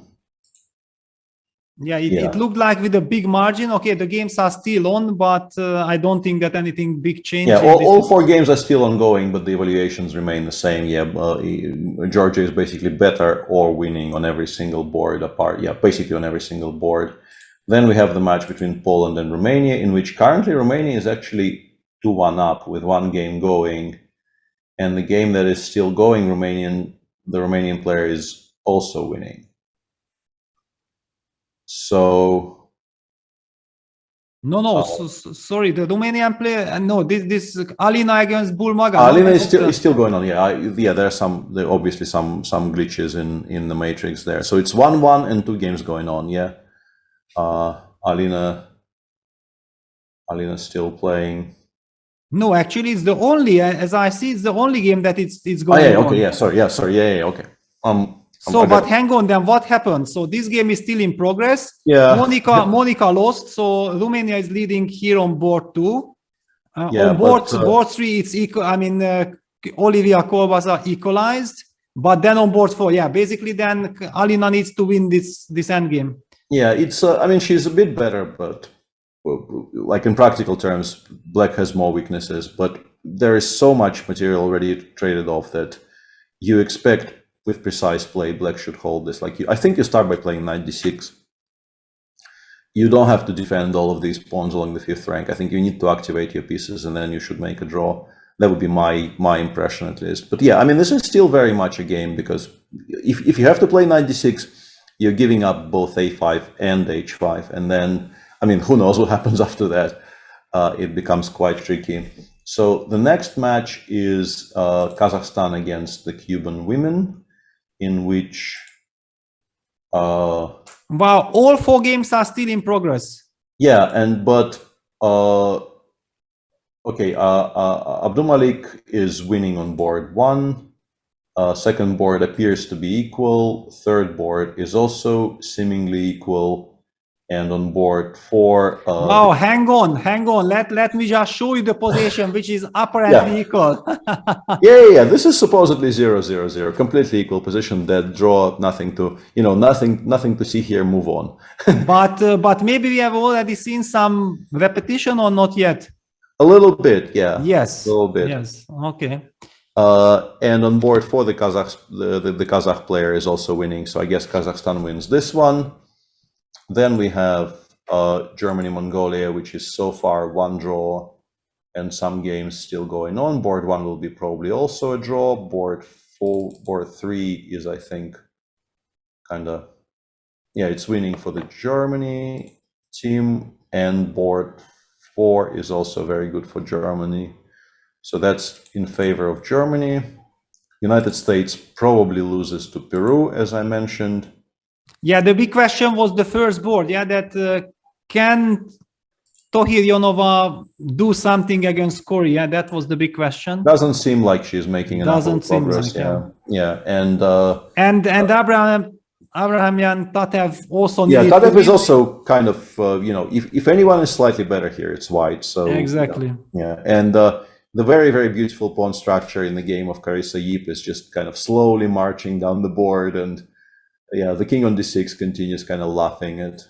I have never seen this pawn structure in my life, because usually it's only d4 easy and you are happy already, no? It's, yeah. You can already probably just win on the spot by playing e3, e2, but that spoils the structure, so maybe you don't do that. Maybe you do something else because it's aesthetically unpleasing to play e2 here. And then we have the Armenian team. What is Elina doing? Because we heard that she lost yesterday, right? Yeah, but I think they're winning 2-0. They're winning 2-0 and they're doing okay on the other board. So I think Armenia will win. Hungary will beat Sweden, already 3-0 up for Hungary, and last remaining game is also completely fine for you guys. And yes, now I'm seeing actually it's Juan Trang against Pia Kramling. I mean, this game could have happened in the last 15 years, any moment. Absolutely any moment, yeah. Yeah. And I think this is kind of the end of what we can reach or in this file, right? So we've kind of covered most of what's going on in the women's, so we can go back to and okay, let me just add that this is basically a very, very important message from the Hungarian girls, that they bounce back after yesterday's loss, because it's always very important to get back on track immediately after. Absolutely, So well done. I mean, very convincing victory.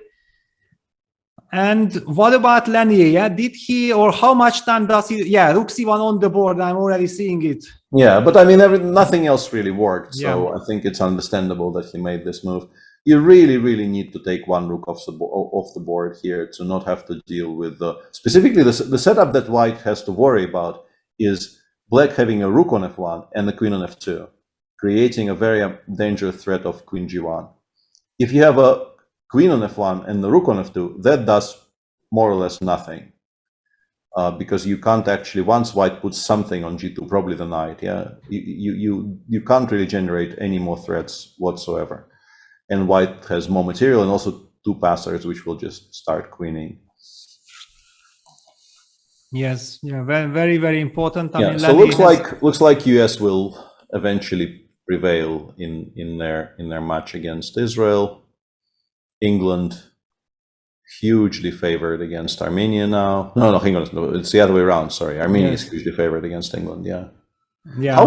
How winning is this? How do you go about winning this position? Well, I mean, I feel like if this is not completely winning, then no rook endgame is winning. Yeah, because it's the best what we can have.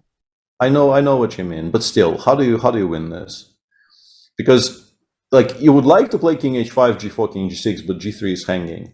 If you go king f4, I think black quite happily plays h6, h5. Or you give check or h5. Or you give a lot of checks as well, yeah. So you can play f6, for instance. Yes, this is the question. But then you break up your own structure a little bit. And for instance, I was calculating f6, I take, you take, I play h5 check. Yeah, no, I'm not such a big fan of f6. No, this f6 I don't like. So then how do we win? Yeah. Yeah, because it looks like we should be not just winning, but completely easily and comfortably winning here. But actually, maybe we play e6. I hate it, like on general grounds, but maybe the point is we play e6 and then we give a check and we go rook g8. Maybe this is how we win. Yeah, maybe because b2 still doesn't do anything. I take on g7 and then I come back to the b7 square. And if you play king f6, I go rook f8 check, and that also should. Yeah, this is this is the way. Yeah.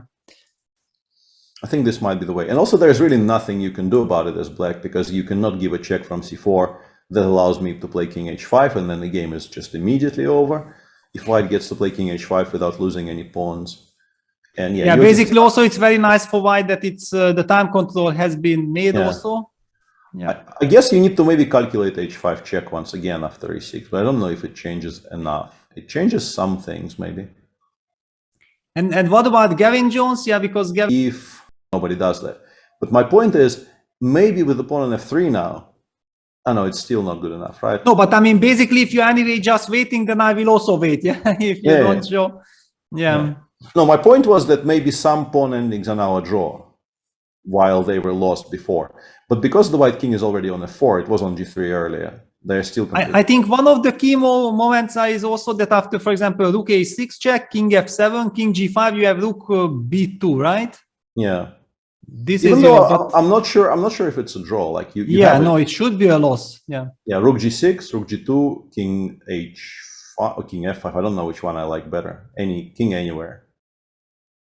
This is winning. Yeah, basically, right? This is not a win, then nothing. Yeah, we even have rook g7. You have rook e2. Very importantly, you have rook e2 here. Yeah, rook e2. We might have to play f and h again. We don't really. Yeah, but this is now winning fh. Yeah, because I will force your king to the back rank. Yeah, maybe. It should. Yeah, I mean, it looks very bad, but who knows? I mean, the evaluation bar doesn't say that white is winning, so who knows? Maybe black can also try to put some different resistance. But one thing is clear, that both endgames looks miserable. Yeah, they look very miserable. And Maxim has opted for queen f6. Well, not much to add to what we have already said. Yeah, Lenny is winning. He has passed the time control. Very difficult to imagine him not winning this comfortably. What about the French team? Because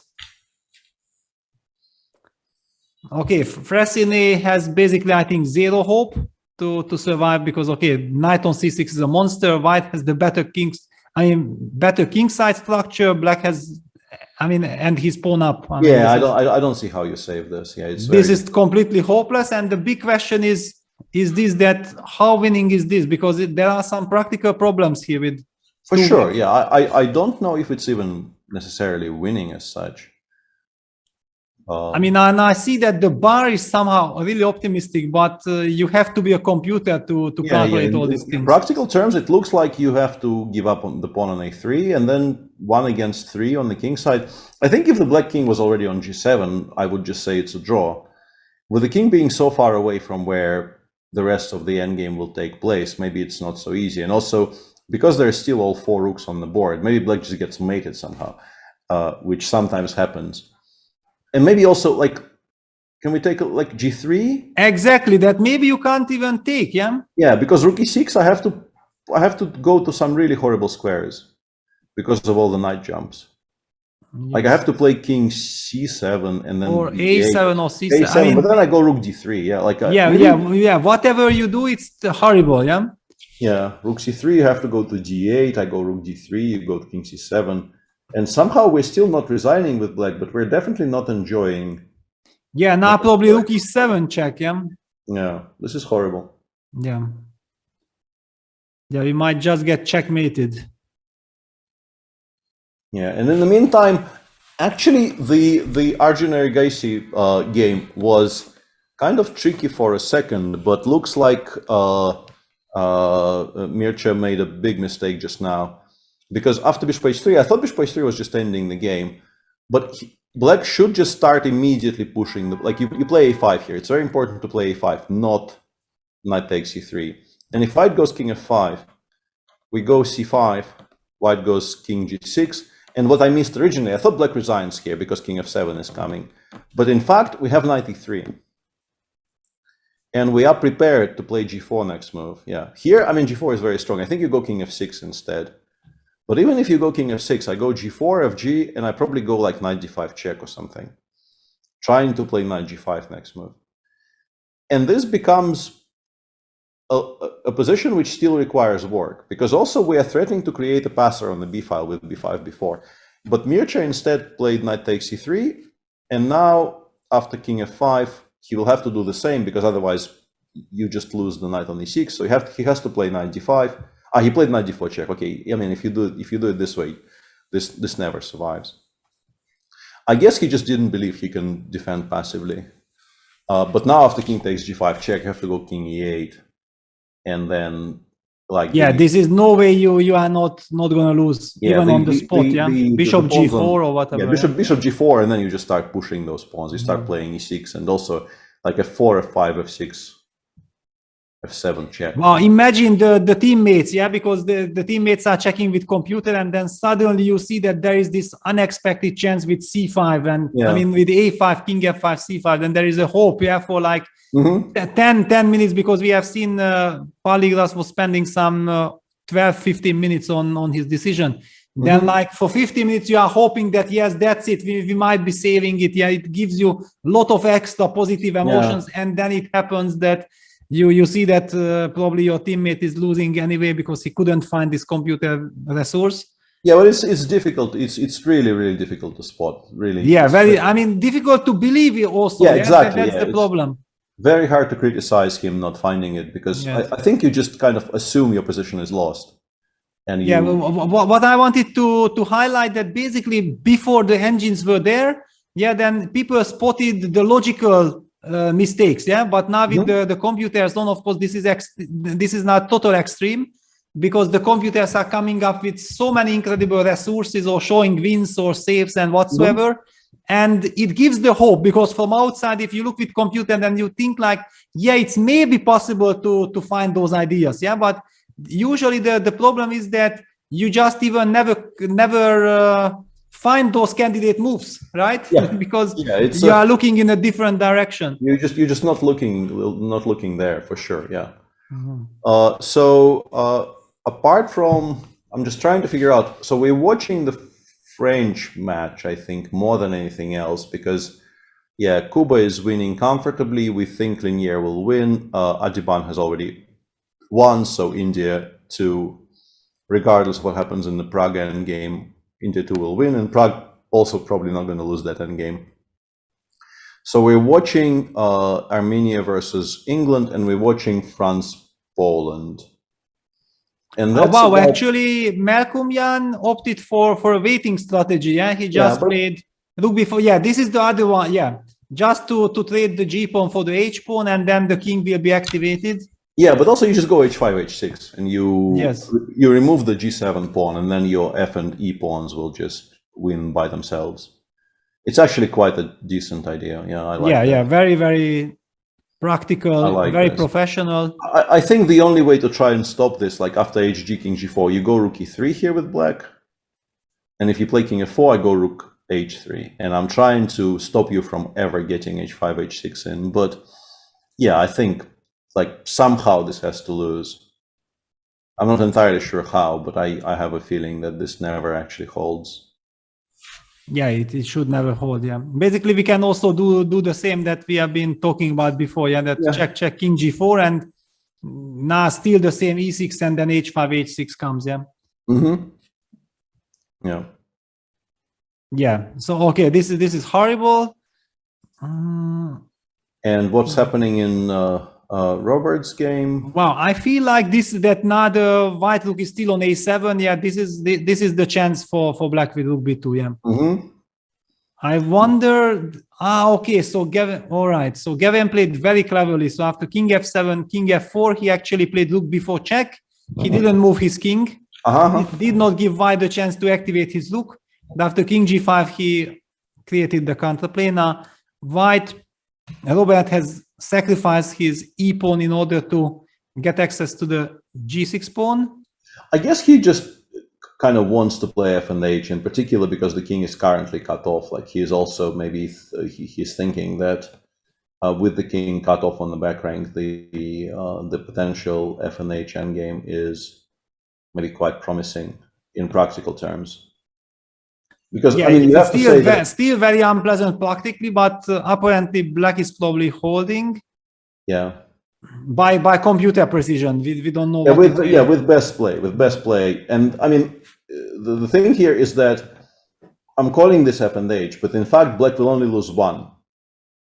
And in order to pick up the second one, you probably have to allow the king to get off the back rank. And then, and by the way, there is a fourth line. I'm just spotting that king g6 takes, king f5. There is rook g3. Yeah. And the f4 is met by rook g4, king f4 by rook h3, maybe. And if you protect the pawn, then I'm activating my then we king. go king f7. Yeah, then we're quite happy about having the king away from the back rank. Yeah, this is a good idea. Yeah. Yeah. Sure. So Gavin is holding, but the big question is that, I mean, Luke's position looks just completely lost. Yeah, it shouldn't hold. Yeah, this really shouldn't hold. But wow, but what a defense by Gavin. I mean, okay, this was terrible, but he's fighting for his team.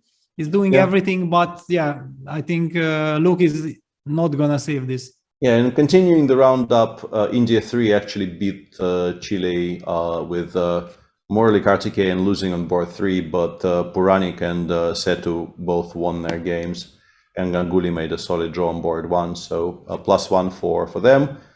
The Netherlands are beating Canada. Anish ended up beating Eric.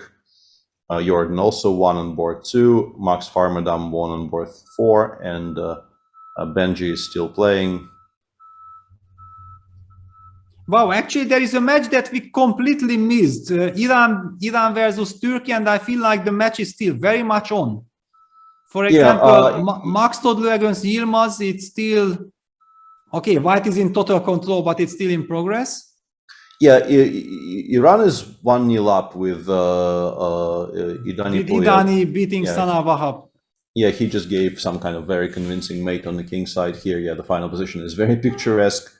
But the rest, there is this position on board 1 where Maksudlu is probably better.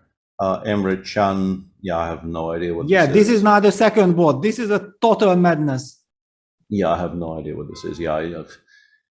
We could just spend some time trying to analyze what this is, but also the bar says it's equal somehow. Thank you, wonderful bar. We appreciate you telling us 0-0-0 again in some completely random position. And Ali Marandi is much worse, I guess. He's in a lot of trouble, So basically, it looks like Iran is in total control of Iran will win. Yeah, the question is how big, but Iran probably will win. Then we have the Uzbek youngsters who are very comfortably beating Slovakia, Slovenia, Germany. Let's check with. That's very important. So what is Vincent doing first of all? Vincent is having a pleasant technical endgame. He's having fun. The king on g8 is very safe, and when the king on g8 is as safe as this, you generally the side which starts pushing any kind of a passed pawn is probably going to win. So I think he is in control. And by the way, Blue Bomb has survived. I mean, okay, now this is a dead draw, but at some point it was a dangerous position for him. So it's already a big step forward. Rasmus made a draw, and Dmitry Kolars is winning. Probably winning now. I mean, it's very similar to yesterday's Wahidov. But no counterplay. But Sam had some passers somewhere. Exactly. And here we're not going to get any passers for black, I think. So quite I mean, there is b4 rook c3 counterplay, but you should be able to deal with it somehow. Rook e6 is a threat now. Rook c6 or something. Czech Republic has beaten Mongolia 3.5-half. Croatia is 2.5 half up against Iceland. Indonesia, Serbia is tied at 1.5 each, but on the last board, Milos Perunovic is completely winning against his opponents, so Croatia will win. Moldova. Wow, hang on, Moldova is making an upset against Greece, or I mean, they're 2-1 up. But Banikas has chances to win. Yeah, I mean, Banikas, probably. Yeah, rook of 1 check, you win a second pawn here, so he is just winning. Yeah, it will be. So it's gonna be 2-2. Will be a 2-2 draw. Italy. There was an incredible game today between Vocaturo and Georg Mayer. Yeah, that Georg now playing for Uruguay. He again faces a very strong player. Yeah. It was a draw. The heavy clash. In the end, he was the only one who scored half a point. All the other Italian players won. Belgium is 1-0 up against Australia with some games still going on. But yeah, then we are into the reeds, so to speak. Yeah. Nothing really jumps out as an important upset. Kazakhstan beating Latvia 4-0 is maybe slightly surprising, but I mean, they're stronger on paper, but 4-0 is always, like in round 5, you don't expect very many 4-0s anymore. Yeah, there in the Kazakh team, we have to mention that one of the strongest players, Dinara Sarvakasova, is missing from the Kazakh team. So with her playing, the Kazakh team would be just incredibly strong. Yeah, we don't know exactly the reason for that, but definitely they are missing her. There were some conflicts. I remember seeing on social media that there were some problems suddenly, but I don't know any. I just saw that there were long posts by people involved with Kazakh chess dealing with some situation I was not aware of. Hungary is winning very comfortably, I think. Yeah, you guys are 1-0 up, no, 1.5 half up, and Peter. But we are playing against Dominican Republic, right?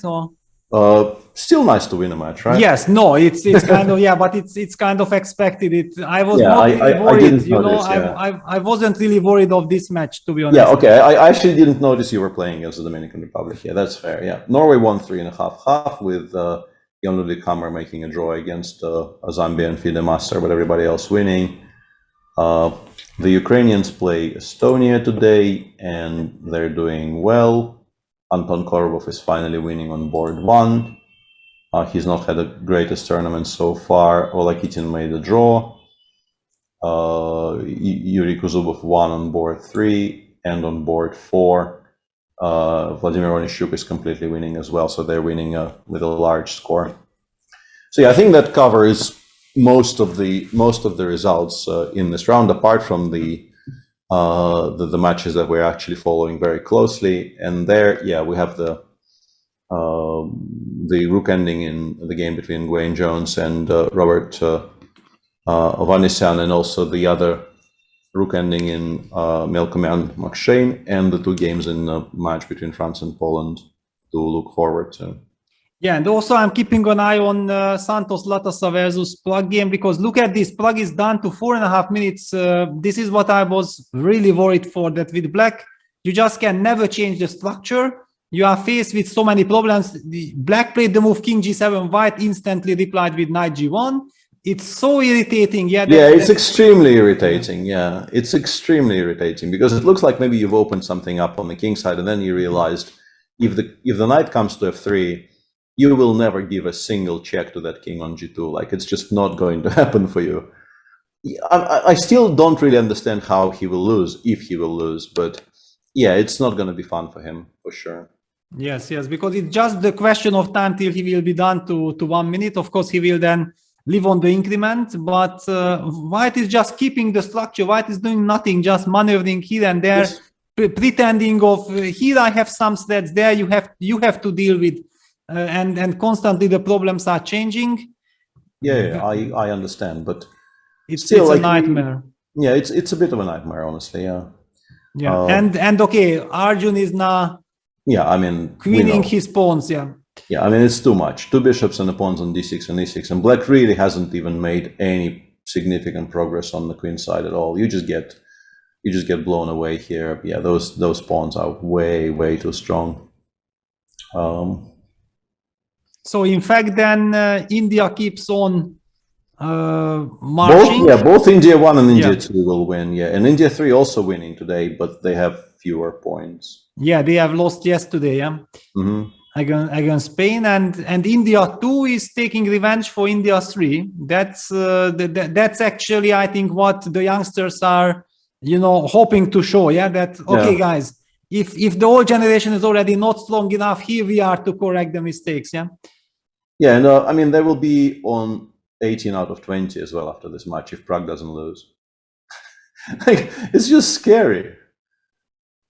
I mean, but I think we already talked about it, that it's always wonderful, and for the tie breaks it's very nice. But if suddenly you start losing some very close matches with 2.5, 1.5, then it doesn't really matter what kind of tie break you have. I know, but still, they're on 18 out of 20. Yeah, it's fantastic. I mean, for all of these guys, apart from Adiban, it's their first Olympiad, and they're just like, they're barely dropping any points. It's fantastic. It's just so fun to watch. I mean, it's and also I believe it's important then to mention that usually any country who plays at home feels the extra pressure, and I don't really remember any team that really outperformed. But I feel like in India it's a completely different situation, because these players are like national heroes anyway. Yeah, so it's like not like they are suddenly in an unfamiliar atmosphere that the country is suddenly paying all this attention. Yeah, these kids are covered very well in the media. They have sponsors. They know exactly, and one can also feel the vibe. Yeah, that they have this energy going around them, that they want to achieve something big. Very dangerous team for sure. Absolutely, yeah. So let's take a look at those positions. In the France match, Radek is, I mean, if Radek doesn't win this, I will be very surprised. It's just a position that, like, it's just impossible to improve for Black. Even if nothing, wins by force, there's just no way the pawns on b6 and b5 ever get traded. And also, every single piece White has is better than its Black counterpart. Like, the rook is more active, the knight is more active, the king is more active, and you're also up a pawn. So yeah, Radek should win, which means that everything depends on that game between Lagarde and Wojciech. And we are also getting the update that Palligras designed in this hopeless position. So Erigaisi has won, and India has managed to beat Romania. No shock there. Mircea will be very disappointed because he got a very nice, but he, I think, clearly out-prepared Arjun and had a very nice position out of the opening, and just got slowly outplayed by Arjun there. Lagarde has to win this position basically to save the match for France. Has very good chances. As I mentioned, if the king was already on g7 and you could kind of, and let's say ideal scenario for Black here is the king is on g7 and one pair of rooks has come off. That position probably is just a draw, to be honest. I don't think it's even a difficult draw to make for Black. But with the king in the center and very, prone to attacks from all the white pieces, and all four rooks still on the board, this looks like a nightmare to defend in practical terms. Yeah, it's so hard to imagine. Okay, of course, knight f3, what I'm highlighting, would be a terrible blunder because of rook takes f3. But in general, this is the situation that if there will be any check on the d file against the king on d5, then it's, maybe White can even activate with the rook to b7, but I like the rook on the second rank because it protects the g2 pawn. Yeah, keeping the pawn on g2 very safe. Yeah, I think it makes perfect sense to keep it there for the time being. Yeah, it's still not very easy because White's king, if something happens to the pawn on g2, there will be a lot of counterplay as well. So you have to pay attention to that. You have to allocate some resources to protecting the pawn on g2, but yeah, I think in practice, White wins this a lot more than Black draws these types of positions. We shall see, though. Think so. Basically, this Fressine game, I feel like resigning is not premature at all. This is such a hopeless position. You can't resign here in a team competition. If he was playing this against Radek in a personal competition, I think he would consider it. But In a team competition, of course, you can't resign. It's going to be you will have very, very strange looks from your teammates if you resign here. But even if they will understand your pain, yeah, and yeah, and I mean, understand your pain. Yes, agree with your decision. No. Yes. I mean, those are different things. Give me a second. I'll just get a drink. Yeah. So, okay, Lanier's game did not change. This is the position that we have already discussed before in our analysis. Rook f2 check, knight g2, wonderful defense. This is again those type of positions where black can easily resign. We also see that Maxim is down to 4 minutes. I mean, it's a completely hopeless situation. There is almost nothing to pay attention to for Lanier, so you can't even you can't even make a mistake. He's completely safe here. There's no counterplay, no nothing. The pawns are about to start running. Yeah, and Hrant is going for this line that we spoke about, e6.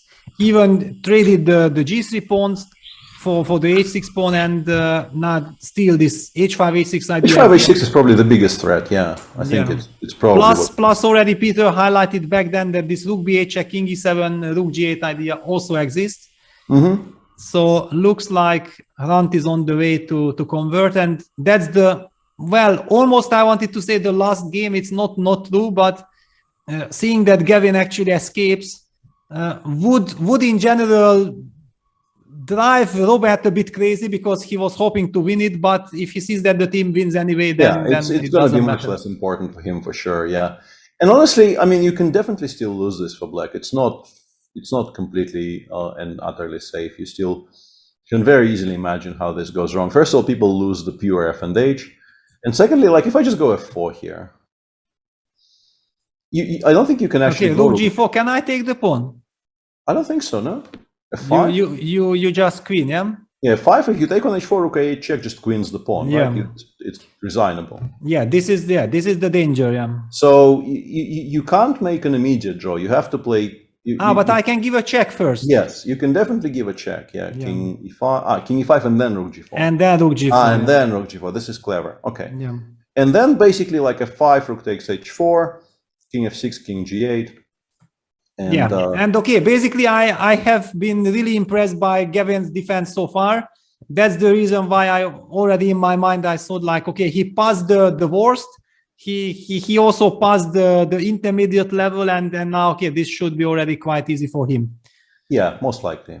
Judging what he already produced in this game. Exactly. Yeah, comparing this to the amount of suffering he had to endure and the amount of calculation he actually had to produce to get here and not resign, you assume he doesn't lose now. But and he still has 7 minutes. This is exactly the time he needs, because if he would be done to a minute, then who knows? But he still has time.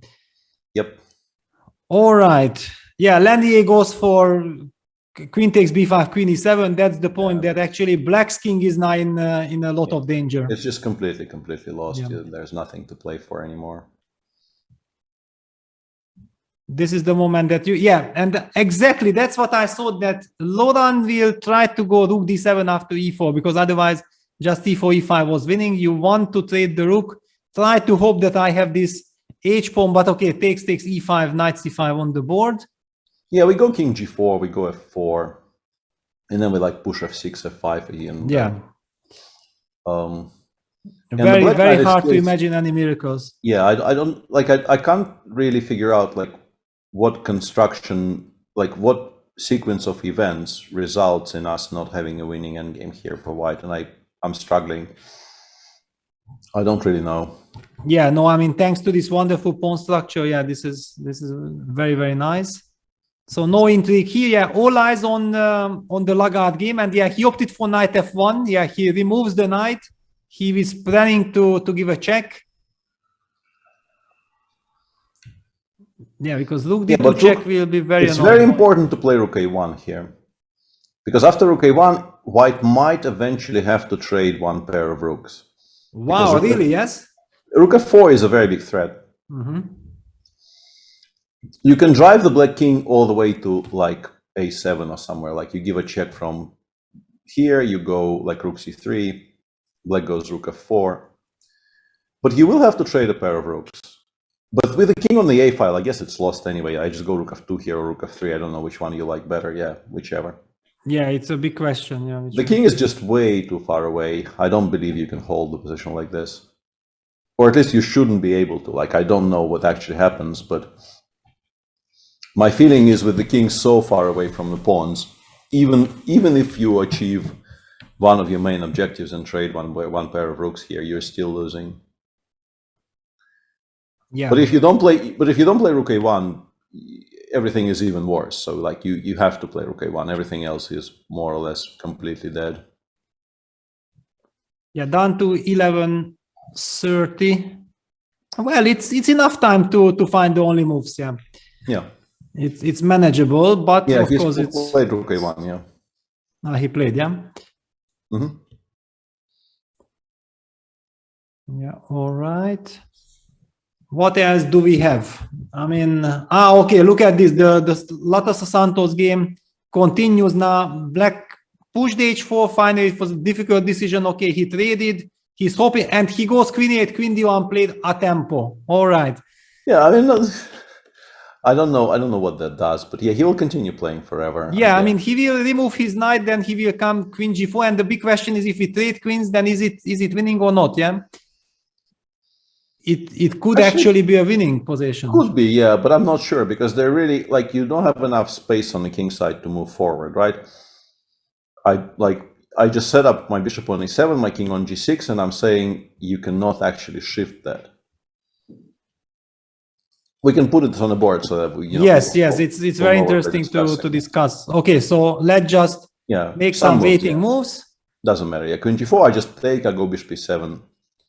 We are talking about this position. King h3, I go king g6. Okay, hang on, because I also have the other option of walking with my king towards the queen side, right? Because you cannot enter here. But then I will have counterplay against the g3 pawn, right? Yes, I understand. But if I cannot put my knight on f. Okay, let's just make some moves. Okay, king f3. King g6, yeah. King g6. Okay, for example, if I try this plan.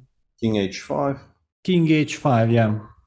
And then bishop d8, bishop a5, and you are getting something like that. I don't think this will be. This will not work. So basically, then we have to try something on the king side. Okay, it doesn't matter where I'm moving. So king h3, king g6, knight h2. You wait, give a check. Yeah. Maybe you wait here, to provoke g4. Yeah, I would like to I did not want to play g4, but okay, let's finally push it. Why? And now you can run with the king towards the queen side. This is completely stable. Yeah, I'm not sure I like this. And Luke is about to resign. I mean, we knew that was going to happen, but yeah, Luke will resign.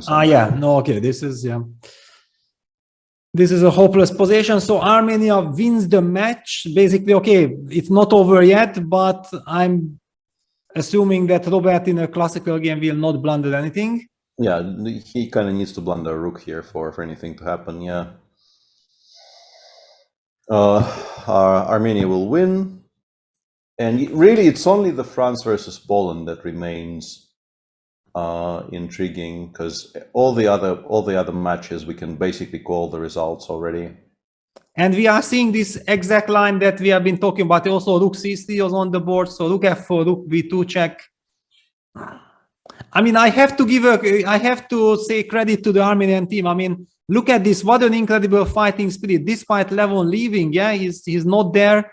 They are now winning all their matches so far. And they also have two players who did not manage to get into the team. I mean, Martirosyan and Sargsyan Shand, two very, very promising young players. So Armenian chess is very much alive, despite Levon leaving. Absolutely, yeah. I just briefly checked in with Vincent, but yeah, he made in 17, the computer says, so. Which actually doesn't mean anything for us. Well, I mean, means something. Means something, right? The d pawn is about to become a queen, basically. So okay, then it's all good. It's all good, don't worry. This one, yeah. Everything is, you can go d2 here and you're winning. d2, queen d8, king h7, queen f6 is the only move, and then it says queen c4, but I'm guessing queen e6 is also winning. Yeah. Well, I can maybe reveal a big secret why, if Vincent is winning, that why I still feel guilty about this Jan Suber game against Vincent, because I talked to Vincent before that game. We were not really preparing, but we talked, and I noticed that Jan Suber plays the Queen's Gambit with the black pieces very nicely. And I suggested to Vincent, okay, but you know what? I mean, if your opponent is playing so nicely the Queen's Gambit, then just play some C4, Knight F3, G3, or whatever. And then I taught him some move order, and he got tricked in the opening. and after, like, you know, from move 5, move 6, he was in a lot of trouble with the white pieces, and he was in unfamiliar territory. And Suber went on to play a brilliant game. I mean, really a modern game, and Vincent lost. So ever since, you know, I have this in my heart that maybe I was responsible for that result. So that's how it works as a trainer, yeah. A little bit. You want the best, but you never know how it ends.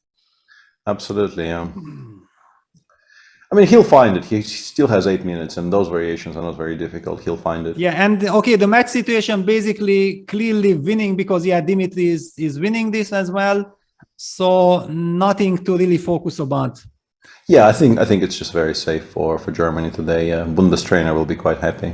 Yeah, but unfortunately we cannot have, because we know chess players are superstitious, and we don't want to jinx it. So no, I don't really feel like we ever have a chance of getting Jan again on air. I mean, it's his call now. Yeah, we're not going to ask, because it clearly did not go well for him the first time. So we're not going to ask, but we're always very, very happy if he does decide to show up. So yes, I mean, there is maybe a chance tomorrow, because after tomorrow is a rest day, right? And yeah, maybe like if for example the team is in a nice, safe environment, then he might this might be the right time to join, but it's up to him. Absolutely, it's up to him. So the Dutch team has won very convincingly. But the Anish game was actually a complete mess. Yeah, you told me that it was total mess. Yeah. Specifically, there was a moment, I think, somewhere on move 37, I think Eric could have played G3 somewhere. But also here I'm looking, did he lose on time on move 40? Maybe he lost on time, yeah, because I mean the position is bad, but nobody resigns. Bad, nobody resigns in a position like this. But yeah, there was definitely a moment there where it kind of got out of control a little bit for Anish. Yeah, and what about this Iranian match? Wow, actually black. I mean, Ali Marandi managed to hang on, but even this is lost. Yeah. Apparently, even this is completely lost. Yeah. Just king takes f5, and then you get slowly driven away from those squares, because you're basically in Zugzwang. Yeah. And once the king gets to f4, your position sort of collapses. Wow. I mean, this is huge. But okay, the craziness ended in a perpetual check. In Emre Can, Amin Tabatabai, and Max Sodlu, of course, is in charge, but this doesn't look so simple. I guess Black will just take on e4 and play f5 and start pushing, right? So Iran is +1 up currently, but probably actually +2, because the endgame on board 4 is exactly, yeah. So it's comfortable. So I mean, if Parham only needs a draw, I think he finds it quite comfortably, right? If he actually needed to win this game, this would have been quite an exciting conclusion to the match. But considering how the match is standing, I think, with the additional safety of knowing he only needs to, he doesn't need anything really. Like if Black win on board 4, the match is completely safe, so he can enjoy this position safely. Yeah, absolutely. And Dominguez, yeah, okay. This is basically over. It's still going on, but yeah, I don't know. This doesn't seem as clean to me as it could have been, but I guess we're still winning. Like d7, queen d6 is a bit annoying, because if you have to trade and play bishop c6, the king comes to e7, and then you get into some kind of weird, uncomfortable shapes, right? Yeah, I don't want to let this happen, to be honest. But, yeah, but like maybe it's winning by force. Maybe just knight is the knight d5 and you can't get out. We can't get to e7. Yeah, okay. Yeah, that makes sense. Yeah. But it's black to move. Pardon me. Haha, black to move. Okay, so you get there. He can play queen e8. He played queen e8, rook f8, and now he's not forced to move, so he can play like knight e3 now. Yeah, I guess this is how he wins. Yeah, he goes knight e3 now. If there is a check, we go bishop g2. Well, actually, black can't do anything. Yeah. Yeah, black is completely pinned. Yeah. Yeah, it's completely. For some winning. reason, I thought in this position we are forced to move the queen, but we're completely not forced to move the queen here. Not in the slightest. Yeah, it's completely winning. Or knight f4 even, like knight f4, knight e6 kind of ends the game here. I don't know what I was talking about. No, it's basically designable. Yeah, knight f4 resigns basically. Yeah. And yeah, all eyes on this Lagarde-Moranda game. Very, very important. And white did not give actually black was the one who did not play rook f4, but opted for rook b1, making sure that rook b2 is not played. Yeah, now look at the very cute idea by Lagarde. Yeah, he waited for h4, and now you can play king h2 because black cannot take on f1. Fantastic stuff, yeah. Yeah, and now that the knight will join the game, it looks completely lost. I think once the knight starts jumping, you kind of either get mated or your entire king side gets lost in the process. I think it's kind of very, very bad now. Yeah, it's completely hopeless. Yeah. Yeah. All the hopes black had here were connected to the fact that the knight on f1 was pinned and couldn't really join the attack, but yeah, he should have tried rook f4. No matter how bad it was, he had to. Yeah, I mean this rook f2, rook f4, rook b2, king a7. Yeah, we discussed this, that with this king probably it's lost after rook f0, rook f2, but at least you force a pair of rooks and then you have some hope of maybe somehow eliminating these pawns. But yeah, what he's doing, he'll just get mated. Yeah, it's just completely hopeless. Yeah, because quite simply, in positions like this, it's very, very simple math. Where white has 3 pieces and black has 2, and 3 pieces just completely overpower the 2 in these types of situations. You just cannot hold. Yeah, Radek is of course completely winning, so the match is kind of under control, but only 2-2, and it will. Yeah, looks like it will be a draw. Yeah, it will be a painful loss of a point, but France is just outperforming. I mean, incredible. They stopped India yesterday, and now they are stopping Poland. I mean, okay, we remember what Poland did in 2018 in the Batumi Olympiad. Yeah, that was the real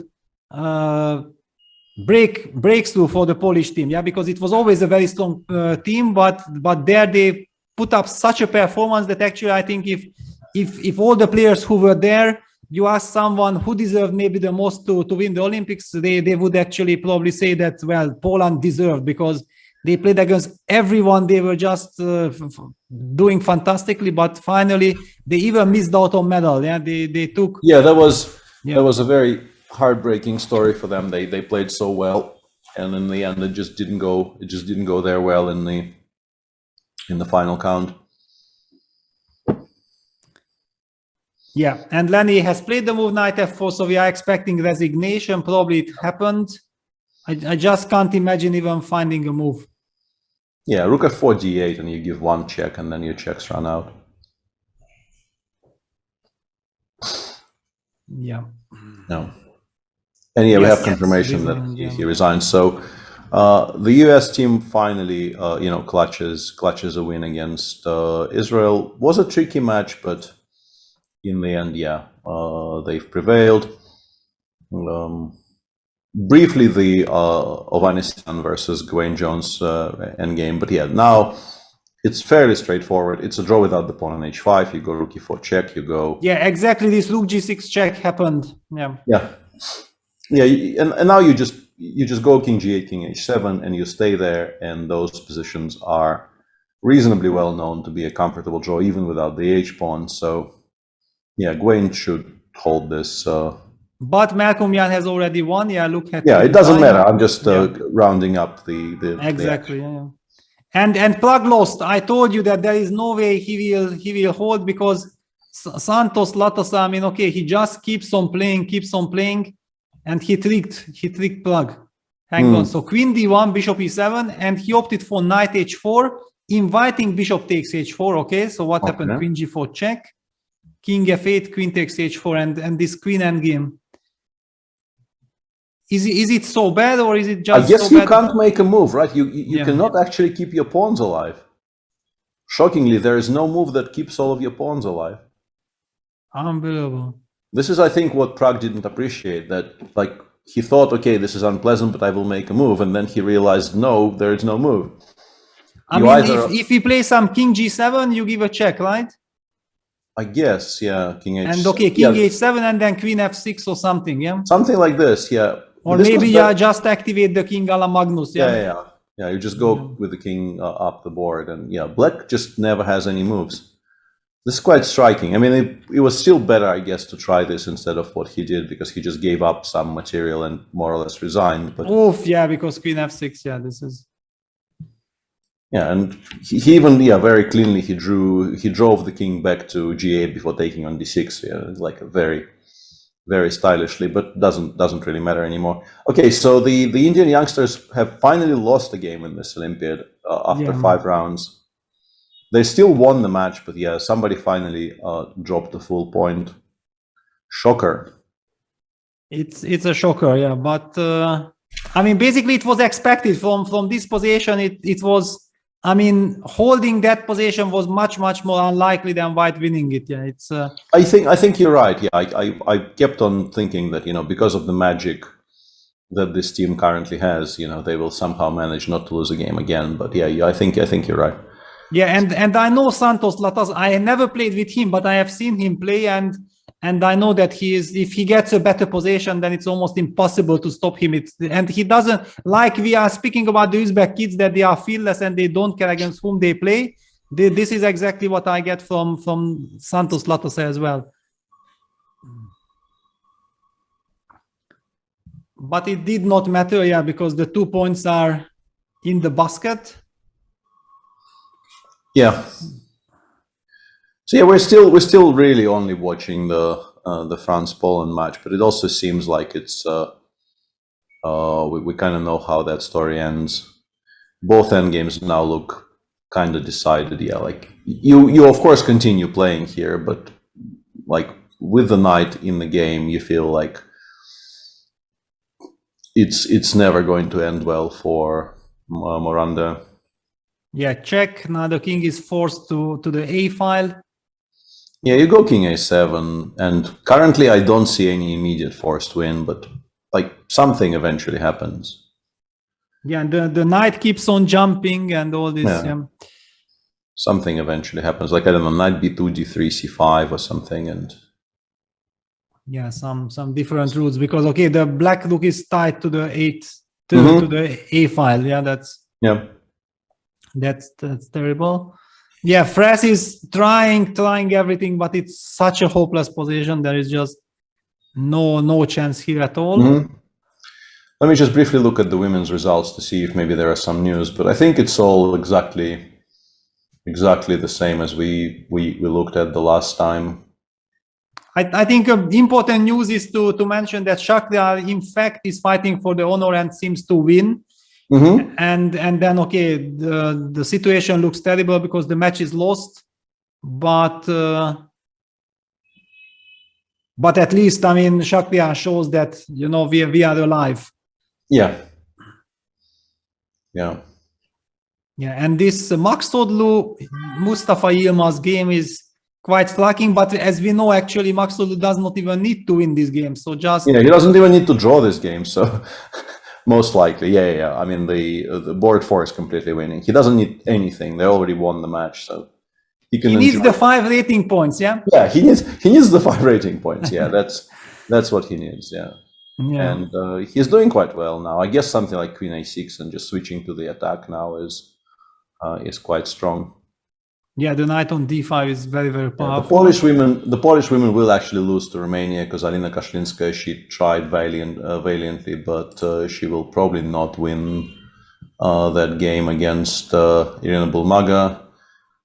Kazakhstan ended up beating Cuba 3-1, Germany 3-1 against Moldova.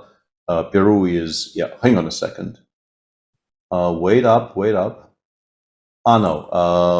Tahirjonova will probably actually beat Corey, yeah? Yeah, but unfortunately for the American women, Tatev is now actually lost on board 6. So 6-4, there is no board 6. But yeah, clearly she would not have lost that position if she didn't have to play it sharply for a win because of the match situation. Like, she had a very, very safe position. She could have drawn at any point, but because of the pressure of needing to play it for a win, she is now in a lot of trouble. Yeah, this is always very, very tough. But there is also the heartbreaking situation sometimes that you go crazy because of your teammates, that you have to win, then you take risk, the other one survives. And they somehow survive and you lose, and you feel like, why have I done this to myself? Yeah, I've had this happen for sure. Yeah, this is always the toughest, to deal with all these things. Then you feel guilty for the team, but they also try to calm yourself down that yes, you did the right thing. At the same time, they also don't want to lose you because you are suddenly disbalanced. And there are so many emotions in all these Olympiads and so many things to talk about. Because people only look at the outside results, are team won or not, but also individuals are having their own tournament. And if an individual is in a good shape, he's happy and he's satisfied, that's when he can perform the best. Also, despite being a team competition, it's still very, very important. Radek is now completely and utterly winning. I mean, he's been completely and utterly winning for a while, but it's maybe even more pronounced now than it was earlier.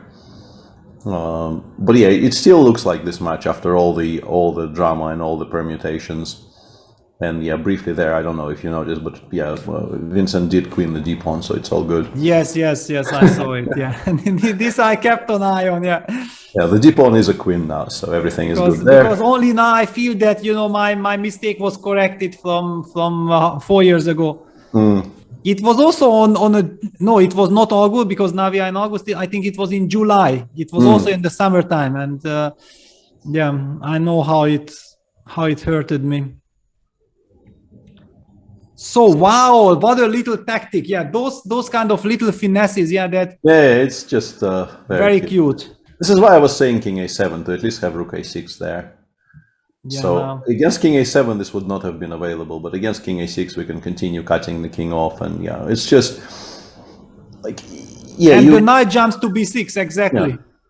And then D7, B8 or something. You just end up getting mated. I was very, very serious about this. Well, actually, even very funny that after Rook A5, ideas like Knight C8, Rook B6. Actually, this is the fastest. Knight C8 probably is the fastest. Because then you're already settling Rook B8, Rook A8. And Rook B8, Rook A8. The game is just over. If he finds Knight C8 here, the game just is instantly over. Basically, can you even imagine that you have to go Rook A1, that this game might end faster than the Radek game, I mean, these things happen. People play at different speeds. Yes, no, of course. But I mean, it looked like this might be a very, very long ground. It could look like that. For sure. So this will most likely, we're gonna assign like a 95% likelihood to this now being a 2-2 draw. India won 1-2.5, India 2 won 2.5, Armenia won 2.5 against England with only one decisive game, Hrant Melkomian beating Luke. The States won against Israel by virtue of Linier beating Max Rothstein on the last board. Probably 2-2 in France versus Poland. Azerbaijan is losing to Cuba because even with Shah winning, there is a queen ending on the last board, which only the Cuban player can win. This is the queen ending you see on your screen. It's a drawn queen ending, but if anyone wins it, it's the side with the pawn on B6, not the side with the pawn on G5. So probably going to be 2.5, 1.5 in favor of Cuba. Iran beats Turkey. Uzbekistan is 3-0 up against Slovakia. and might even go 4-0 up, although it's not very clear. And also not so relevant, yeah, basically. Yeah, it's completely irrelevant, but they might actually win with a complete blowout. I mean, it might sound like I'm telling that it's not important, and then who knows, at the end one tiebreak point will it's will matter. Yeah, it's always tricky to say this doesn't matter at all. The Netherlands beating Canada 3.5-half, Germany 3-1 versus Slovenia, India 3 also winning 2.5, 1.5 against Chile. Croatia will win against Iceland, Czech Republic beating Mongolia, Serbia beating Indonesia, Georgia beating Paraguay, and 2-2 in that match with Moldova against Greece. And I think we can probably end the roundup somewhere around that point. I want to highlight one final position which I find very, very amusing. Okay. Is the game between Stindl and Grushka. Yeah, this is funny. Yeah, Rook H1. I mean, the bishop is trapped on G1. Yeah, this is very, very cute. Bishop F2 lands into Rook A1. Actually, with that, we can discuss the situation a little bit. So yes, let's do that. India too will be on 100% in the men's competition. Armenia will be on 100% in the men's competition, and that's it, right? That's it. Yeah, only 3 teams. 2. Only Armenia and India too. Yeah. Mm-hmm. Because there was a 5-way tie with Israel, England, and Spain being the rest, and they all lost. Yes. So those 2 are on 100% and will play each other, I guess, because they haven't played each other yet. And then there will be a huge pile-up on 9 out of 10. Well, not a huge pile-up, but there will be a bunch of teams on 9 out of 10. The States will have 9 out of 10. Uzbekistan, India 1, and many others. Like I will not be able to name all the others, but like Cuba will be on 9 out of 10, Iran will be on 9 out of 10, and so on. So it's difficult to predict those pairings, but the top pairings for round 6 before the rest day are clear. The Indian kids will play against the kind of a mixed team of experience and youth in Armenia. And in the women's competition, we had a lot more teams on 100%, and of them, India will be still on 100%. Let me briefly check. I keep on losing my... so India will be on 100%. Georgia will be on 100%. Romania. Yeah, Romania as well. And that is actually it. So it will be a 3-way tie at the top in the women's section with... and I'm already... my brain is completely fried by the end of this. I've already forgotten which teams we're talking about. So it's India, Georgia and Romania. Yes. Georgia and Romania. And I wanted to highlight, that there is a very interesting piquantry to the situation, because yesterday Georgia beat India 3. Today they beat India 2, and they might be able to play against India 1 tomorrow. I feel like maybe India, it would be better if they would not be facing Georgia at this very moment. Yeah, it would be better for them to let Romania play. I mean, psychologically, this is always very tricky. Yeah, that sometimes it's better to have 1 day pause and then not to be emotional, because you might want to correct all the mistakes of the others. And this Georgian team is so incredibly strong and so experienced. Unbelievable. I mean, so far what they have performed, I'm truly impressed. Yeah, they're doing really, really well so far, and yeah, it's shaping up to be a very, very interesting Olympiad in both sections so far. Very tightly packed, and yeah, people who were saying that, yeah, okay, let's just already assign like in the open section, the US clearly will be number 1, India clearly will be number 2. Let's discuss who will be number 3. I think already you can see. I mean, it might still finish like this. We cannot, immediately say that this will never happen now, but clearly it will not be without a fight. and that's what happens every 2 years. Like it's never easy. It's never just, you know, you look at the starting lineups, you realize which teams are the favorites on paper, and you just say, okay, these teams will win, and it happens exactly like that.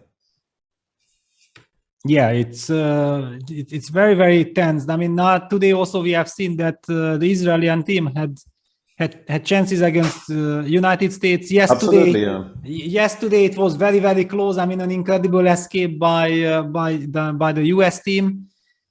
There are no guarantees, and there are so many dangerous teams. Yeah, that you know exact. For example, also the Iranian team with Max Todlu and so on. It's Tabatabai. Tabatabai played an incredible World Cup. Yeah, I mean, he is also a player who has a lot of confidence, because I feel like when you have such results already in your pocket, then you know exactly that if you are capable of playing your best, then on any given day you can beat anyone. And this feeling with the team, yeah, that you have, this is actually also what the Armenian team has, yeah, that they have won 3 Olympic Games. They believe that they are a big team. Yeah, they have simply this feeling that whenever the Olympic comes, whenever they can fight for their country, they are always there, no matter which lineup they have, and these kind of feelings are very, very important. Absolutely, yeah. And on our screen, we're watching the final moments of Radek actually beating Fres. In the meantime, Maxime Lagarde actually gave mate to Wojciech Maranda.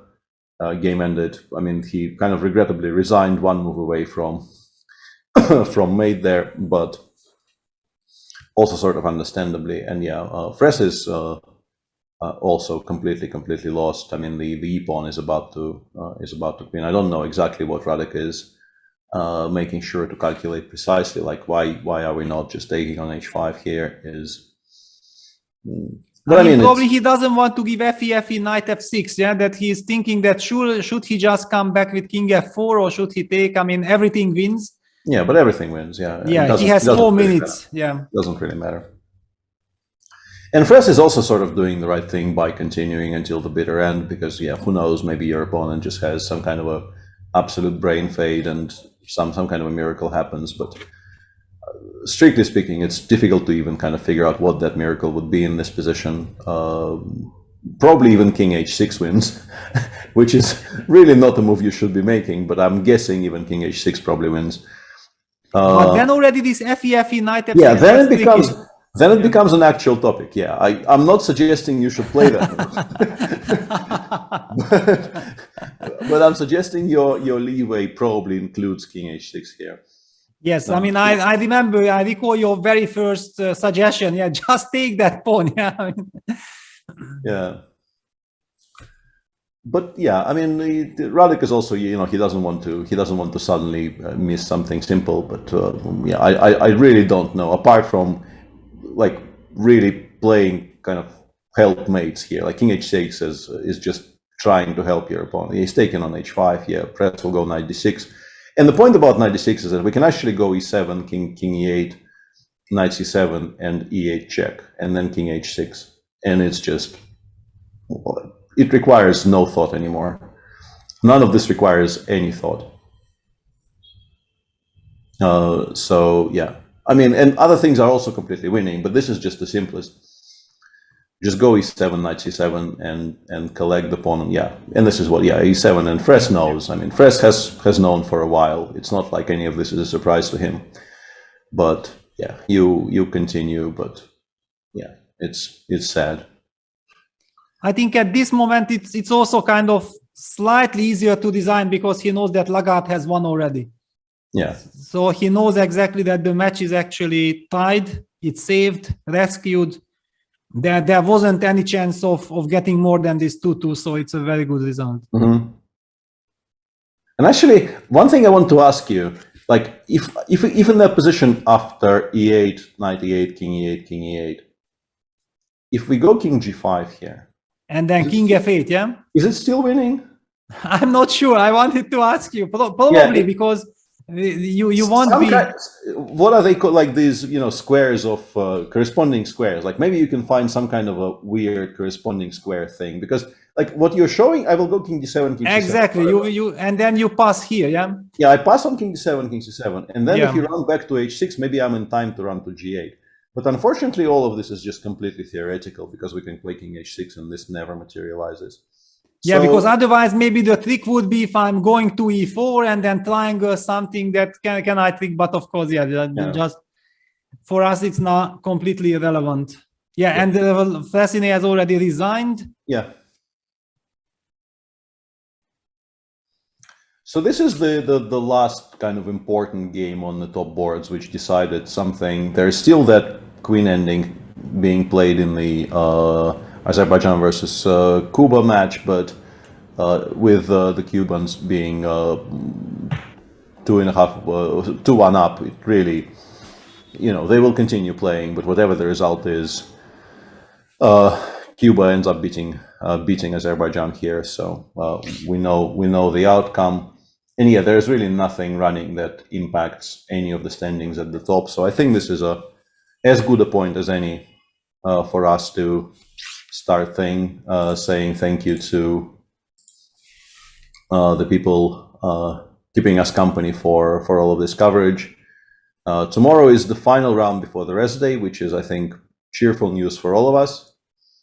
Much as I'm enjoying this, the absolute non-stop action of the last 5 days is quite challenging. So I really wouldn't mind having a day off, as I'm sure do the players as well. Like I don't want to oversell how overloaded we are here compared to the people actually playing in the Olympiad. They probably have a slightly more difficult job than us. Thanks everybody for tuning in. We will be back same time tomorrow. Then there will be the single rest day of this Olympiad, and then five more rounds. See you tomorrow. Yeah, see you. Bye-bye.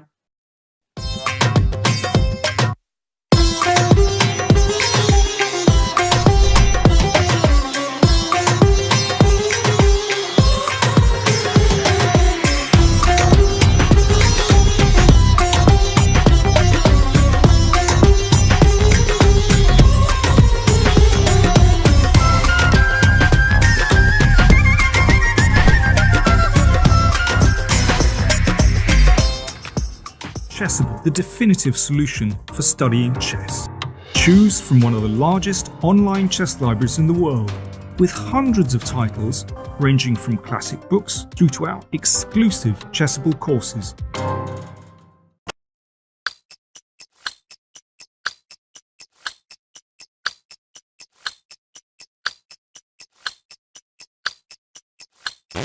Black King.